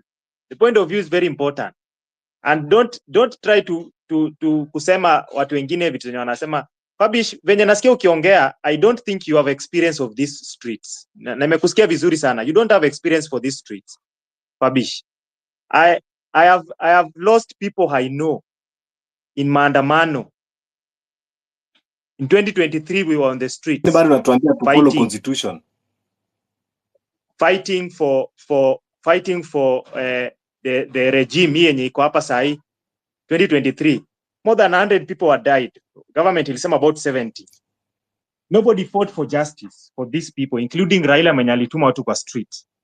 We had to go to the East African Court of Justice peke yetu to seek for them justice through bunge la wananchi, which I am part of, and I always say I'm part of that proudly. And the reason nakwambia hivi is because I hear a lot of naivety when people are speaking. All of us want this revolution, this revolution that you are so talking about revolution. But if you don't understand what a revolution is in the first place, and you think that revolution... Hey, bana, you're supposed to, unajua aje wewe, we were with you in another space in the morning, and you are speaking about opinions, and it is in a space I had people talking about guns. Stop, we are focused on one thing. Stop, acha kurusha bullets kwa mtu moja. Here we are focused on Ruto. If you have personal issues with someone, whatever you're saying, wacha real. Unajua sikatai endelee. Unajua in his space in the morning, I went there and I started wakaninyima. Ngoja hata kwanza. They were talking about guns and what. I mean, it's not making sense. Wacha aende kama anaenda because he knows the truth. Ngoja niseme. Mimi nimesema mimi sitakuwa napoteza muda with distractors. You know, tafadhali tusije kudanganyana tuonekane kwamba tuko wengi na wengine mnakuja na different agendas. The real, even what you know, what you are telling us is not making any sense. Not unless we unajua the point you are trying. And I know kwamba since tuanze hii space, some people they are coming, ODM wanakuja with a, you know, we know the tone. We know ukianza your conversation, we know where you are heading. And that is why mnakuja kila kitu kiongea hii, no, that one is very difficult. Kila mkikuja hii, oh, that one is very dangerous. That one is unconstitutional. Come on. We are tired. And ndio sababu tulisema kwamba tutakuwa tunakaa spaces za kwenda kudanganyana tu because unangojea baka mtu ule ambao unafikiria aseme hii ndio sasa ukuje uongee kwa space. Here we speak what we need to do. We all agree. Hata nyinyi ambao bado mnapush agenda watu wengine, but you agree that there is a problem in this country. But when we come that we want to solve it in this way, because mnangojea huyu mtu ambao mnafikiria aseme, then inakuwa sasa unakuja kila kitu unasema, unakuja kutuambia una experience ya street. Ni venye sisi wengine labda hatujuani. Mimi labda nimekuwa in these streets longer than you.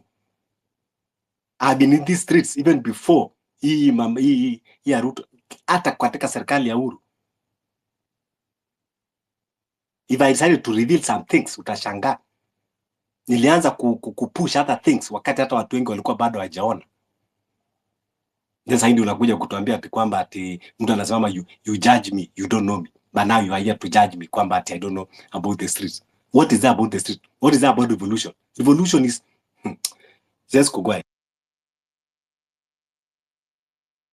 Unajua Kenya, Wakenya wanataka kitu moja, wanataka mtu anawasudhi, mtu anawadanganya, and that's not what we want as Gen Z. As Gen Z nikisema as Gen Z, nasema watu wenye wanafaitia hii revolution, we want change.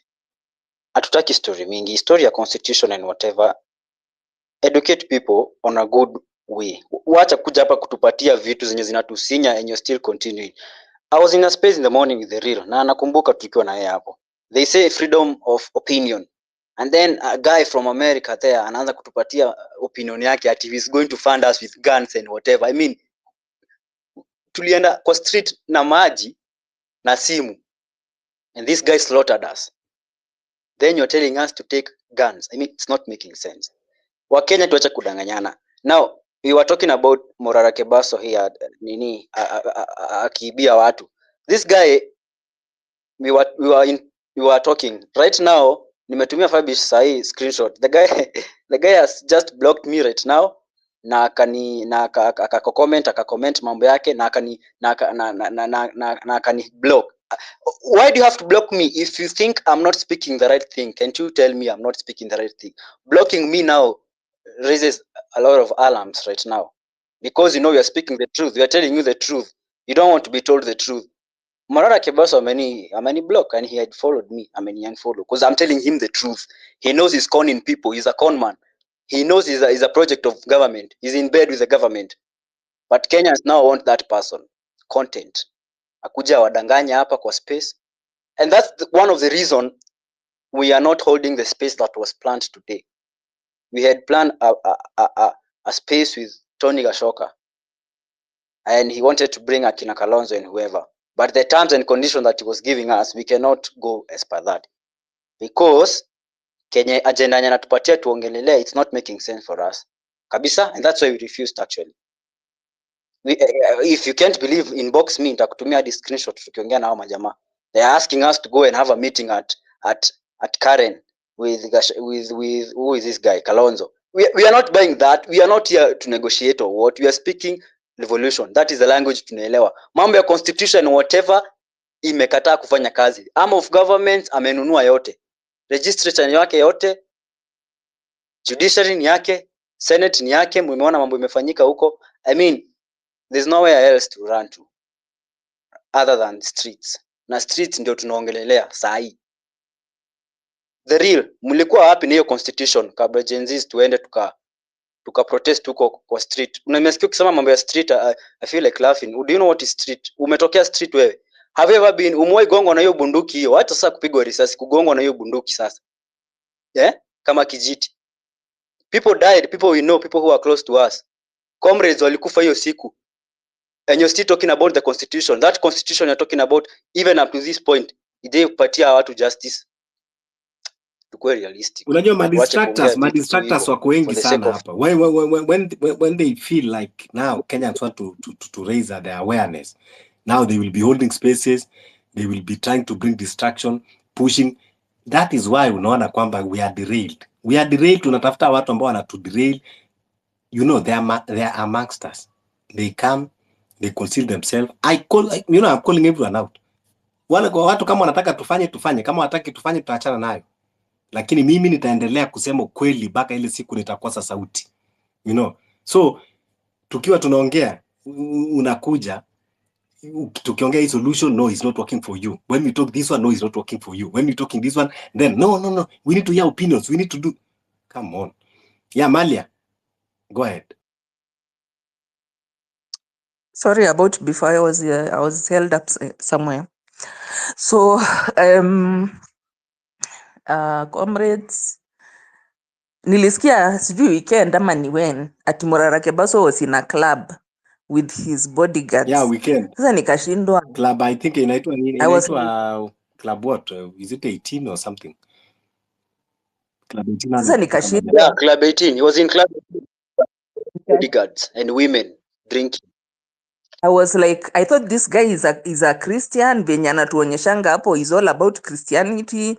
Mpaka anatuonyesha video when he's kneeling down praying huko kwa biashara yake ya furniture. Wana kneel wote na wanawaka.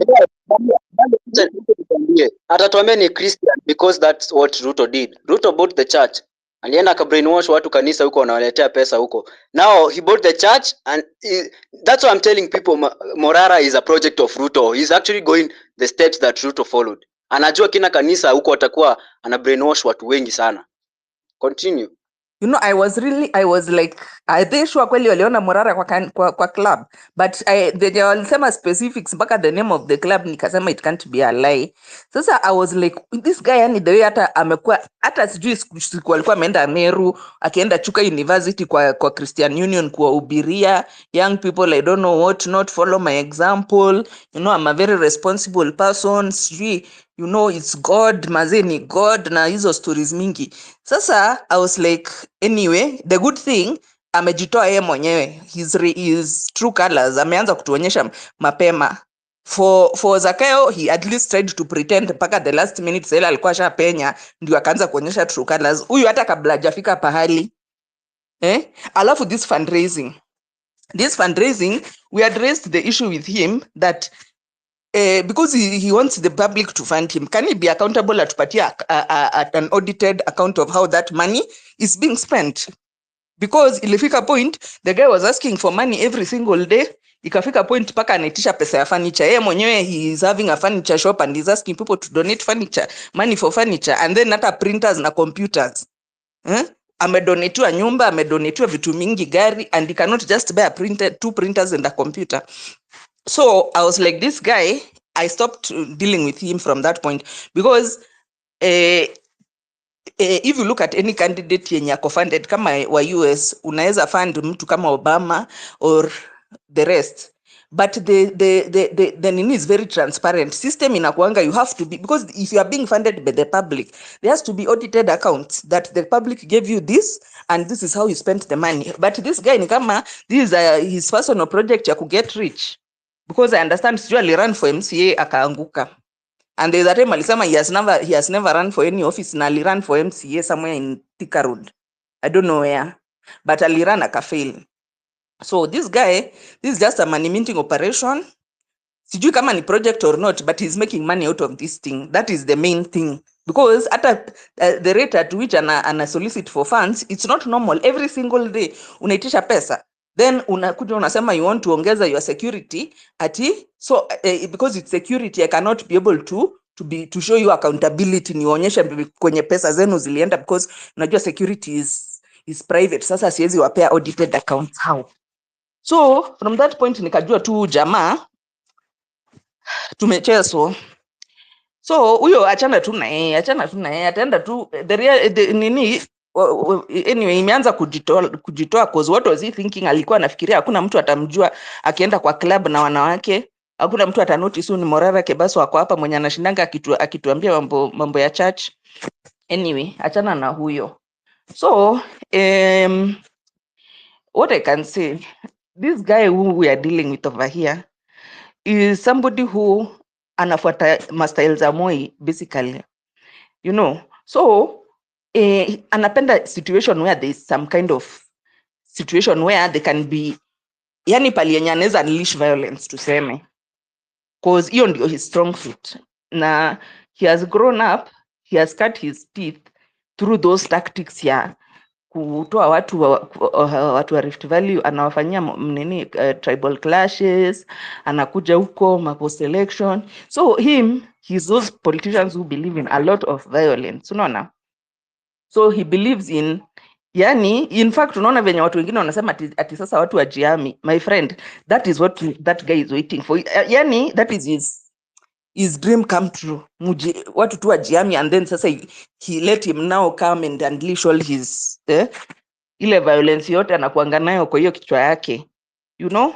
So I don't think that's really a very good path to go, because huyu jamaa anaweza Uliona mtu anaweza itisha army watoke kwa barracks. I've never even had the time when, kama ile time yenye kulikuwa na George Floyd, nani akatoka akasema Trump akasema sijui ni wanaitangwa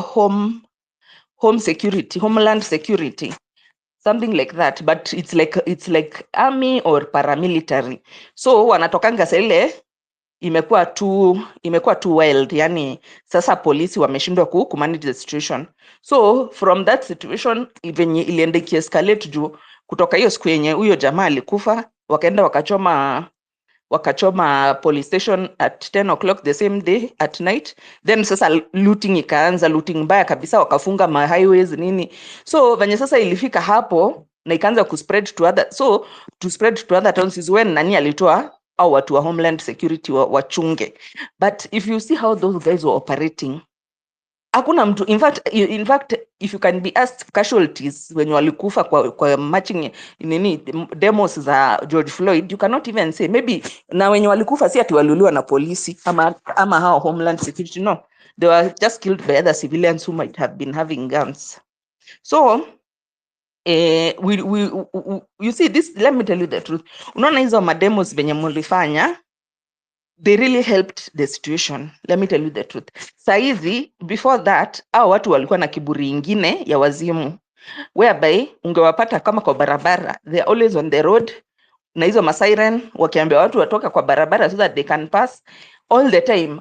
Mtu huyu anakuja mwingine like that, as in walikuwa wameturn the place chaotic. Nowadays, since that demo sijaiona, I'm telling you the truth. Anytime nikisikia ni siren, it is an ambulance. I've never seen. Wanakujanga wanapita wrong side sawa, but they won't put siren. Unaona? So we have achieved something that they have seen, that people have power and people can change things. Yeah? Because unaona hiyo, I like comparing na hiyo story ya George Floyd, because unaona George Floyd aliuliwa by some white cops yenye walikuwa wamezoea kuua black young men. Unaona, it's something which had gone on for a very very long time, as in ukipatana tu na a young boy mwenye ni black, kama uko na gun and you are white, unamshoot, unasema sijui alikuwa naiba, unasema sijui alikuwa anataka kufanya nini. It was just, na ukipelekwa kotini hakuna koti yenye ingefunga a white person mwenye ameua a black young man. But that day venye hiyo video ilitoka, in fact the way it was, huyu jamaa he was not even supposed to be charged. Mwenye alimkanyaga kwa mwenye alimfinya shingo, he was not even supposed to be arrested. They were going to concoct a story, nini happened, he tried to resist, he was going to attack, but evidence ndio hiyo ikaenda viral. So that first of all shows you the power of the internet. Unaona, that at times you may not fight all the battles yani in a way which is structural, like now the constitution means. Unaweza tumia other means, like how that thing was able to go viral, ikienda all over the world, ikienda all over the other towns and cities, na venye wase walijitokelezea. And from that point on, by the way, anybody who shot a black person, kuna jamaa mwingine alikuwa na own bar and he shot a black person who was rioting. Hiyo time tu alikuwa kwa Black Lives Matters, a black young man. So jamaa alitoka akakuja akaambia watu, you guys don't msianze kuleta shida hapa hivi, because I have a business I'm running nini na nini. So akarudi kwa shop yake. Akirudi kwa shop, a black man went and jumped on his back. Akajaribu kufight na yeye, akamwambia ni wachane, akakataa, akamshoot. And after shooting him, the guy alienda kotini, the white man, and he was sent to jail for 25 years, something which was totally unheard of. And from that time, watu walienda, even the guys who were there with that police mwenye alinil on the neck of George Floyd, walienda wote pamoja ndani. So that can show you pressure, people pressure, what it can be able to achieve.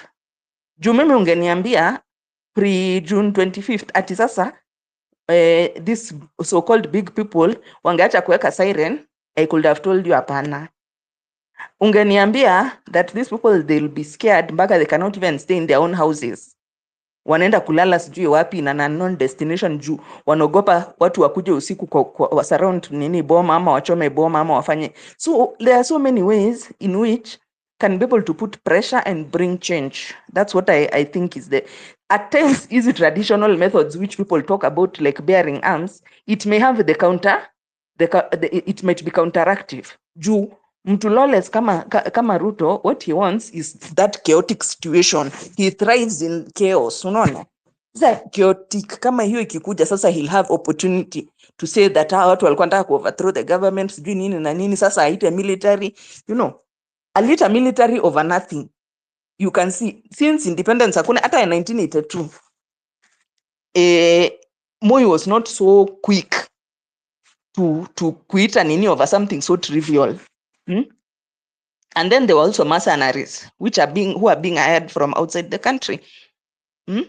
So this guy is just waiting for that opportunity. Ati sasa kuna watu wako armed hapa hivi, aitane mercenaries wake wakuje wavuruge, take situation, and then he'll be like, now is when the dictatorship can be, because these people, they want to overthrow the government, they want to bring chaos, they want to destabilize the country, ABCD.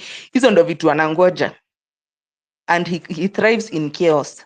But there are so many ways which are available.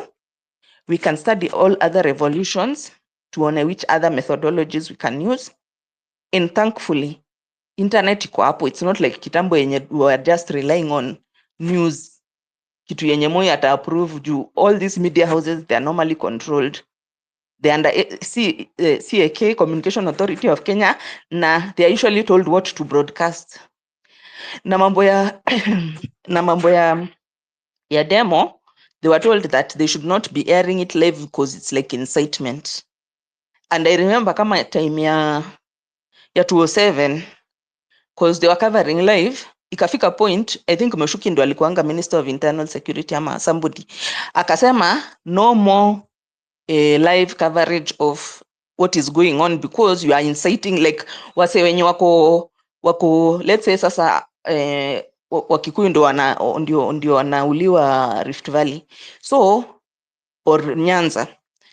So what will happen ati wakiona sasa watu wao venye wanafanywa, waseme sasa Wakikuyu Wajaluo wenye wako Central wakuwe targeted, like in Kiambu kuna kwanga na lot of Luos wakuwe targeted because of what they saw on telly. So he used that as a reason, na channels zote, you are not supposed to cover anything to do with that. So what was happening was just cartoons. Walikuwa naleta tu cartoons, yani inchi iko on the brink, and all these other channels za abroad, Al Jazeera, CNN, BBC, watu wanaonyesha that things are out of control, mpaka watu wanaanza kuwapigia from abroad kuwauliza what is not happening, na nyinyi kwa local TV stations mumewekewa cartoon, you know. So all what I'm saying is this: there are so many ways, and we just need to think of innovative ways how to put pressure on these guys.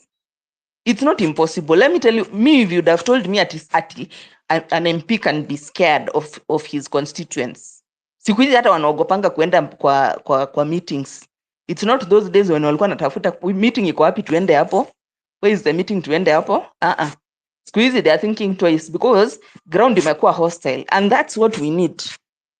Unaona, we need a that continued hostility which cannot be fought. Unajua a hostility which can be fought ni kama if we bear arms and we go and attack, that one can be fought. But there are other ways which you as a unaweza ka like you're a weaker party. Yes, sawa, we are the weaker party, we don't have arms, them they have all the monopoly of violence, but kuna njia zenye zinaweza tumiwa to put pressure, because all these people at the end of the day ni ma civilians. These leaders of ours, they are civilians. They live amongst us. They are our neighbors. We know where they live. We know their partners, their children, everything. So hiyo njia yenye tulikuwa tumeanza ya kusalimiana, mtu akifanya kitu hao yake inasurroundiwa, akienda kwa meeting aezi pewa time, inakuwa very hostile. Those kind of tactics, to me, I saw they were really working. And there's something which gava haiwezi fight nazo because it's not very structured, you know. It's not kitu structured sana, so gava will have hard time. Kwani wataenda wapeane polisi walinde everybody? all 200 and how many MPs yenye wako watalindwa na polisi all the time, their homes, and they have more than one home, watakuwa nalindwa? It's impossible. So the same formula in which tulikuwa tunaambiwa that the gava yezi peana security, kila mtu akuwe na security yake, polisi wake wa kumchunga, is the same thing that sisi ni wengi and the monopoly of violence, but we are many. We have the advantage of numbers. We have the advantage of proximity. We live with these people we know, and we have a lot of data on them. And some of the data is very bad, like wengine hata wako gay and all those things. So that information warfare yenye ilikuwa at the first time, na hata vitu kama kurecall MP, you know, those people, they fear those kinds of things. They fear very much. Hakuna kitu MP anaogopa than losing his seat. He can do anything. Wachana na Ruto kumpea pesa at the end of vote yes or no. If he just hears you are recalling, and it's not such a difficult process, it's possible. So me, I feel tukiorganize around those kinds of avenues, we can beat these people, because we can beat them in our area of expertise, our area of strength, whereby them they don't have the strength there. They may think that they have all these people to spy and do what, but if it's about spying, we are the ones who can spy on them more than they can spy on us. If it's about Nini, you have dirty laundry, they have more dirty laundry than us. Some of them, if their lifestyle was just to be exposed on the net, saizi hata sijui kama they can be in this country. They would rather go and hide themselves somewhere. So for me naona let's be broad in our broad-based government. Let's be broad-based in our outlook of how can we fight these people? How can we deal with these people? Let's not just look at one line. Juu hiyo line wameangalia na wakaona vyenye wanaweza ichenga. Unaona? So nani hata akiona watu, by the way nowadays mwezi hata gather watu 10 ati mnaongea kwa street. These people all over, and then sometimes mkiwa kwa group hata mnaweza shikwa mpelekwe to central. Juu ku discuss to politics, which is what Moi used to do, by the way. So jamaa, we know we are dealing with a Moi reloaded, but now things are different. Hizi ile siku yenye ilikuwaga Moi na KBC na TV2, we have so many things at our disposal, so many tools at our disposal, so many ideas how we can be able to circumvent these people, and for sure we are going to overcome, because the people always have the power at the end of the day. And that's why during George Floyd maandamano, you saw what happened. Hiyo kitu ili become so big and it blew to an extent that nobody could have thought that kifo ya mtu mmoja inaweza blow to the whole world. Unaona?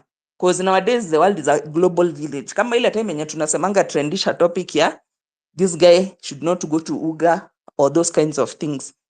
Hizo vitu, they give him a negative publicity in the world, na he has been feeling it, because I don't know when it is, alikuwa kwa interview akasema that there's a lot of negativity and a lot of fake news, which means inamuaffect. It's affecting his image even in the global realm, that mtu he's only ever trending on negative things. Ukimwona kwa X he's trending ni kitu mbaya, ni vitu mbaya amefanya. So let's keep on that pressure. Let me tell you, that thing, that line we had taken, it's a very strong line. And we also look at other revolutionaries, modern ones. Well, how do they normally fight these characters? Akina Snowden, how are they able to do these things?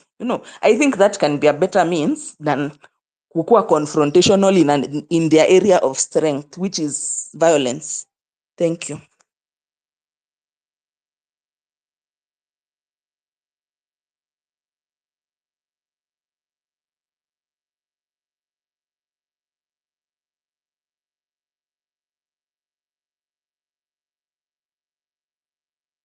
Confrontational. Lakini, as we are doing all those wonderful things that we need to do in a revolution, we are talking of abduction here. which it is illegal, and hata wakati tunaabductiwa na tunawawa, we have never been confrontational. Should we continue subjecting ourselves, losing lives every day because he's the only one that have monopoly of violence? Or it is time that we do away with our fears and say enough of abduction? We are not saying that we want to be violent, that we want to go and start attacking, places, but we are talking of attacking when time comes that they want to harm us. We are attacking those who want to kill us. That is the honorable thing that you can do to protect your life. I'm getting you very clearly what you are saying. But okay, you want to defend yourself.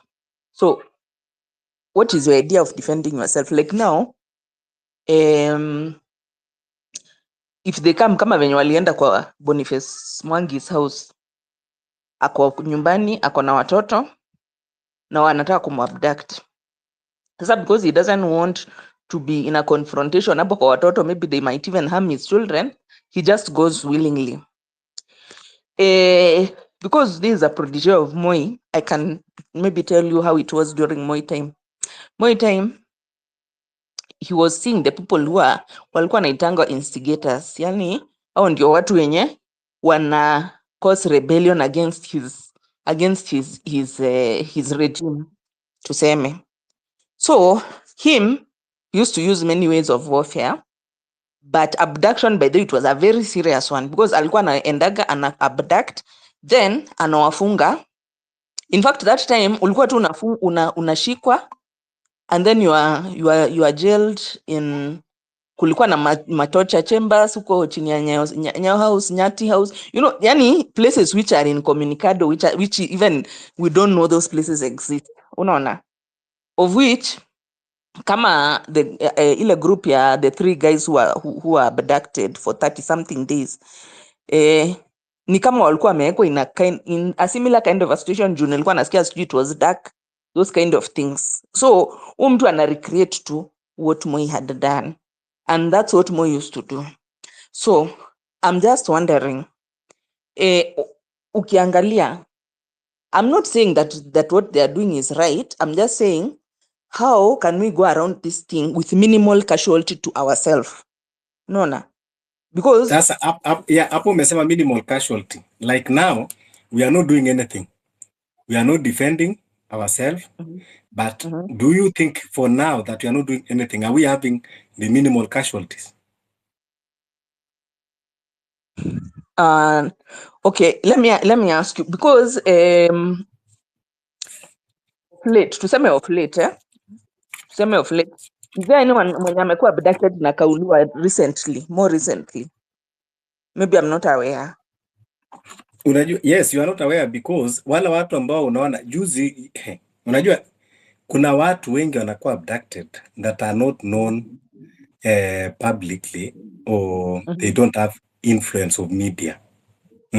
These people every day they are being abducted, they are killed without even our knowledge. Then kuna sasa wale ambao inakuja kwa limelight, and that is why every day karibu kila news ukiangalia utasikia kuna mwili umepatikana somewhere, kuna mwili umepatikana somewhere, kuna mwili umepatikana somewhere. Okay, let me ask, which criteria are they using to decide who to abduct? Let me just put it that way. Which criteria? Is it like wakiona you are vocal, ama wakiona, ama wakifuata your communication, one like you are the one who is maybe leading people, ama how is it? Wana decide aje nita abduct huyu na niwache huyu? Because akina Boni kama wao tunajua it's because wanakuaga human rights defenders, they are civil society, so hao tunawajua because of the work. But now I'm just asking myself, yani, how do they decide that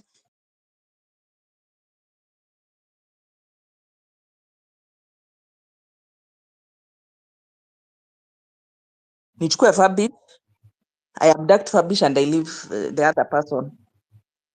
Because you Sasa see, you are telling me.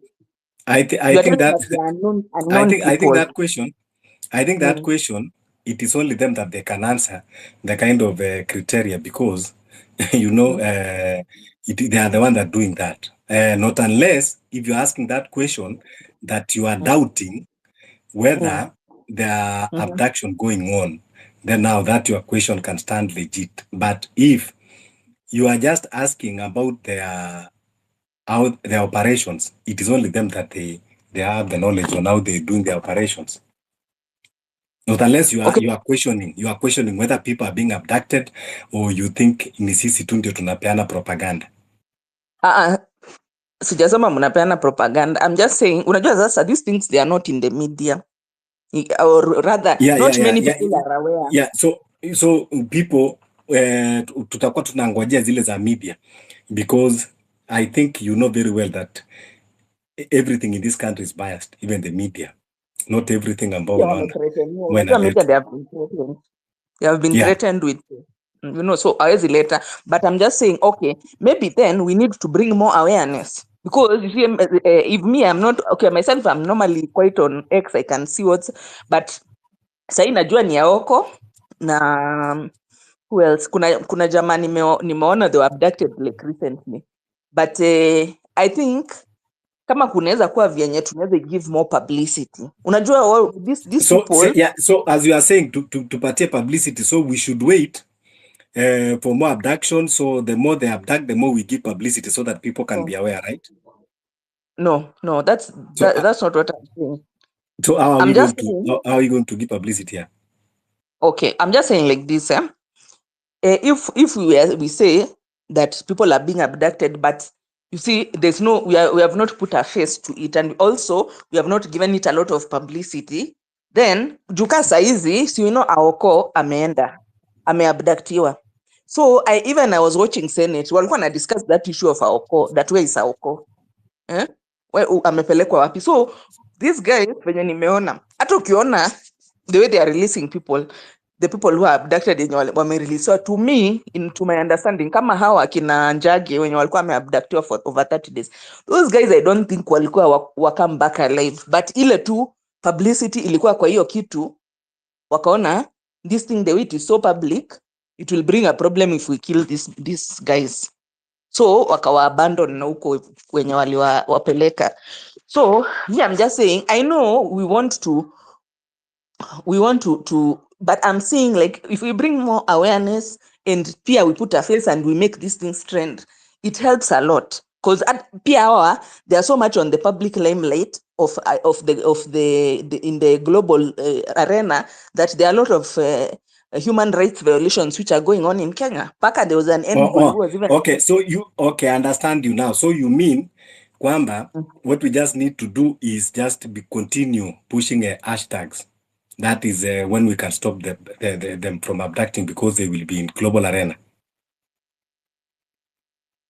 Watu nikuuliza, okay, you give me what you think can stop them.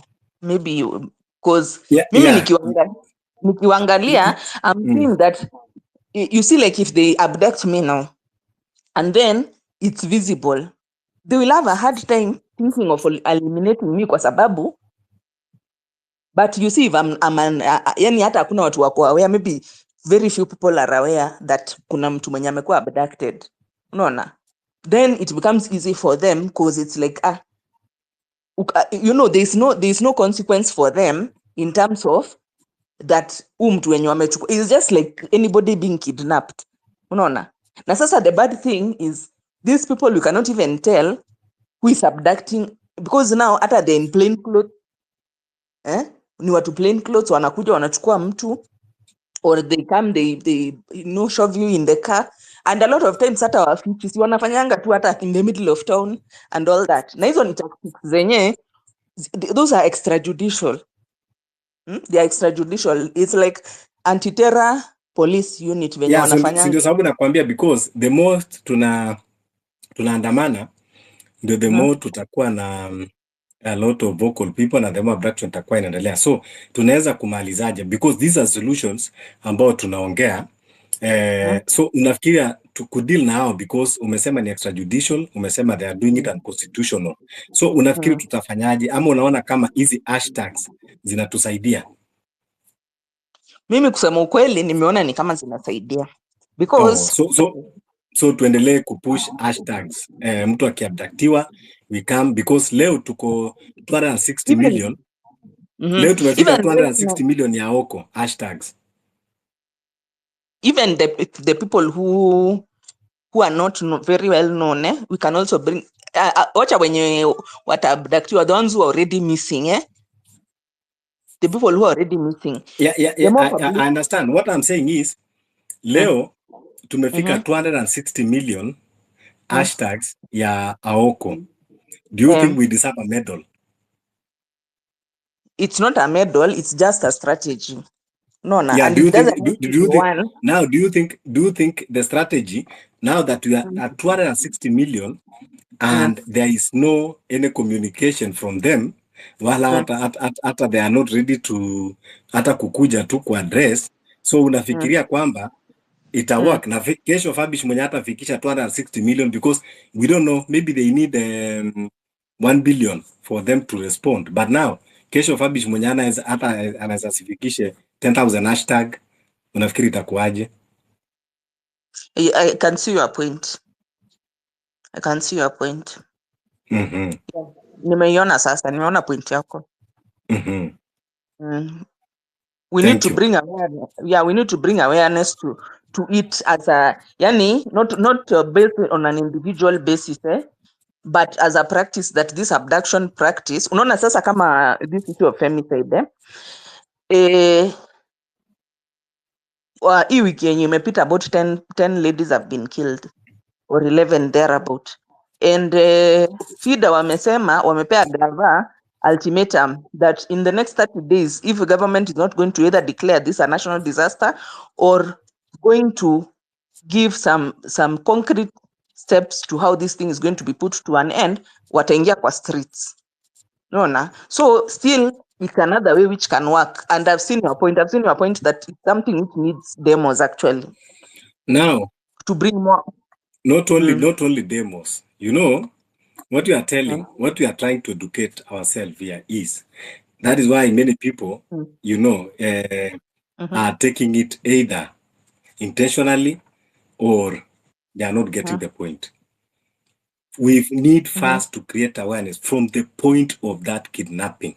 Tunaambia watu kwamba number one, if you are the victim, these people are coming to abduct you, they are not coming as government officers, because they don't have uniform, they don't have identity, they even mask their faces. So we are saying you create commotion. And now we are also telling people that if you are passing somewhere and you see a commotion, you don't need to know that person. Follow, scream, throw objects, create more commotion. So from that commotion, because even these people that they are coming, they are scared because they also don't want their identity to be revealed, because they are coming to discredit themselves. So that is number one, that we are telling people that first we need that thing that is called self-protection. So when we call for self-protection, we are not saying that we are causing mayhem or we are becoming violent. And what we are saying is self-defense. There is nothing unconstitutional for you protecting yourself. About self-defense. And we have said, if you come in a legal way, umekuja na uniform, mimi ni inspector so and so, nimetoka police station, nimekuja kukuarrest, nobody even will question you. Let's go. Yes. Lakini huyu umekuja, because at what point will we distinguish between the gangs and the government agency? What was the motive that police officers should wear uniforms and have their identities? It was for at least to be there distinctions, yes, between criminals and the government agencies. But now when you operate like a criminal, that's why we are telling people that these people that they are operating like criminals, we are dealing them the way we deal with criminals. You are seeing the point there now. I'm seeing the point now. because That it's true. You need to defend yourself. You need to self-defense. It's even there in the constitution that I mean, it's it is self-defense. it. If somebody is coming at Mm-hmm. you, if somebody is coming at you and you don't know this person, the person has not shown you any ID. Mm-hmm. The person has and in any case we have been even having situations whereby there are gangsters who normally impersonate officers, you Mm-hmm. know. So even in uniform, they just, I don't know where do they get the uniform from, come on ajishonea, then they come and they wanakodisha. Wanakodisha. So like this is something which is there, and you see I am comparing it like what also hii group kitengo inaitwa anti-terror police unit wanafanyanga, that they come to your house. Kama ile siku there's a day I don't know, there's some guy who was, I think, a lawyer. He was defending some guy who had been told he's a terrorist, and then they come to his house in the middle of the night, you know, and then they just take him. Hakuna ID, hakuna nini. They come, they don't have a search warrant. They ransack his house, you know.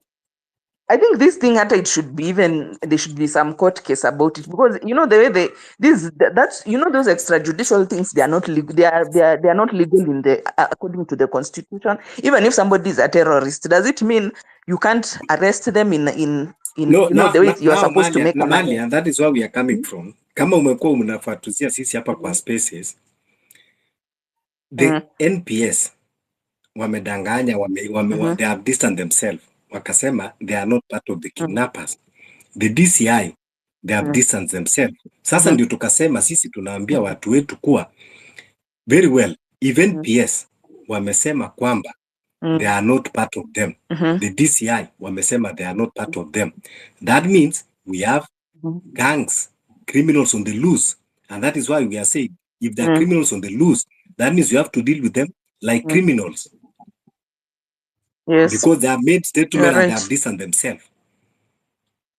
So that means when we are that fighting they are not them, aware. we are not They are fighting not aware government, we of. are fighting criminals, of which it is a patriotic thing to do. Umeelewa sasa the point? Nimekuelewa. Me actually, you see, as much as terrorism is very serious in this country and we take it very seriously, we have lost a lot of lives through it. Mimi, I'm always against that methodology ya kukuja kwa nyumba ya mtu. You don't have any even not uniform. You are even supposed to have a search warrant from a judge, I think, for you to come and ransack somebody's house. Sasa unakuja kwa nyumba ya mtu in the middle of the night, una ransack nyumba, munamchukua, munampeleka incommunicado. Other times you find that you know, in fact the issue here, this vitengo which are there, which are ambiguous. I think they should be some kind of a lawsuit about it, because how do you just come to somebody's house? Another time you find the terrorist ndo huyu amefungwa vizuri, ameenda jela, amemaliza his term. On his way out, after he has finished his term, his family has come to pick him from committee or wherever. Wakifika, before wamefika pali yote, hijackiwa tena. Sasa unashindwa. Sasa what is the point of umesema about lawsuits, eh? What I want to tell you is unajua the reason why unaona people are coming in terms kwamba Ruto must go is because even leo ukiangalia tweets za Okiya Omtata has been in the forefront of championing for injustices in the corridors of justice, but even the determination that has been coming lately from the courts, usifikire kwamba watu hawajapeleka. We have a lot of human rights. Sasa ukisema mambo ya lawsuits, niambie zile 60 bodies zilikuwa dumped pale Kware, and up to now there is no any tangible thing coming from the government. Unaona, mili zimejaa city mocha. We are not being told hizo mili zinatoka wapi with gun wounds. Watu wanashutiwa, watu wanakidnapiwa, wanaenda kuuawa. So unasema hizo pia lawsuits ngapi unafikiri zimepelekwa? But there is no action because they are the one perpetrating it. Sasa ndio sababu tunasema kwamba Malia, it is something that is very difficult to talk about. It is something that is very uncomfortable to discuss, but it is the only option. Defending yourself is the only thing that you can do now. You cannot fight a lion. You cannot go into the bush and look for a lion to fight him. But if a lion come to your house and you are left face to face with a lion, before you die, you will struggle. Utajaribu hata kudunga macho. Utajaribu hata kufanya nini? Because you are fighting for survival. You are fighting at least for your life. Preserve your life. So this is what we are saying. It's so in this, self-defense. yes, so this is what we are saying, that at least we need to do something to protect ourselves first. Sasa wakati imetushinda kule, wakati hata tunakuja kwa kupusha, lakini tukingojea tu kwamba mtu anaenda Boniface alichukuliwa, tunapusa hashtag what of aenda wawe. So we cannot rely kwamba mtu akichukuliwa tutapush hashtag, and this regime, they are tone deaf. Tell me 260 million tweets and it's not even moving them. 260 million and it's not moving them. I'm getting you. Wacha tusikie Nomad and then tuende Maumau.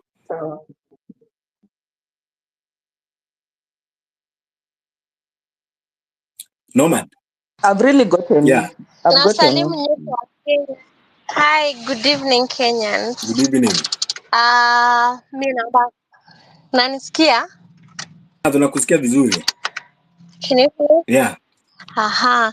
Mimi jamani naomba nizungumze Kiswahili na nichanganye, maana yani nimesikiza mambo mengi ila mnanikasirisha, sijui mnanichanganya. Maana mimi kabisa nakubaliana na Sesco, sijui Sesco ama ni Seska, kwamba tunaongea kizungu mingi, mambo mengi ambayo hayasaidii kabisa. Kwa hiyo mimi naomba kabisa niongee na jenzi ambao wako hapa, maana nadhani hao ndo wanaweza kuelewa hasira yangu na wanaweza kuelewa yale mambo ambayo mimi nimepitia kwenye street naheshimu kabisa kila kitu ambao mmesema, naheshimu yote. Ila kwangu mimi kabisa, yani sioni haja kuongea mengi, sijui mtu anasema tunapushi hashtag, sijui tunafanya nini. Kuongea mengi, mwanzo Ruto haogopi bwana, kama yule alienda kwenye media ambaye anajua miaka 10, miaka 50, miaka 100 itakayokuja hiyo clip inaweza kuonekana, alafu anauliza kama mtoto ambaye amepigwa risasi bado yuko hai. Huyo ndo mnaona kama ati mtampush kwenye hashtag na ashtuke. Do you think the hashtag and a lot of talking online can actually move that guy? For me, I am for the idea of let's go to the streets, let's push for the agenda of Ruto must go. Ruto must go. That is the agenda. These are all of talking and saying mama ya katiba, ma constitution. Katiba mwanzo haipo. Yule bwana mwanzo mkikumbuka yeye alikuwa wa kupinga katiba. Alikuwa hapendi katiba. Kwa hiyo sijui kwa nini mnakuja kusema mambo ya katiba. Hawezi kusikiza katiba. Hivi sasa mnaona ma Supreme Court manini kila kitu yanapitishwa yakienda kule vile ambavyo anataka ndo itakavyokuwa. Wale jenzi ambayo tulikuwa juzi kwenye Mashujaa Day, we were just walking in town peacefully. Well, we were all dressed black, kwa hiyo inakuwa ni target. Ulikuwa ukijaribu kukaribia kule kwenye Uhuru Park au sisi mbio. In fact, some of us ilibidi enroll kwenye gym because you don't know when you will be running for your life. These people are always everywhere. Plain cops. Wewe umebeba simu yako, umebeba maji, umebeba bendera, lakini bado watakukimbiza. Alafu mnakuja hapa kutuambia tuongee. Tunafaa kuongea tuseme nini? What are we talking about? Tunafaa wakuongea, mnaongea maana nyinyi hamjawahi kuwa kwenye street ambayo you get mtu anakushika. Yani mimi mkono wangu ulinyanyuliwa hivi, ilibidi sana nimeenda hospitali maana karibu wanivunje mkono simply because I was wearing black and I was just walking around Uhuru Park. I did not touch anything. I wasn't carrying a stone. I wasn't carrying no weapon. Wale wa kukimbia waliweza kukimbia. Mimi nisema sikimbii. Kama wanataka kuniabduct waniabduct. Alafu you guys are coming here talking a lot of English na a lot of things. Sijui America wamefanya nini. Upo tupo Kenya. We are dealing with a rogue regime. We are dealing with someone who doesn't care about you and I. We are dealing with someone ameua Wakenya wengi sana. alafu mnakuja kuongea hapa mambo ya maongeo Ruto must go. Yani focus yetu kabisa inafaa kuwa Ruto must go, na hapa kwenye spaces tunafaa tuje the strategy, how exactly are we gonna, how do we get this person out? Nakumbuka mwanzo kulikuwa na Wakenya walikuja Arusha. Nadhani hao Wakenya walikuwa wa government something, maana vile ambavyo walikuwa wanazungumza, ulikuwa unajua wana information mingi sana. Wanasema Gen Z, yani nyie Mungu aliwapatia one chance. Hiyo ya 25th ukweli ni kwamba mimi hata moyo wangu unauma sana nikikumbuka wenye tulikuwa Arambe Avenue, mnakumbuka kabisa tulikuwa tunasema tusirudi nyumbani, ila kuna wengine walikuwa wanasema tumeambiwa turudi, the rogue police are coming, nini. Ilikuwa kabisa Gen Z tulikuwa tumeamua haturudi. Sijui wale ambao walianza kupushi hashtag go home, sijui go home nini, hao ndio walitukosea sana. Mwenyezi Mungu alitupa chance moja na ambaye basi tulifambo iliisha hivyo, lakini we can make it happen. Lakini hatuwezi ku make it happen kama tunakuja hapa kwenye spaces na vitu ambavyo tunakuja kuongea kizungu mingi na hamna kitu ambacho tunaongea maana. Yani mimi kabisa naongea na Gen Z ambaye amekuwa kwenye ground na mimi, wale ambao juzi tulikimbizwa sana. Ilikuwa hatujakosea mtu. Kwenye CBD tulikuwa tunarushiwa tear gas. Nakumbuka mama mboga jamani ndiye alisimama akaambia hao polisi wataneni na watoto. Alafu mnakuja kuongea hapa mambo ya constitution, mambo sijui ya nini. Bana, naombeni jamani hasira zenu zielekee kwa Ruto. Hao wengine wa baba wanaona ambao unawaona kule kwenye parliament ambao hao akili zao si timamu, maana zinatumiwa na yule dictator. Kiukweli kama kabisa umeona nyie ni Wakenya, si amna mtu anafaa kuambia, mnaona zenu. Sasa hivi kuja ambao kuambiwa sijui alafu kupigana kwenye sasa si muda wa jamani wa kupigana.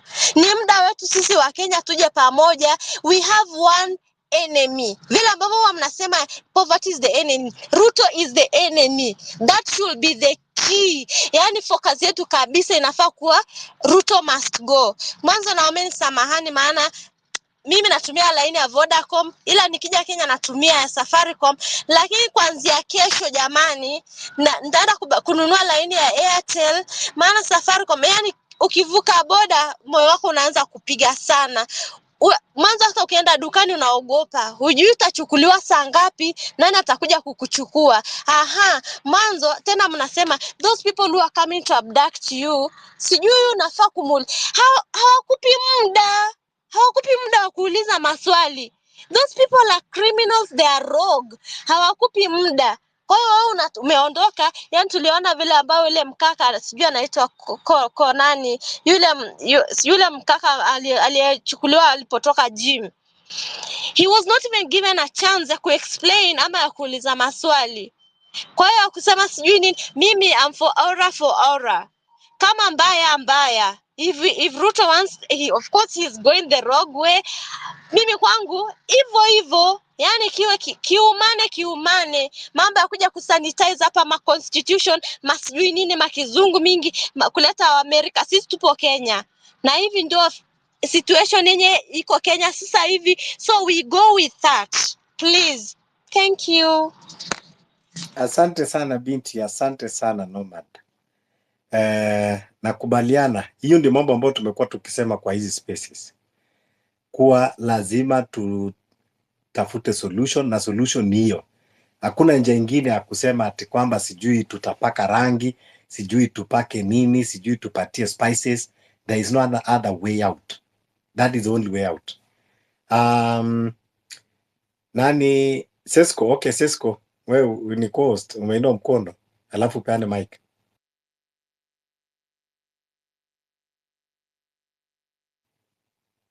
Okay, wacha twende kwa Maumau basi.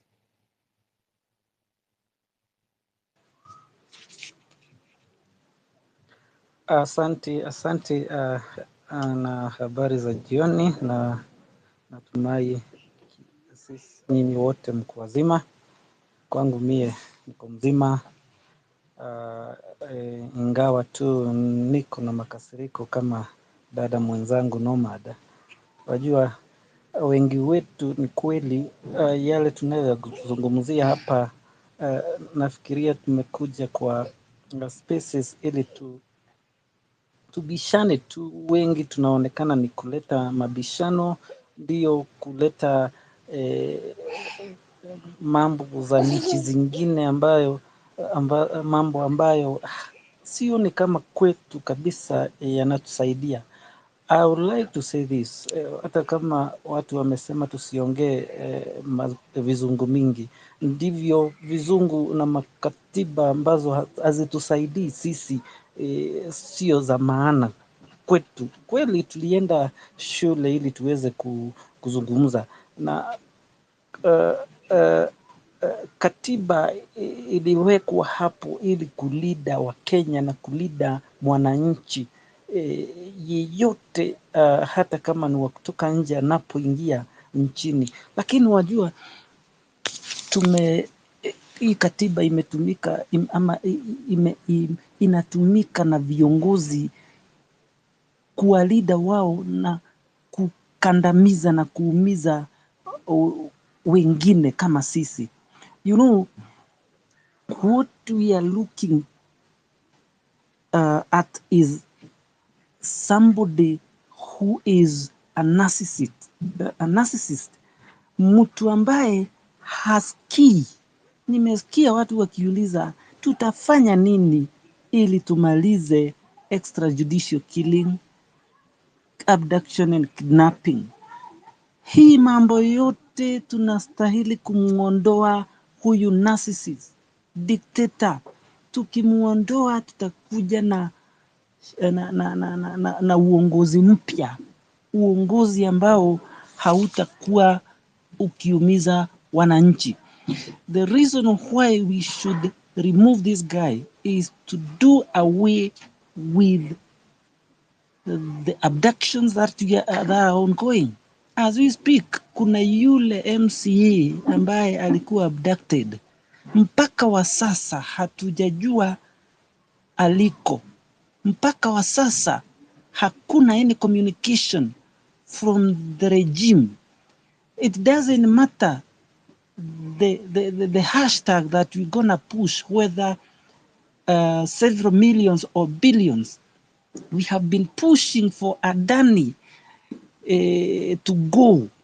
We have been talking about reject Adani. I think by now it's in billions of hashtags.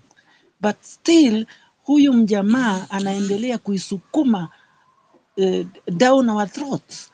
Tumeongea kuhusu SHA, tumeongea kuhusu Kentraco. Huyu jamaa bado anatusukumilia.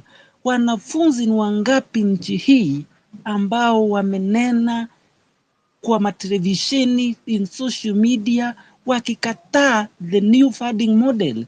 How many hashtags tumesukuma? Na zote huyu mjamaa na wandani wake, the cabal of thugs, wamezikataa. They have completely wamefunga masikio yao. The only way is to reject this government. The only way is to reject Safaricom, to boycott Safaricom. I think that was the clarion call. The clarion call ilikuwa reject hii, boycott hii Safaricom, boycott hii serikali, boycott huyu mtu. Tumtoe, and the only way ya kumtoa huyu mjamaa ni kwa street.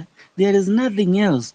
We should be asking ourselves, when is it that we are going on the street? One focus being kutoa huyu mjamaa kwa kiti. We are not going to boycott hizi mavitu zake, mabili zake anatuletea any longer. We only require them to spur our anger. We only require them to trigger the agitation in us, ili wakati tunapojitokeza pale kwa barabara, huyo mjamaa hakuna kurudi na hakuna kurudi. Nomad amesema vizuri, watu walijitokeza on 25th, but tukafanya blanda, tukarudi nyumbani. That is why these guys followed us. These abductions tunaongea kuhusu hazingekuwa zinaonekana sasa hivi. But because we did a mistake, when we go back to the street, are we going to repeat the same? Instead ya kubishana hapa, tungekuwa tunaambiana, because we are waiting for the opportune time. When are we going to get to the street? Once we go there and we occupy fully, are we going back homes again? No. Let us decide once and for all ya kwamba sisi ajenda yetu ni huyu mjamaa atoke na watu wake wote mpaka hii. The moment huyu mjamaa ametoka, hata hao wabunge tunaongelelea hapa hawatakuwa washaenda tayari. The moment we occupied parliament walikuwa washatroka. Msituambie mambo ya katiba. The threshold of recalling this member of parliament is too high. Don't say that iko chini, my friend. Hawa watu lazima hizo signatures zipelekwe kwa IEBC. IEBC ni nani? IEBC ni huyu mjamaa. IEBC ni watu fulani hapo ambao watanunuliwa, na kama sio kununuliwa watawekewa mathreat. After threat they'll cede ground na watakubaliana na the dictator. Let me tell you, huyu mjamaa the only way ni aondoke, and can only do so constitutionally by us Kenyans invoking Article 1. Power belongs to the people, and we can take it directly. We can execute it directly. Once we get to the street, we are now invoking that article of the Constitution we so endear ourselves to, which is being mutilated, which is being misused by the current regime.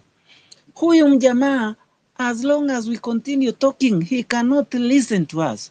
He is a man of so many wants. Anajua kuongea. So wakati mnaongea ni kama a chorus to him, kwa sababu amezoea kuongea. So this is not a guy that tunaweza mnyamazisha kwa kuongea. Huyu ni mjamaa atanyamazishwa na action, and only action is getting to the street and forcing the gentleman with his cronies out of office. Hakuna kugoja ati tuseme civic education, yes, tuambie watu huyu mjamaa, na kila mtu I understand anajua. Yule mtu anajifanya hapa haelewi, ni kujifanya kwa sababu he might be working for the regime. He might be an informer. There is no way you can tell me that haujui tunaumia. There is no way you can tell me that Wakenya hawajui kuna mambo ya abduction inaendelea Kenya. All out of 10, 7 homesteads ziko na runinga, ziko na redio, zinaelewa mambo mabaya ambayo inaendelea Kenya hii. Tuache kuongea mambo ya manchi zingine ambazo haziji hapa kutusaidia. Hiyo nchi ya America we are just quoting here ndio inatuexportia one of the useless guy in the name of Gates, who has been given immunity, who is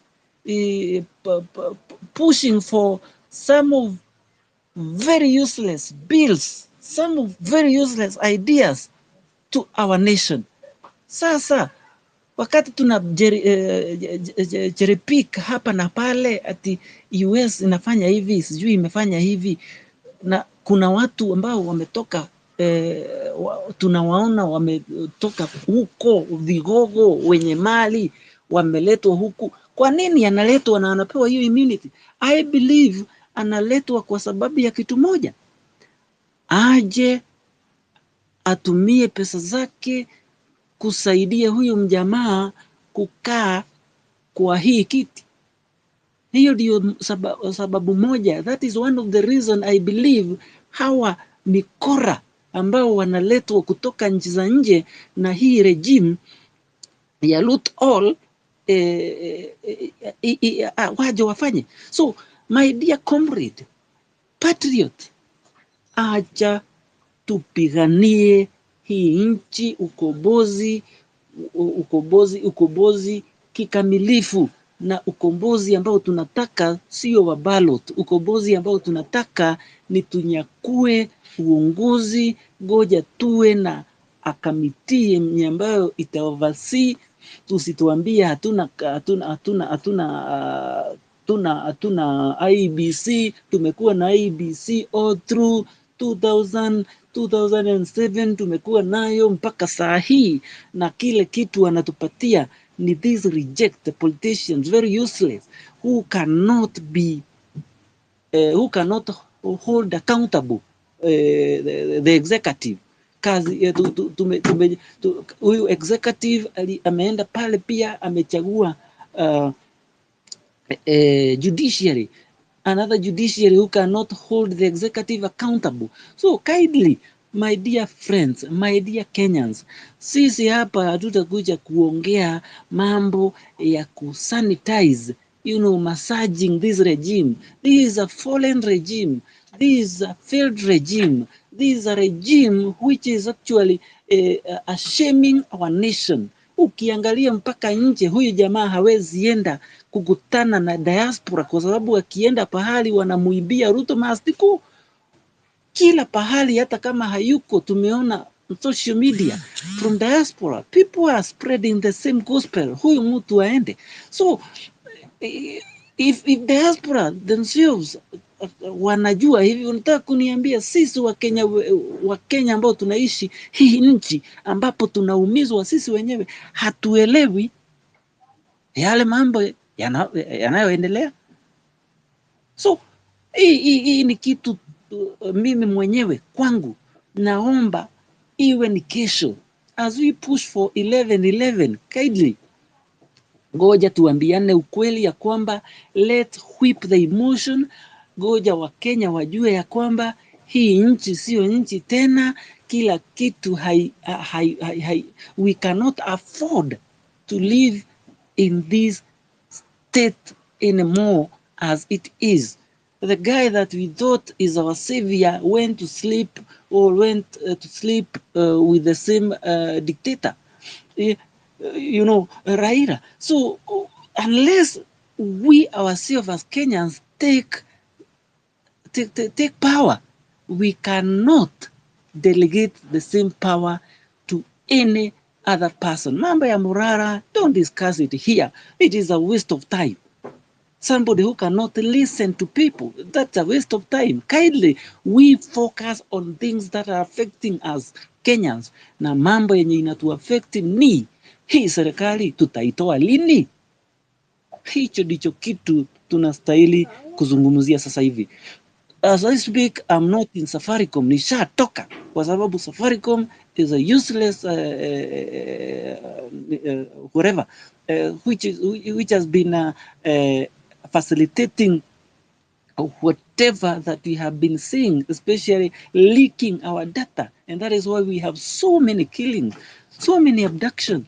So kindly, let us focus on the main agenda. Ruto must go. On 25th, we focused on finance bill. This time, the focus is Ruto must go. Once we occupy and occupy. No retreat, no surrender. I lad.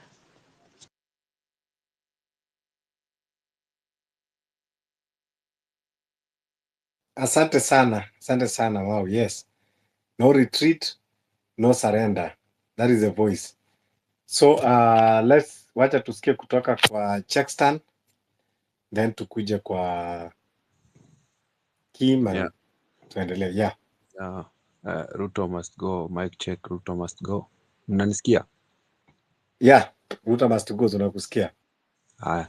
So by the I think Kenya mimi naweza sema tu ni machache like we as Kenyans, before tufikie hawa wakubwa, tunafaa pia sisi tuwe na umoja wetu, cause kama sisi wenyewe hatuna umoja, itakuwa ngumu sana kudeal na watu wenye wako kule, cause adui akitaka kukumaliza anawatenganisha, pia anawapiga vizuri. I think Wakenya inafaa tuwe tu na umoja juu. Okay, hatuwezi kataa cause unajua one thing nilikuja kurealize like hata kukiannouncewa maandamano alafu makarao wa mwagwe, there is no way mtu atafungua biashara mbele ya bunduki.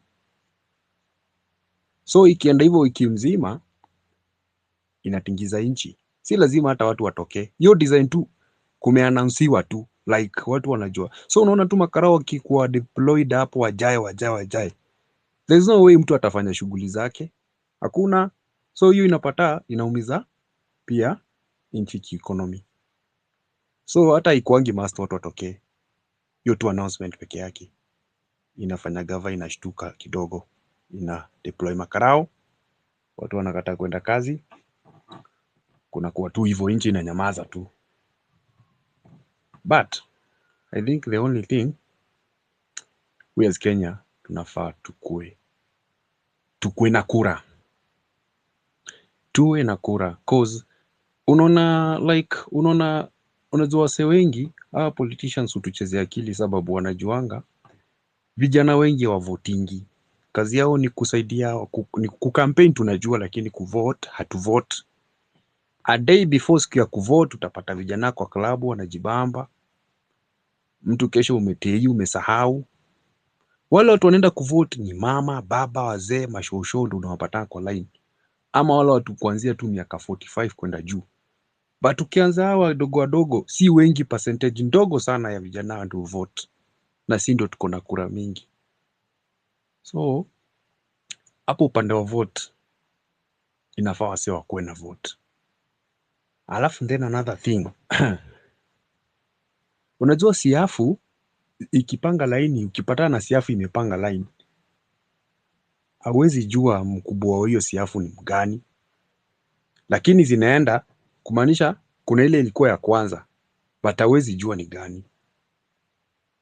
The best way we can do ni kubonga nao wabunge. Unajua wabunge ndio kusema, wacha niwaambie ukweli, hata hizi fracas zinaendelea za sijui za Gachagua za nini, ni wabunge ndio wamesababisha history yote. Sasa ndio wanaharibu. Mimi nakwambia wachanana na prezo, wachana na yeye, deal na hawa sasa juu hawa sasa wanakuja huku kwa ground wanadanganya tu. Kujeni tunawapea unga. Unajua mwanasiasa ni mjanja sana kutumia ulimi yake. Juu hawa ndio wanatumwa kama tusiafu sasa. Ule mkubwa wako huko, wachana na yeye. Hawa bunge ndio wanafaa washikwe mkono, wapelekwe mbio.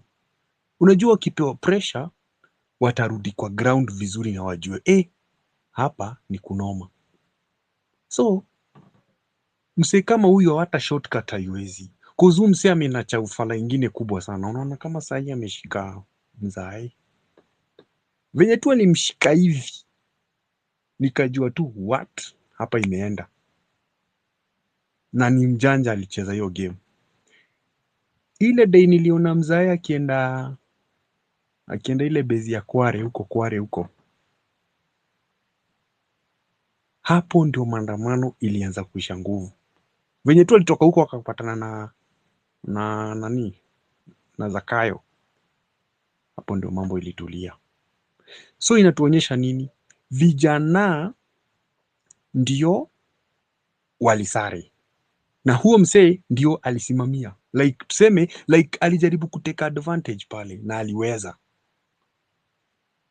So the only way we can do, sisi wenyewe, umoja wetu ndio itakuwa nguvu yetu.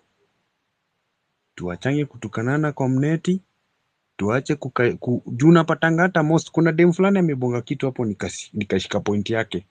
Like sisi wenyewe tunatukanana, tunasulubishana, tunadharawiana, hadi unasikia mtu anakuja hapa kwa space anasema ati hata hiyo nguo yenye Morara amevaa Sasa unashindwa nguo tena imetokea wapi? Kuna msee alibonga kwa space fulani nikacheka. Sasa unashindwa huyu mtu unapiga mtu mwenye analia kama wewe. Sasa unapata vijana wanapewa dole sana kuvuruga. Juu wamegundua mtu akiwa na njaa, he or she can do anything bora ashibe. Manzi, vijana tushikane, tuchukue kura, na tukivote next time tusivote na emotions. Unaona? Alafu mi kitu ingine naniuma sana, unasikia msee anasema ati hata heri Gachagua kuliko Ruto. Hiyo ndo mistake watu walifanya, wakasema heri Ruto kuliko Uhuru, wakamuhurumia. Ndo the same thing watu wanaanza kufanya sasa. Unasikia tunataka huyo ndo tunataka, na hiyo ni ujinga ingine ya hali ya juu. Hizi mahuruma za ufala tuachane nazo, kwani hakuna siku yenye tutaisikia tu president ametoka tu, jamaa alikuwa anauza tu mboga hapo akaamua kusimama, akaendelea kusimama, akakuwa president. Naona like tuachane na hizo vitu, tujaribu kukuwa na umoja kikura, na tukijaribu na tukivote, tuna vote, tusivote na emotion. Tu encourage wazazi wetu, tuambie huyu ako na hii maendeleo, huyu ameleta hii maendeleo, hivyo tu. Juu sisi huyu mtu tunalilia, tunasema ni mubaya, ni mubaya, ni mubaya. Huyu msee ni sisi wenyewe tulimweka pale, na tulimweka na emotions, ati tunamuhurumia, ati Angalia Yesu. Checkstar. So anyway, Sasa kitu yangu imeishia hapo. Yeah. Kwanza nataka ubadilishe your mindset. Toka huko kwa voting. Voting ni baadaye, wakati Ruto hatuwezi kumuondoa na kura. Hiyo nayo tusijidanganye. So hakuna haja kuambia watu wachukue